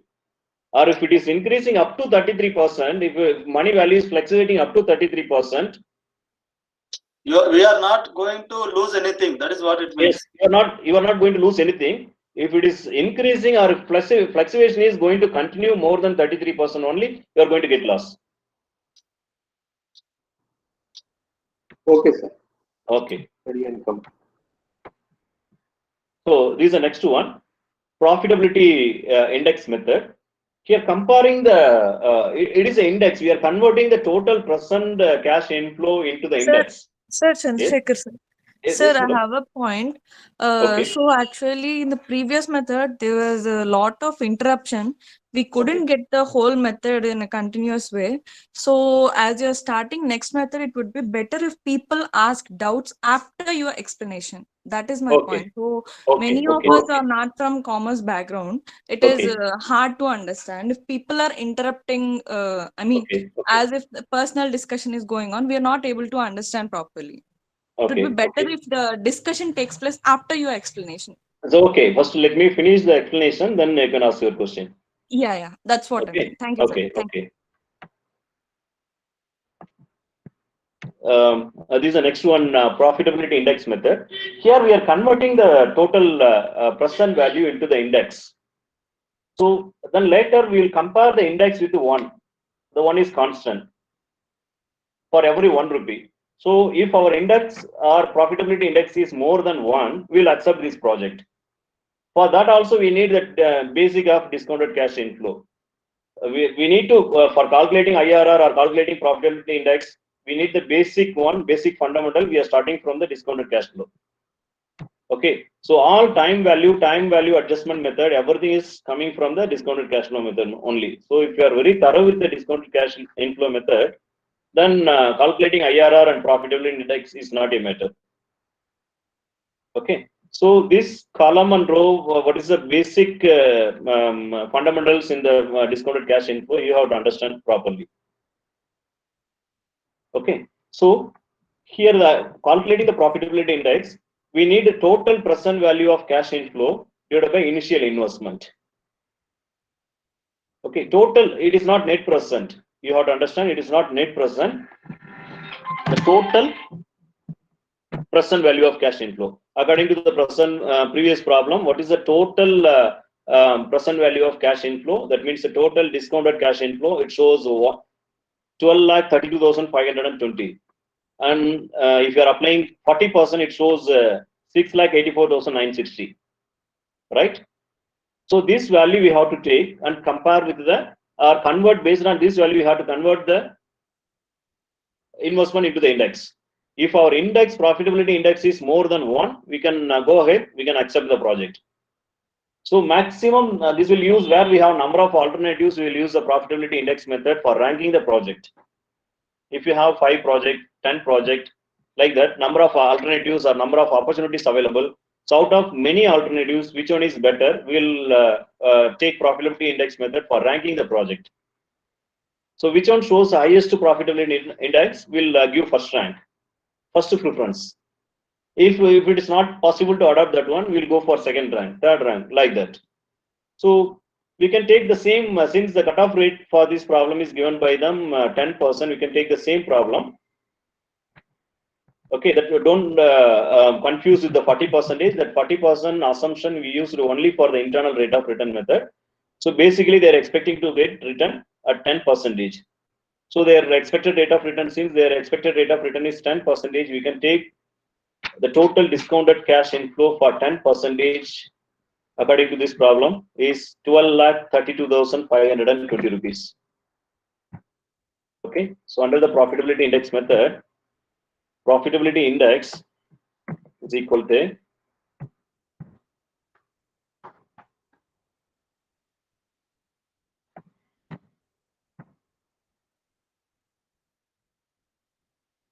this one is 8 lakhs and this one is 12,32,520.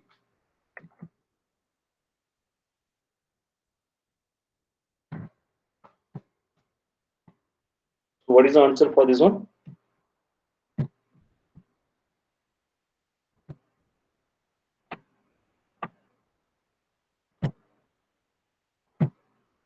$1.5065, sir. Okay. 1.54065. 1.54065. 1.540. Or 465. 41. Right now? Yeah, So no our problem. PI is equal to greater than 1. Na? PI normally will accept PI is equal to 1.541. It is greater than 1. Na?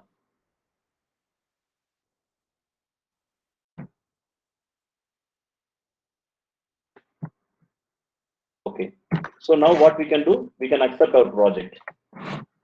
So our profitability index is more than 1.54 means if you are investing 1 rupee today, you will get 1.5 times of return. Understand? Yes, sir. If you are investing 1 rupee today, you will get 1.54 times of return. So, which project is showing highest profitability index, that one you can accept. So, that many time it will give return to you. Okay. So, for even for calculating the profitability index, we need discounted cash inflow. So, that's why I said you have to thorough with the discounted cash inflow. Do you have any doubts in this problem?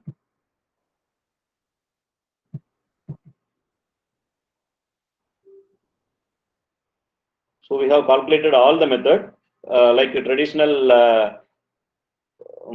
addition method, as well as the modern method. Okay, so any one of the method, only one we are going to adopt. If you are going to adopt all the method at a time, you will get confused. The decision making will vary. So one method is different from another method. In case of traditional method, the basic differences between the traditional method to modern approach, traditional capital budgeting to modern approach, the time value of money is not considering under the traditional value. So under the payback period method, if you are investing 1 rupee, if you are going to get 1 rupee at the end of the first year, you may thinking that, yeah, I have received my money. Okay, really it is not the meaning. We have to consider about the time value of money. Even if you are going for personally, if you are going for invest into some other sources, you have to calculate, you can adopt this formula.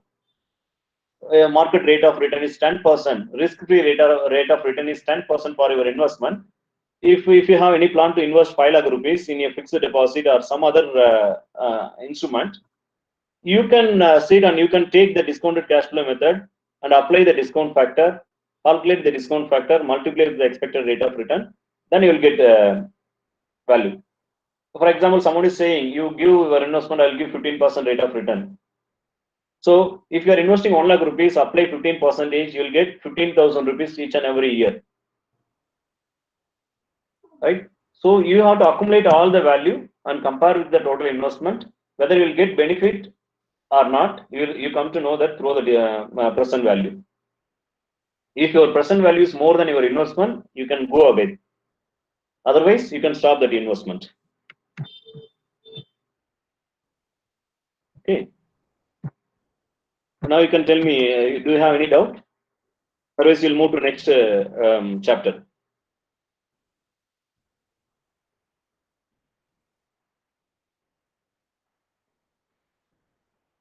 Sir, in this profitability index, so somebody is asking about 40%, then we can reject this one, isn't it?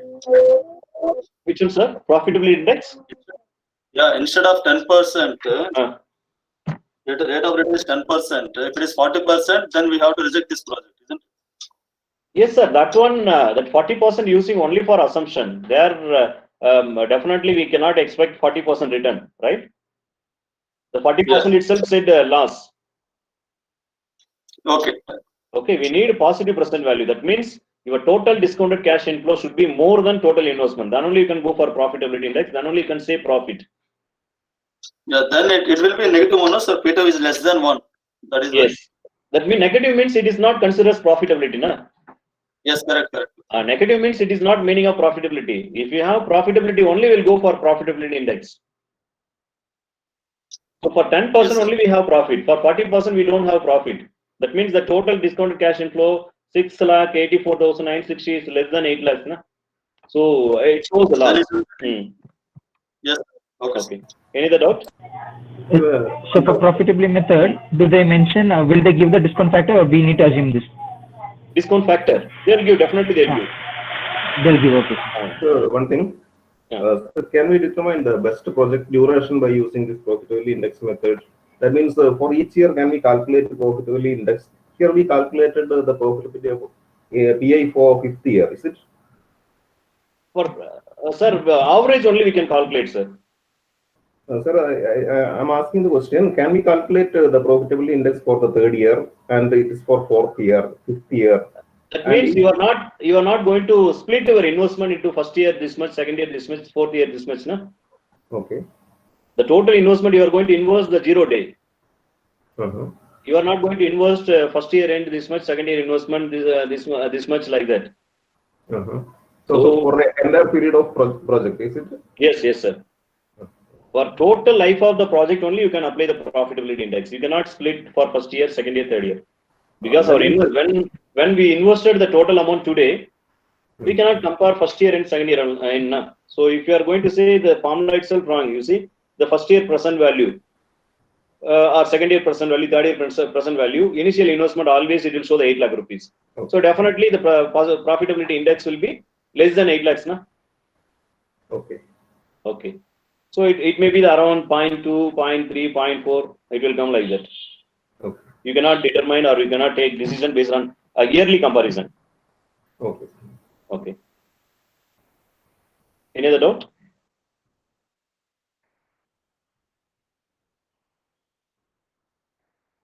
Okay. So I think you don't have any doubt. So we can move to the next model. So second unit is over. If you have any doubt, you can mail me or you can send your message through the chat box also. And next one is what we have left in initial stage, the unit 1, like mobilization of fund. When you are going for mobilizing the fund or mobilizing the required fund for our project, the first thing we have to consider, for example, if you are going to borrow some amount or borrow some around 50 lakh or 1 crore up to 1 crore rupees for construction of house, which one you will consider first? I'm giving an option to you. You are planning to construct a house. For that, you are planning to borrow around 75 lakhs from some different sources. There are the many sources is applicable. Okay. What is the first criteria you will consider to borrow money? Lesser rate of interest. Yes. It is called according to the financial management or corporation style, we are calling it is a cost. Yes. So which sources of fund is applicable or available with the lowest rate of return or lowest cost of capital? So we'll give preference, right? So we have different sources of finance under the corporate. There are the different sources can categorize into two. One is called equity, another one is called debt. Okay, debt to finance and equity finance. For example, if you are going to start a business, if you are alone planning to start business, you have to borrow money from outside. For that, you have to pay interest, right? Yes, sir. At the same time, if you are planning to add your friend as a partner, okay, partner also will bring some capital. Whether you are going to give interest for the capital or we're going to share profit with him. We are going to share the profits for that friend. Yes, that profit is considered as dividend. Okay, sir. Okay, so here in corporate aspect, when company going to mobilize finance, public limited company or private limited company, when it is going to mobilize fund from various sources, if they are going to collect fund with the statement of we will share profit with you, it is called shares. Okay, or when the companies agree to pay some fixed rate of return, fixed rate of interest, it is called a debt to finance. Understand? So bank may the company may going to borrow money from bank or money from through the debenture, issue of debenture or any document, okay, which will carry the fixed rate of interest or create the liability of paying fixed rate of interest. It is called a debt to finance. At the same time, when company going to raise finance through issue of shares, you may hear about shares. Bombay Stock Exchange, National Stock Exchange. There are the many around 24 stock exchanges in India where now the effectively functioning India, only 2 stock exchanges is called Bombay Stock Exchange, another one is called NSE, National Stock Exchange. National Stock Exchange. But some small level stock exchange is also functioning, like Madras, Kolkata, Coimbatore Stock Exchange. Like that, we have some other stock exchanges also, which will deal with the small company shares, the local level company shares. Okay, but in national and international level, we'll talk about only 2 body. It's called the National Stock Exchange and Mumbai Stock Exchange, NSE and BSE, right? BSE. Yes. So I'll share my slide, then you'll come to understand. The basic introduction we'll see here.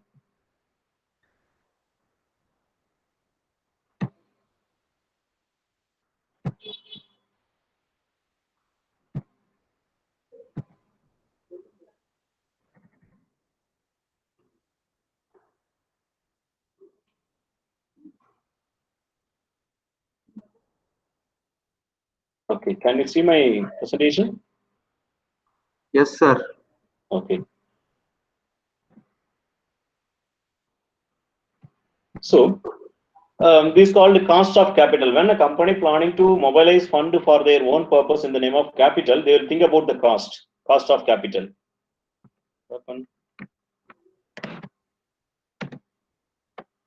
Hello. Yes, sir. We are hearing, sir.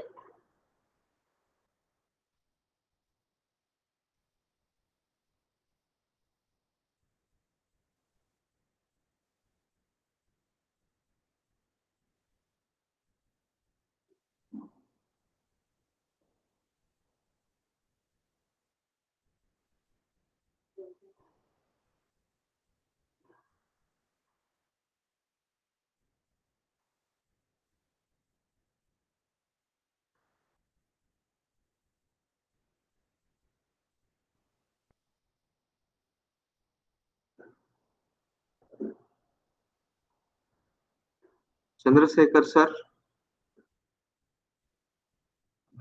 Sir. Nothing is heard.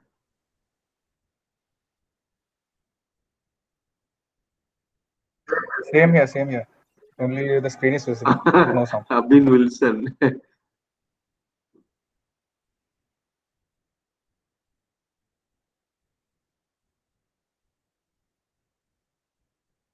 Pooja Tiwari ji. Maybe the class is over. We don't know what is happening. He said he will move to the, sir said he will move to the next chapter. Yeah, I heard that, but because of the time limitation, maybe he have gone. I don't know. Maybe. Chandrasekhar sir coming, I think. With Yes, this sir. session, Can you hear me? Hello. Chandrasekhar sir. Yes, sir. Yes, sir. Yes, sir. I'm here. Yeah, for quite some time we are not hearing anything, sir. That's no. Well, that means my laptop got some problem. Okay. So it got stuck. That's why I'm unable to connect. So now I'm coming through the mobile. Okay. Yes, I'll give my introduction about the next chapter for 5 minutes. Okay. Then I'll leave, sir. Okay. Okay, thank you.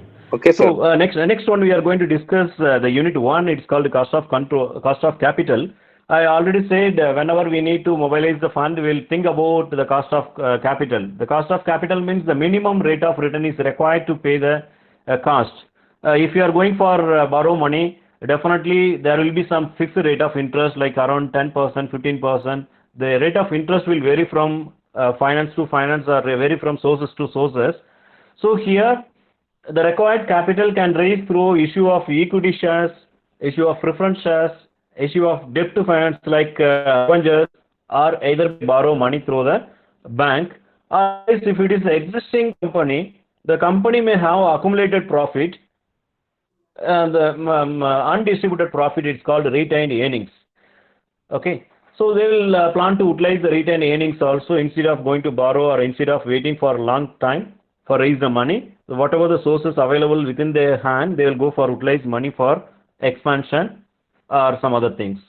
Okay. So under this category, first we are going to discuss about the cost of debt, the cost of debt to finance. Debt means whenever the company going to issue the bond or debentures. You may hear many times this company or government is issuing bond, or that company is issuing bond, etc. Many times there are the 6 authorities will issue the bonds, like Highway Authority of India, National Highway Authority of India, NAI. You may hear about NAI, and Port Trust of India, Rural Electrification Corporation, etc. Some government body will issue the bond whenever they need finance. Same like that, the private company and public limited company also will going to raise finance by issue of bond. So what is the bond? It is an acknowledgement issuing by the company for raise the money. That means they are giving guarantee assurance. If you are investing some money, we will give some fixed rate of return. If you are going to compare both the finance, like equity finance and debt to finance, which one will give the tax benefit to the company? That also you have to consider. If you are going to borrow money and paying interest, that interest is eligible to deduct under the profit. At the same time, if you are going to raise money through the capital by issue of equity share or preference share, you cannot enjoy the tax benefit, because after adjusting all expenses, whatever the excess profit you have, from that excess profit you have to pay the tax to the government. It may be the 25% or 30%. It will vary from year to year. Accordingly, it comes under the government policy. So after paying the tax to the government, if there is excess profit, that excess profit is dividing to the shareholders. You may hear about shares. If you are going to purchase 100 rupee value of shares in a company, company may going to pay 10 rupees for each and every year, or 15 rupees going to give, or 20 rupees going to give, or 2 rupees going to give. That return giving by the company for each and every shareholder, it is called a dividend. That means profit sharing is called a dividend. The dividend will vary from one company to another company or year to year. Whatever the company profit is, a company is going to share with us, but we may have some expected rate of return. For example, if you are planning to invest 1 lakh rupees into company share, you may expecting some around 15% return or 20% return from the company. The 20% return is considered as expected rate of dividend from the company. So we have to understand also some issue expenses. What is the issue expenses? For example, simple thing, if you are going to apply for personal loan, for applying personal loan, you may going to accept the intermediator, like commission agent, or the bank itself charging some 2%, 3% as processing fee or etc. something. So same like that, if company going to raise around 500 crores, 1000 crores, or whatever the fund required for them, they need to spend some amount for raising the fund. It is called issue expenses. They may going to give the 2% to the, or 3% or 5% or some fixed amount around 5 crores or 10 crores as issue expenses. Who is going to help, or which intermediator, which agent is going to help to us to raise the fund in the market? They may be the underwriting agency or issue manager or some other external person or some other individual person may going to help to the company to raise finance or to raise capital through issue of equity share or issue of preference share, etc. So those concepts we'll discuss one by one. I thought to discuss about cost of debt to finance within this class itself, but the earlier chapter itself took time. Okay, so I have slide. Next class tomorrow, the same time, 3 to 4 session, I will discuss elaborately about the cost of capital, how to determine the cost of capital, and how to calculate the average cost of capital. The cost of capital may going to vary from one finance to or one sources to another sources. For example, if you are going to construct a house, you may going to borrow from outside, or you may going to keep from within you, or if it is an integrated house, you may going to share with another housemate, etc. like that. Same here in company, if they are using internal sources, what is the cost benefit to them, or external sources, what is the cost benefit to them, etc. Everything we will discuss in the next class properly. Okay. Thank you. Do you have any doubt? You want to share anything? Thank you, Chandrasekhar. Thank you, madam. Thank you, sir. This session classes are over today, and tomorrow we will meet by 10 a.m. Thank you. Chandrasekhar, sir. Thank you, ma'am. Yes, sir. Tell me, Can sir. we get your number, sir? Number. Yes, sir. You can note 9865 9865 80 80 70 70 61. Okay, sir. Okay, thank you.